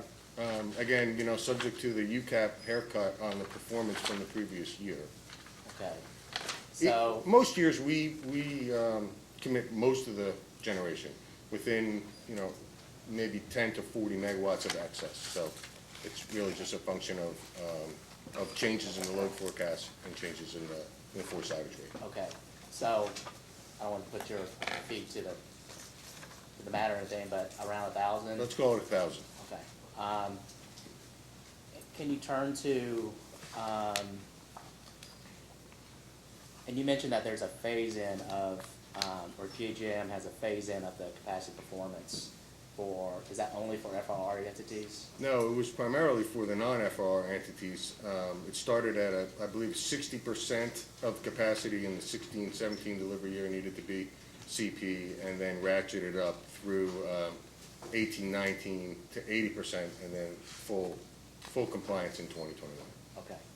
And then, the reason why, even though capacity performance, was partially implemented as far back as 2016-2017 delivery year, Duke Kentucky didn't seek, authority to, construct a dual fuel capability for, Woodsdale until, I guess, the order was approved earlier this year. Was that because of the transition, or what was the decision in terms of waiting until now to I think we didn't take that, Woodsdale- I'm sorry.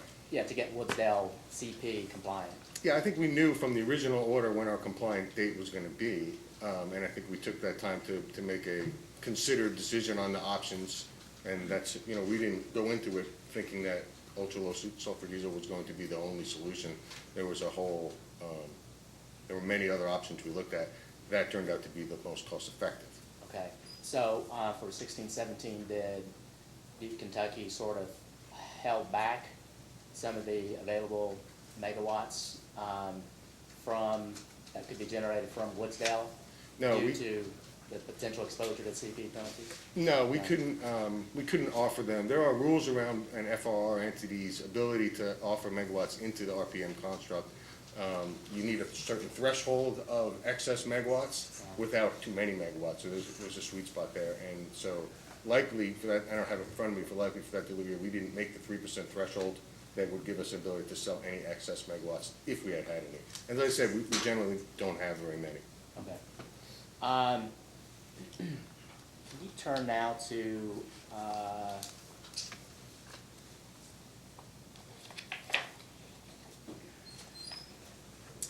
it's page 9 of your testimony, your direct testimony? Yes.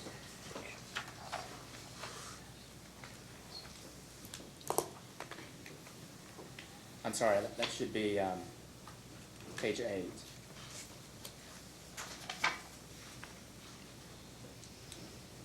There's a table there at the top of the page where it says it's, the projected reserve margins for Duke Energy Kentucky are shown below. And for 2017, it was 31%, going forward to 2021, 30%. Is that correct? Yes. And then the reserves are identified for each of those 5-year period as well, ranging from 243 in 2021 to 250 megawatts in 2017. Is that correct? Okay, so is that the, that is the projected reserve margin and the projected amount of megawatt reserves that Duke Kentucky has, given the load requirements that it needs in PJM? So, not to put words in where I think you're going with this, but this is an IRP view of the reserve margin. Okay. It's useful in the IRP process, but I think it's somewhat anachronistic in an RTO world. because it's a very simple calculation of the nameplate generation divided by the load forecast in any given year. Okay. It's very different. It's fine for long-term planning and for a long-term view about what your generation availability is versus your load. But in the world inside of PJM, it's really not an applicable number. Okay, so the applicable number for the applicable reserve, required reserve margin for Duke Kentucky and within PJM, is that identified on page 7? No. That number is a target number that's used also for planning purposes by the IRP group that uses E4s, a system E4 from PJM, Okay. as well as a average E4 of Duke Kentucky, as well as how the Duke Energy Kentucky load conforms to the PJM load. So this is a nod to how being inside of PJM. Okay. So that creates a target reserve number. And so if you compare that target reserve number against the 30 number, because that's in IRP space, that's what you're striving for. Okay. But in reality, inside of PJM, we don't have this long-term credit for the full nameplate value of the the generation. Right. So that can vary easily by 40, 50, 100 megawatts in any given year. So there are differences between what we're required to bring in our FRR plan to PJM and in planning space in IRP. Okay. Different load forecasts, different scaling. Basically, PJM defines the load obligation for the FRR plan, while in IRP space, it's done by our own internal load forecast. Okay, so for each delivery year, PJM identifies the load serving entity's load requirement within PJM. So Right. they would identify what Duke Kentucky's load requirement for each of the delivery year. And they would also, they being PJM, would also identify, based upon their calculations of equivalent force outages and the like, to determine what the available capacity that Duke Kentucky would have, and then apply a reserve margin based upon the calculated reserve margin for the entire PJM For the footprint, yes, as well as, any conformity issues between the PJM's load, system load, and something specific to Duke. Okay. Do you Whether know- it's, for winter peaking, summer peaking, there are adjustments that they make. Okay. And Duke is a summer Summer peaking? Okay, so it's coincident with PJM's? It's more coincident than, say, EKPC's would be. Right. And so did PJM perform, I take it that PJM performed calculations for the load requirements as well as the available capacity that Duke Kentucky has for the 2017-2018 delivery year? That's right. They did that twice, once 3 years before the delivery year, and then right before the delivery year started. You get a final assessment. Okay, do you know what the reserve margin was? It's roughly 15%, 15.5%. Okay, and what was Duke Kentucky's, did Duke Kentucky, the capacity that's available for Duke Kentucky, considering factoring the reserve margin, did Duke Kentucky, I guess, had sufficient capacity to meet Sufficient their- capacity, yes, but not by much. Okay, That's with all our resources, demand response, EE, and as well as the generation. okay, so you're just right there, right on the margin. Okay.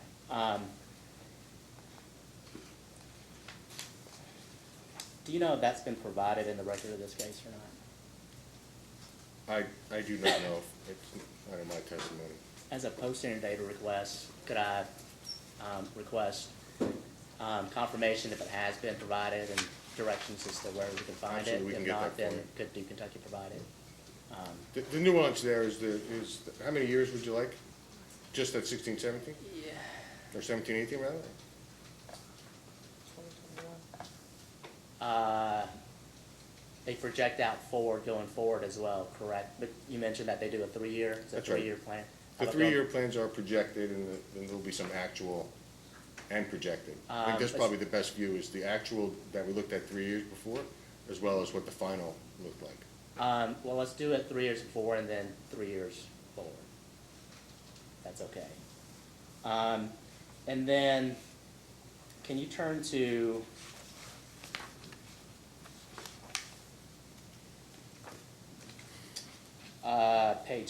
bottom of page 13, please.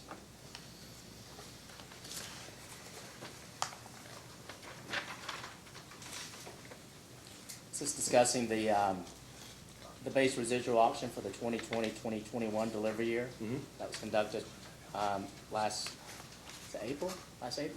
May. Last May. And there's it's mentioned that Duke Energy, Ohio, Kentucky, that zone cleared with an LDA adder of $53.47 per megawatt day to the $76.53 per megawatt day general clearing price, known as the rest of RTO. I'm pretty sure LDA is defined somewhere in here, but what is LDA? Locational delivery area. It's Okay. just the zones that PJM defines. Historically, they're on, the Wires company that, when they joined PJM. Right. And so the adder is reflective of what? So the adder is, PJM, the way the auction process works, RPM works, is just generally PJM takes all the generation in a footprint and applies it to all the load, projected load in the footprint, except for where, in regions where it knows that, before the auction, where it knows where there is a limitation, transmission limitation on how much generation is inside the particular zone versus what is required to be imported into the zone. And so in the 2021 auction, the DEOK zone was not identified as a priori a zone that would separate, but once they ran the models, they realized that the load requirement inside of the zone exceeded what could be imported generically from the rest of the RTO. At that point, the model or the auction now looks for a clearing price from offers that are specific to that LDA. And generally, you move up the demand curve, and you'll clear at a higher price. That's what's known as separation. Is that due basically to congestion? It could be due to congestion, and it could be due to retirements, that cause congestion, or just retirements inside the footprint. Okay, so it could just be not systemic, but something that is just an anomaly for that particular delivery year? It could be that delivery year, and it could be, generally that provides an investment signal to either build transmission or build generation. Okay. And that could be resolved the next year, or it could be, a long-term issue. Okay. So has the Duke Energy Ohio Kentucky zone, has that been historically, has an adder been added to the clearing price, the market In clearing my price? knowledge, it had not separated before.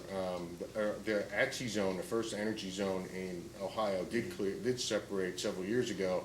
It cleared almost at cone for 1 year, and then returned to the rest of RTO the following year. And then, with respect to the proposed expansion of recovery of certain expenses or revenues for rider PSM, you mentioned short-term capacity purchases as well. I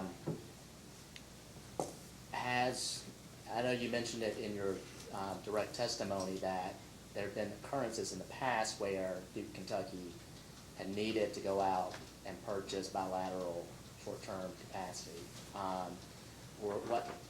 Do you know what factors precipitated those, the need to purchase short-term capacity in the past? So generally, and they've been small purchases, 15 megawatts, 5 megawatts, and they were generally done before submittal of our initial FRR plan.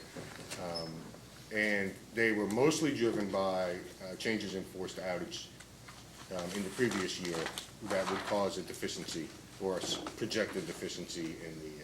Were those planned or unplanned outages? That would be unplanned generally. All right. And so, short-term capacity purchases then would, are now being proposed to flow through the rider PSM. That's correct. And those are gonna be costs, correct? Or They would there would be they would revenues Well, associated? they would be costs. I mean, revenues already flow through the PSM. These would be costs. The thought is really just behind an alignment of interest so that there's just another reinforcement of making the correct decision for a short-term bridge of capacity versus a knee-jerk reaction to build or buy capacity. Okay. Those are all the questions I have. Commissioner Matthews, questions? Has Duke, Ohio, Kentucky always been FRR? We have, actually, the commission mandated we enter as a FRR and remain as such until we could make a case that it was in customers' interest to leave. Is that case, is it closer to being made? No, I would say it's probably further than being made. I think there, with what's going on in PJM and generally their focus on the negative impact on the competitiveness of their market of subsidized generation, such as ours.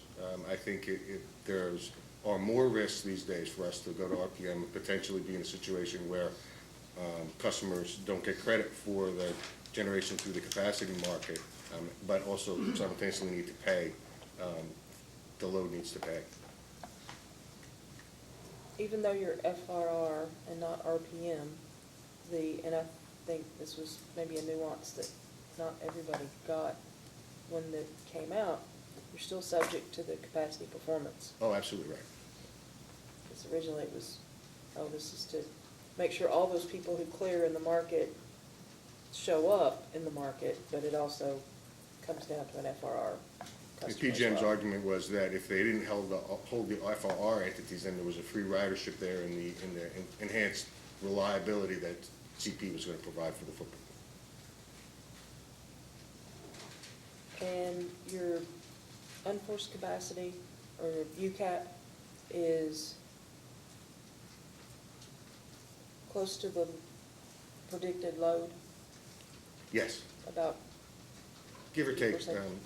40, 30, 20, it varies from year to year and from projected plant to final plant, but generally not in excess of 40 or 50 megawatts. How is UCAP calculated?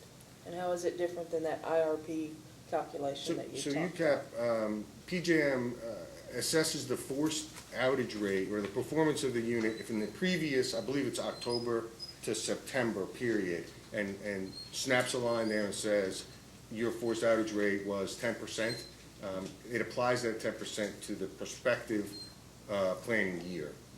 So if it was 600 megawatts, you now have 540 megawatts of credit to apply somewhere or offer into village. And will that, if the retrofits at Woodsdale for the fuel oil, does that change? Does Woodsdale factor into your UCAP at all, or is it just East Bend? No, Woodsdale, absolutely. Every unit has a forced outage rate. So does that help Woodsdale going forward?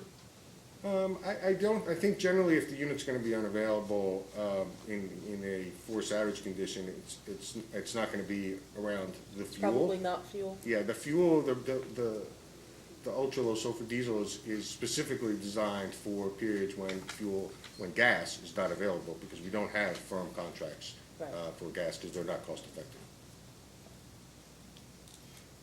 I think that's all I have. Mr. Sanford, anything direct? Your Honor, just a couple of topics to touch upon if we could. Mr. Verderarme, you recall being asked to comment about capacity performance issues, correct? How long has the capacity performance construct been in effect? Since June of 2016. And are you aware of how many actual CP or capacity performance hours there have been in that time?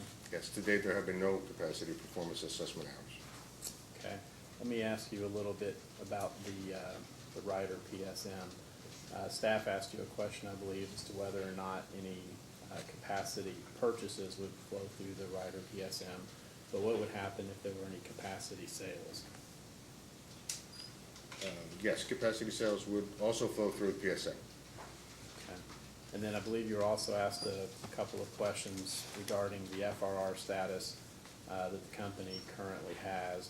Are there any recent changes in regulatory policy or PJM that would have an impact on the company's ability to move from the FRR to an RPM status?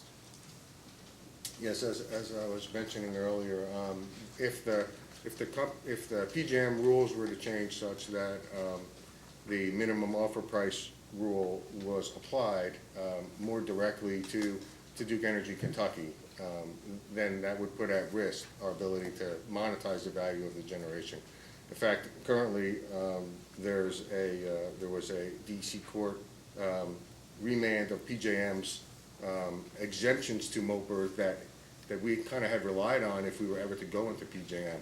So they've rolled back the rules to pre-2012, which does not currently have an exemption for Duke Energy Kentucky, or for self-supply utilities like Duke Energy Kentucky.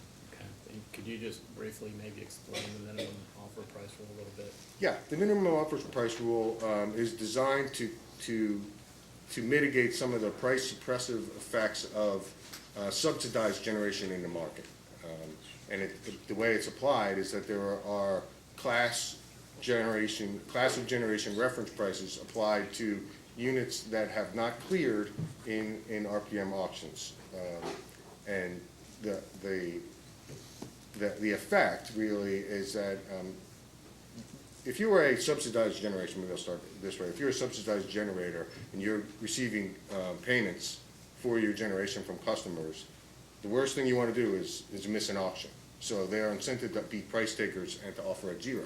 PJM feels that does have a price suppressive effect on competitive generation, and so they create minimum offers.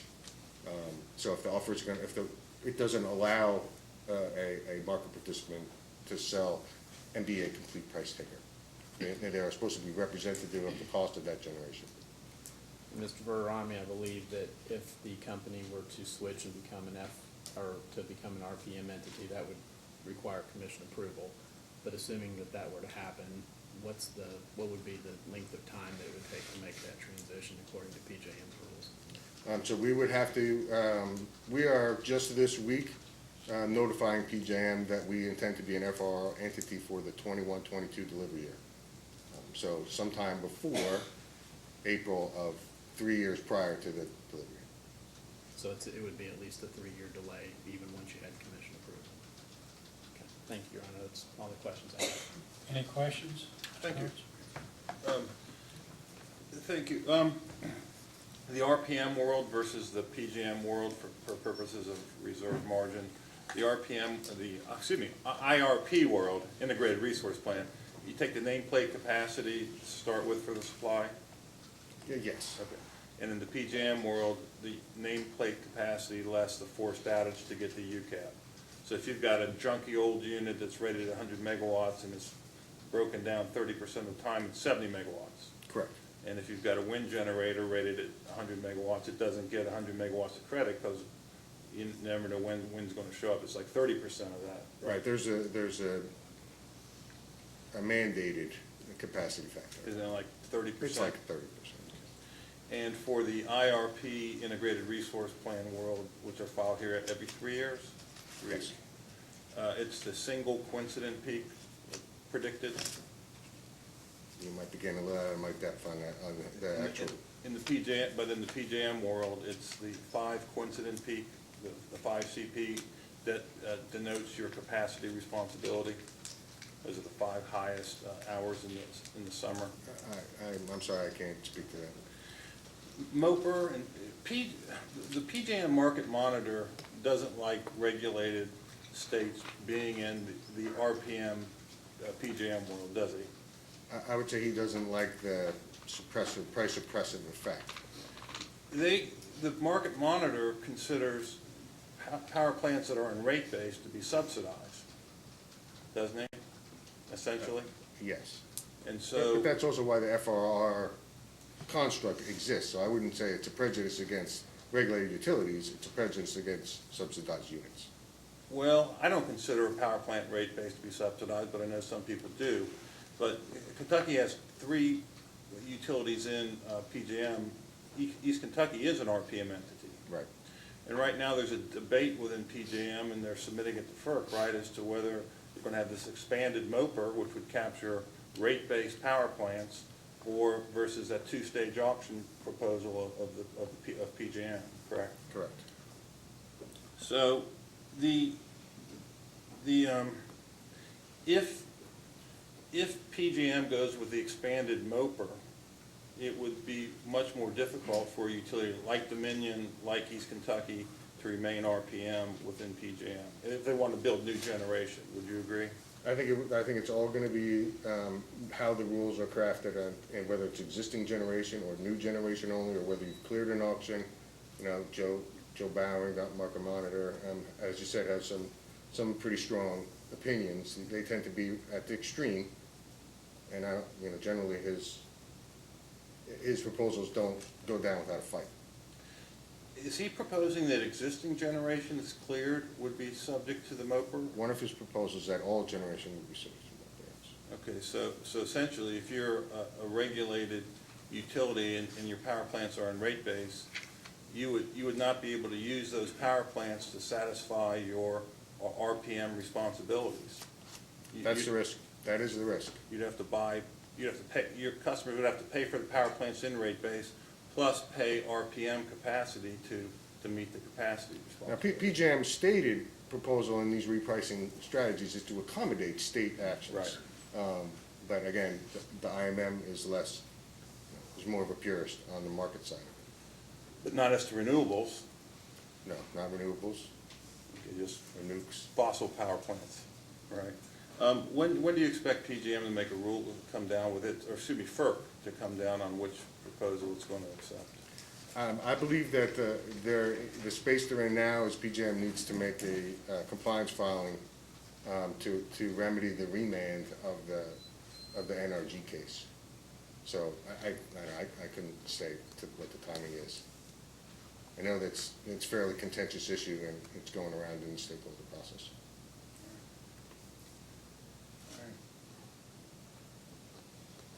Okay, thank you, sir. Thank you. Mr. Chandler? Just a couple questions, thank you, or a few, I don't wanna.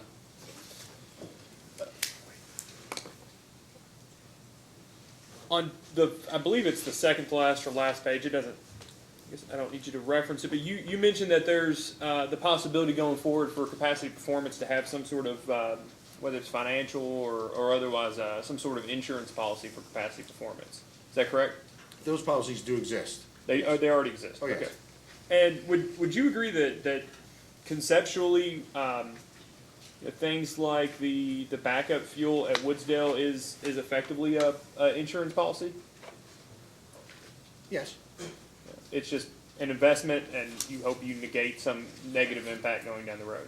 I'd say again, it's partly that, but it's also, we felt it was really a requirement. One of the basic tenets of capacity performance was fuel availability. Okay. So we felt we would not have compliant units if we did not make the investment. And it was either firm gas or on-site secondary fuel. Those were the two reasonable alternatives. Yeah. Okay. I want to go back to the one other thing that is mentioned in the as one of the additions for rider PSM that wants to be added, and that's the if capacity purchases from QFs under PURPA. Does Duke Kentucky have any QFs in its territory? It's my understanding now that there are no there are no QFs in Kentucky. And can you sort of walk me through what's envisioned, including the QFs in the rider PSM, how that would go? No, I think you'll have to probably refer to Mr. Wathen for that. Is it your understanding that do you know of the costs or the credits that would be associated with capacity purchases from qualified facilities? I mean, would that always be a cost to customers or would that always be a cost in Ryder PSM, or will it always be a credit, or is it what are the items that will net against each other on that? Yeah, again, I'm sorry, I can't answer that. Mr. Waffen would be. Okay, that's all I have. Any other questions for this witness? If not, may you be excused. You may be excused. Thank you. We're going to have to take a break at 4:30 to change reporters. So why don't we take a 10-minute break now until 3:20, and then we'll go another hour or so and then change reporters. Thank you. We'll stand in recess till 3:20. For the record, Mr. Sanford, if you're ready to proceed. Yes, sir, Your Honor. Call Jeff Setzer. I told him I think I speak loud enough I can do it from here, so. Mr. Setzer, please raise your right hand. Do you solemnly swear or affirm under penalty of perjury that the testimony you're about to give will be the truth, the whole truth, and nothing but the truth? Please be seated. Counsel, you may ask. Can you state your name for the record, please? Jeff Setzer. And how are you employed? I'm the Director of Allocations and Reporting with Duke Energy Business Services, And what is your business address? 550 South Tryon, Charlotte, North Carolina. And are you the same Jeffrey Setzer that filed testimony and responses to data requests in this proceeding? I am. Do you have any corrections to make to either of those? No. And if I asked you those same questions today, would your answers still be the same? Yes. The witness is available for cross-examination. Mr. Chandler, Mr. Cook, questions? Thank you, Chairman. Good afternoon, Mr. Setzer. Were you in the room earlier when Mr. Cook asked questions of Mr. Henning regarding the cost allocation manual? Yes. And do you have the exhibit that was referenced in that? Perfect. Do you mind to turn to page 70 in that exhibit?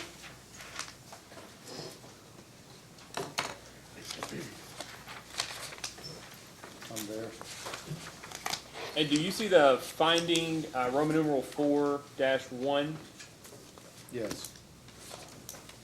And does it state that, quote, the DEK cost allocation manual includes KPSC requirements but continues to miss key elements of comprehensive, it says CAM, I assume that's cost allocation manual, documentation used by other utility organizations. Is that correct? That is what's documented here, yes. Has Duke Energy Kentucky made the recommended changes as presented there? I can tell you that the Duke Energy Kentucky CAM includes all of the applicable sections either in the body or the appendix that are also included in other jurisdictions' CAM. Specifically, Duke Energy Carolinas was the one that was referenced in this audit. And so do you feel like that finding was an error, or do you think that maybe it's something that Duke has done since this audit? Well, we validated, when the finding came out, we went through and validated every section to make sure that we took the Carolinas CAM and took the Kentucky CAM and validated that we had all the applicable sections in there. Okay, so after this audit came out, you were actually one of the people who actually looked to see if that was correct or not then? Yes. And do you know if the company chose to file anything in response to it, either to the auditor or to the commission in that? I am not aware. I do not believe they did. That's all the questions I have, Chairman. Mr. Bain, questions? No questions, Your Honor. Mr. Howard? No, Mr. Chairman. Mr. Malone? No, Your Honor. Mr. Kurtz? No questions. Staff? No questions, Your Honor. Commissioner Matthews? Nope. May this witness be excused? You may step down. Thank you. Call your next witness. Call Dr. Benjamin Pasty.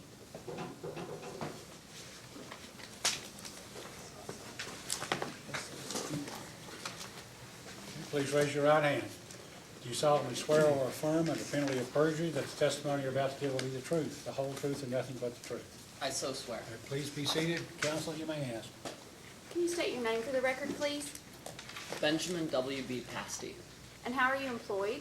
I'm employed by Duke Energy Business Services as a lead load forecasting analyst, covering the service territories of Duke Energy Kentucky and Duke Energy Ohio.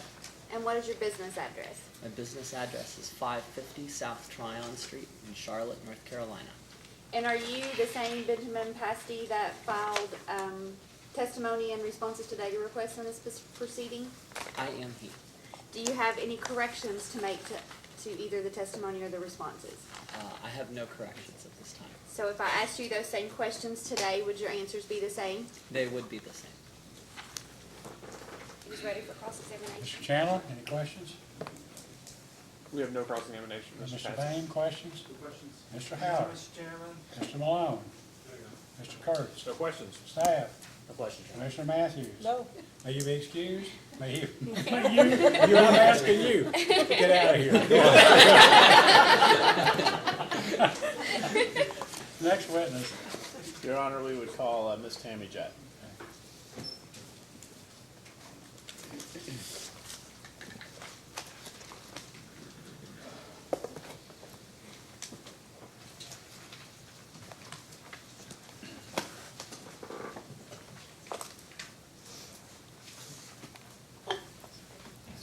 Please raise your right hand.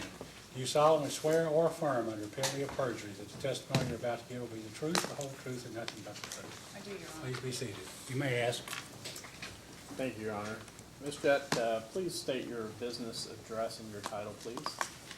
It is 139 East 4th Street, Cincinnati, Ohio, 45202. And did you cause certain testimony and responses to that or request to be filed in the record of this proceeding? I did. Do you have any corrections, additions, or changes to that testimony? I have one correction, please. On page 17 of my direct testimony,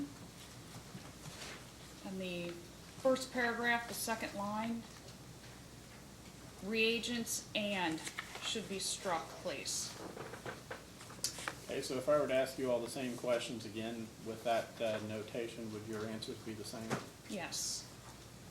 Is it your desire and intent that the testimony and data request responses you filed be recorded in the record of this proceeding? Yes. Your Honor, I tender the witness for cross-examination.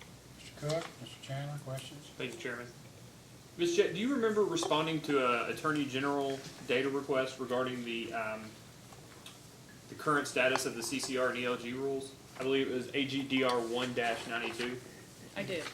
Do you believe that anything has changed since you provided that answer? Have there been any updates about the status or application of the CCR or ELG rules as they relate to Duke? Not really. Do you mind to explain that? Not for the ELG rule, the CCR rule, there is a pre-proposal for some changes in the CCR rule. And would those affect Duke Energy or its current activities? I do not believe so. The current activities at East Bend would remain the same based on what I've read so far. That's all I have, Chairman. Mr. Bain, questions? No, Your Honor. Mr. Howard? No, Mr. Chairman. Mr. Malone? Mr. Kurtz? No questions. Staff? No, Your Honor. Commissioner Matthews? No. May this witness be excused? Yes, sir. Your You may Honor. step down.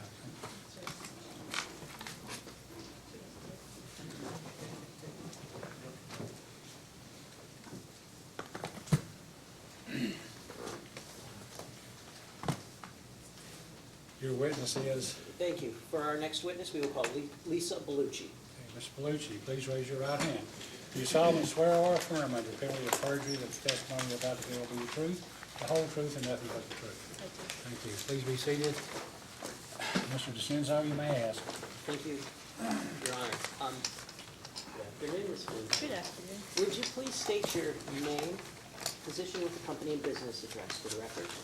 My name is Lisa Bellucci. Up until last week, I was the Director of Tax Operations for Duke Energy Business Services. I'm now the Director of Regulated Utilities Risk Management, and my business address is 550 South Tryon Street, Charlotte, North Carolina, 28202. And Ms. Bellucci, did you cause to file direct testimony, rebuttal testimony, and responses to data requests in this proceeding? I did. And are you also adopting the data request responses by Mr. Cooper Monroe? I am. And do you have any changes or corrections to any of that information? I don't. And if you were asked those same questions today, would your answers then be the same? Yes. Thank you, Your Honor. Mr. Cook, Mr. Chandler, Mr. McNeil, Yeah. any questions? Yes, sir. Just 1 second.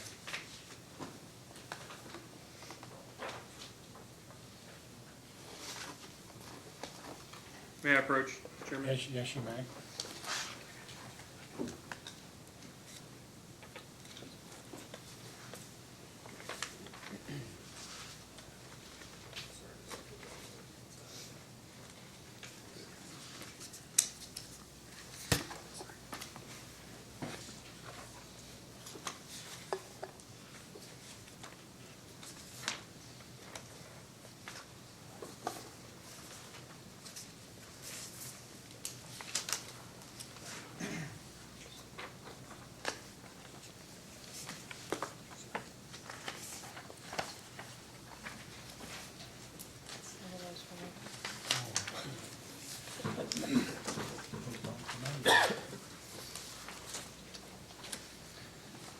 Good afternoon, Ms. Bellucci. Good afternoon. Have you reviewed the Commission's December 27th, 2017 order in case number 2017-0044, 477? I have. You have? I have read it, yes. Do you mind to, I guess, look at page 1 of the order and read the final sentence starting with "in addition"? In addition to requesting rate reductions to reflect the lower tax rate, the complaint alleges that each of the defendants had on its books deferred taxes which are now in excess of future liability, and these excess deferred taxes need to be refunded to ratepayers over the remaining useful life of the property, estimated to be 20 years. Thank you, Ms. Bellucci. Do you mind to also read the very last sentence of the next full paragraph? I believe it begins, "Since the tax reduction is..." Since the tax reduction is effective January 1st, 2018, and the Commission's rate-making authority is prospective in nature, each of the defendants should record a deferred liability starting January 1st, 2018, to reflect both the reduced federal corporate tax rate expense of 21% and the excess deferred accumulated income taxes to be returned to ratepayers over the next 20 years. Would you agree that the first sentence you read makes clear that the use of 20 years in the complaint was an estimate?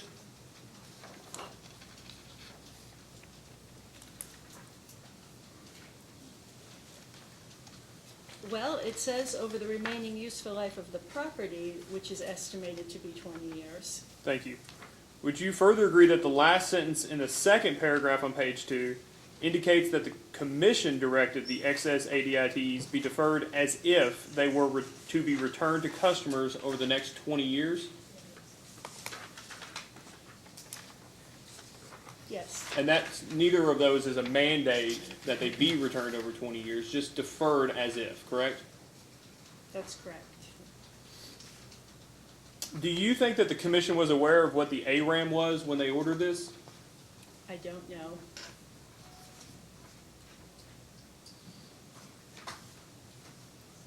Do you think it's logical to assume that the Commission directed the companies to use 20 years because the Commission didn't have the vintage data necessary to determine what were the rate protected or what the rate of unprotected and protected ADITs would be? Sustain. She can't not have any idea what was in our minds at the time. Thank you, Chairman. Do you have any reason to believe that the Commission had in its possession the vintage data necessary to determine what ADITs were protected or unprotected? I don't know what the Commission had in its possession. Do you know what day that this order was filed? I believe Just it was in December. of Just to help you out, 2017. sorry, it's on the 5th page, 4th page. December 20th, December 27th, Thank you. 2017. And do you know what day Mr. Collins' testimony was filed in this case? I don't know what day his testimony was filed. Subject to check, would you agree that it was December the 28th? Subject to check, And was that, wouldn't you agree, one day after this order came out? yes. Thank you.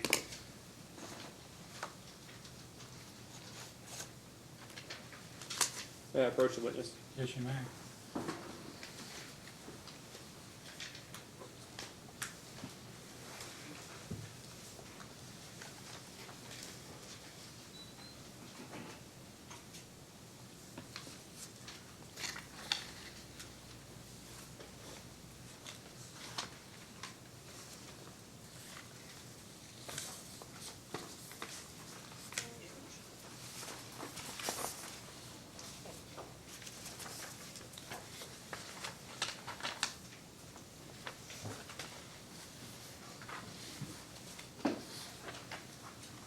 Have you reviewed Mr. Collins' response to Duke Energy's question number 70 as presented to you?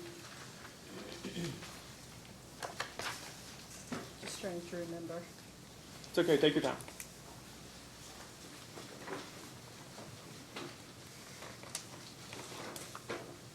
Yes.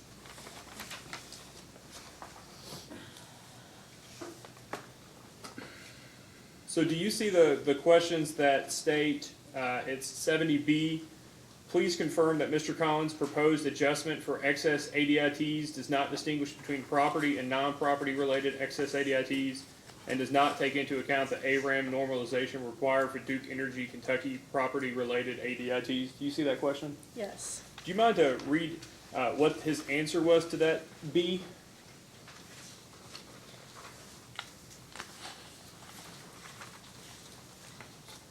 Be on the next page.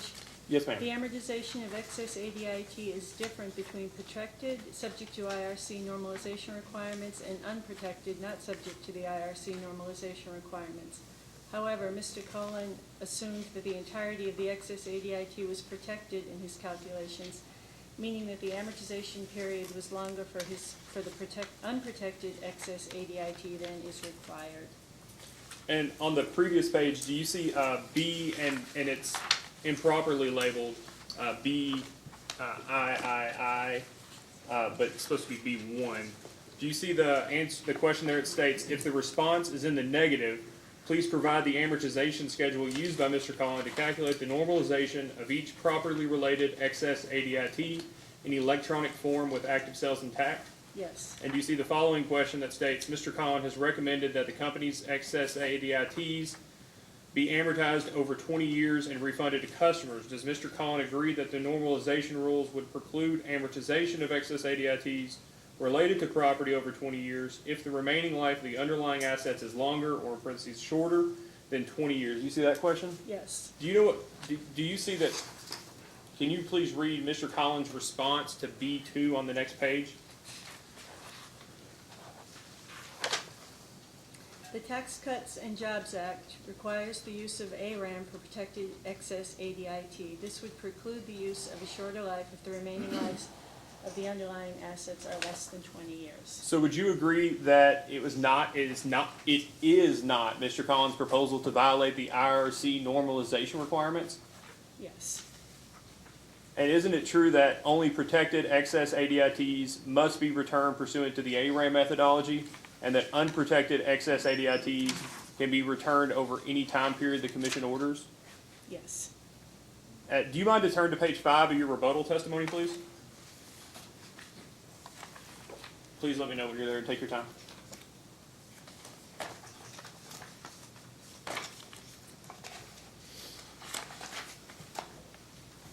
I'm there.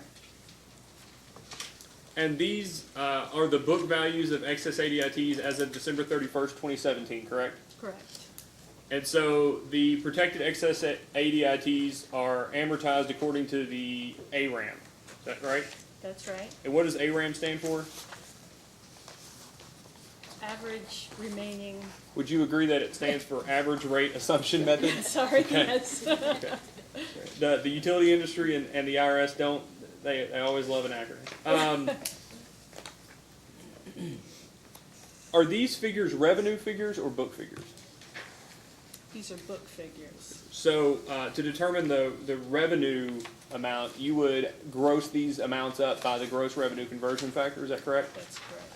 So for instance, if the commission wanted to return all of the unprotected excess ADITs over a specific time period, they would take that amount of, for instance, the unprotected of $33 million, gross it up by the 1.34 and change gross revenue conversion factor, and then divide by the number of years, or divide it to find out, you know, if they wanted to do it over 2 years, they could divide it by 2, for instance. Yes.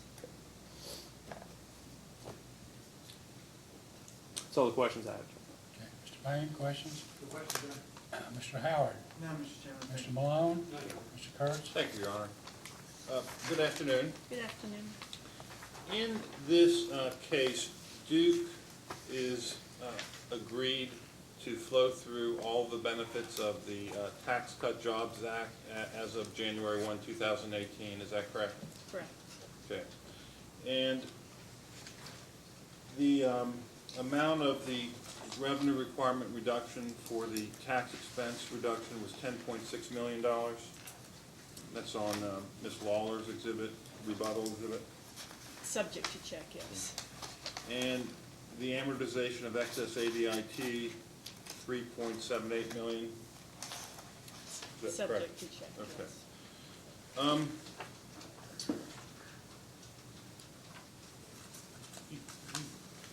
Okay, will you turn to your rebuttal testimony, Exhibit 1?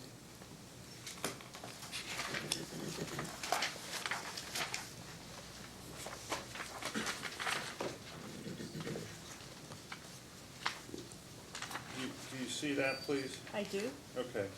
This is the 2.8, the bottom line number 2.820, that's the non-grossed up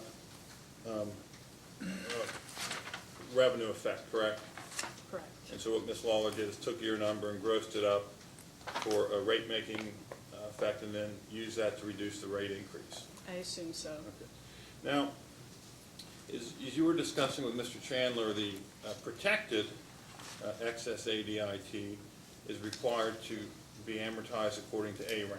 Right. And that's what you've done, Yes. beginning January 1, 2018.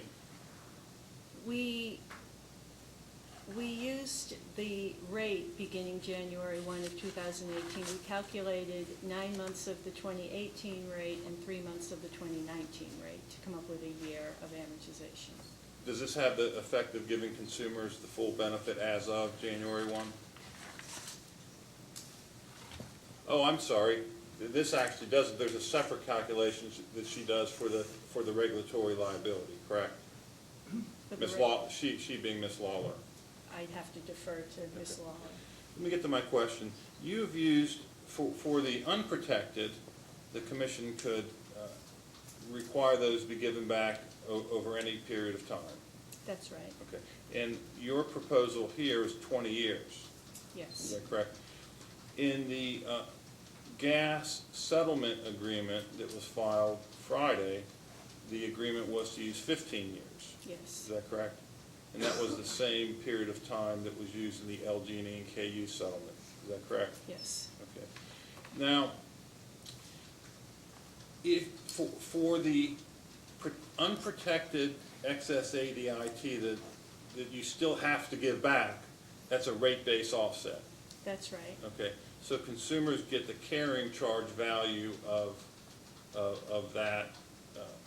The fact, if consumers got it all back in 1 year, they would get all the money. If they got it back over 20 years, would get the money back with a return through the rate base offset. That's right. It's a reduction to the rate base. Okay, so so on a net present value basis, if you use the same carrying charge, it would be the same, would it not? Because we're getting a carrying charge on the unamortized balance. I believe that's correct. Okay. So it really is just a matter of balancing the utilities cash flow versus how fast the commission wants to give customers this benefit, correct? And you're not disputing that customers will ultimately get this whole benefit, are you? I am not. Okay.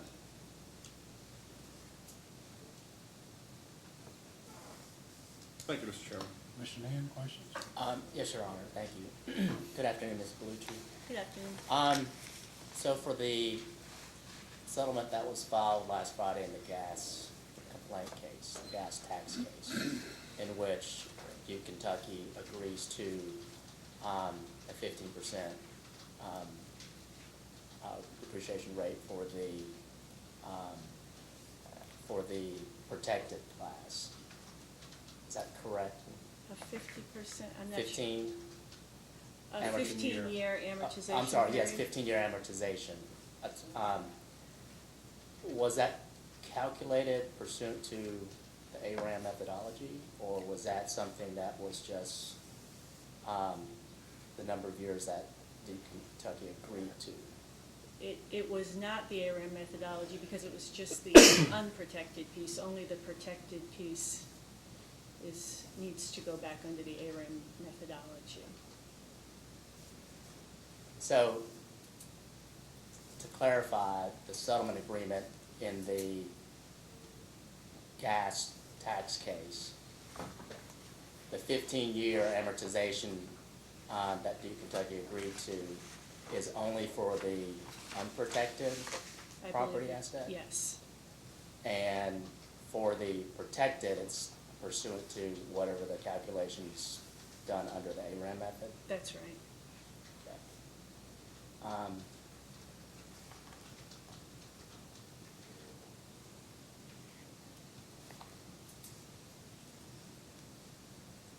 Okay, those are all the questions I have then.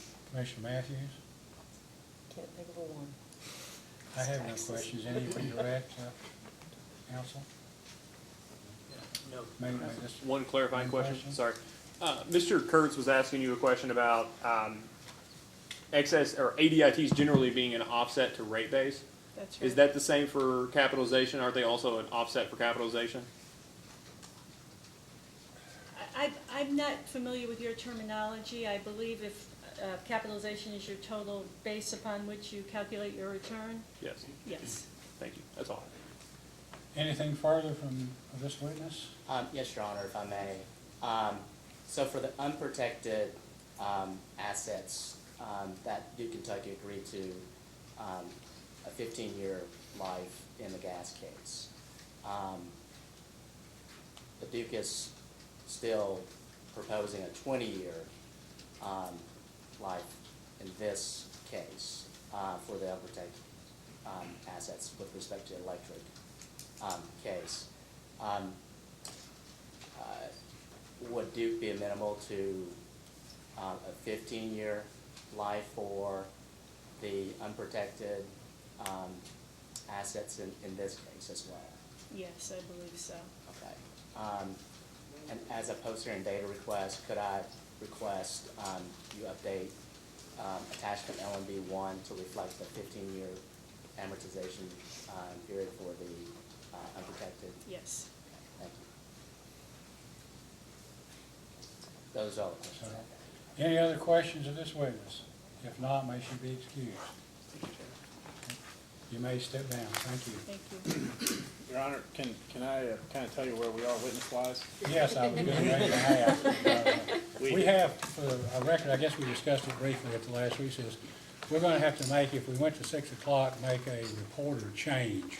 And we know we have witnesses scheduled at least on Thursday, and we may not have many for Wednesday if we continued on to 6 o'clock. So tell us what your plan is. We had hoped to get through about 10 witnesses today, and we've managed to get through 17. So we are ahead of schedule. We have 7 witnesses, I believe, left to present. 2 of those are in transit. One has had a medical emergency, and he is at the doctor's office, but hopes to be back tomorrow. And the other 4 have testimony that's very tightly integrated, so I kind of hate to split that package up. If it would be the commission's pleasure, I think that we could break for the day and return tomorrow and easily get all 7 of those witnesses in, and maybe even get a start on some of the interveners' witnesses as well. Does anyone have any objection to that procedure, Mr. I Kirk? just have a question. Do you have an order of witnesses for tomorrow? Well, the remaining witnesses, we would probably pick up with Mr. Stephen DeMay, just to follow through on some of the tax issues. Okay. And then the other 2 who are not here currently are Mr. Tony Platts and April Edwards. And I'm not even sure, Your Honor, if there's cross-examination for Ms. Edwards. None of the parties had indicated beforehand that there was. Yes, staff does have Okay. very brief questions. We do for too Ms. as well, Edwards. Chairman. Okay. And then the 4 that sort of go together are Ms. Lawler, Mr. Zolkowski, Mr. Sailors, and Mr. Wathen. We have no problem with doing that, but it's 10 till 4. We still have some time left. If Kentucky School Boards would want to put Mr. Wilhite on, or Kroger, or Mr. Collins, we could do that, but if you don't want to, you don't have to, because the order of proof would be all with Duke. So if someone wants to put another witness, one of those 2 intervenors, you could, or we'll wait and do it tomorrow or Thursday. It's up to you. Mr. Malone, what do you think? Your Honor, I think we'd like to wait just because we want to see. I understand. Mr. Chairman, I'm not expecting University would like to wait until tomorrow as well. Okay. All right, that's acceptable. It's your choice. The order is what the order is. All right, if there's nothing further then, we'll go into recess until tomorrow morning at 9 o'clock. Thank you. Thank you. Just to be clear, It's going to be the man. It's just on.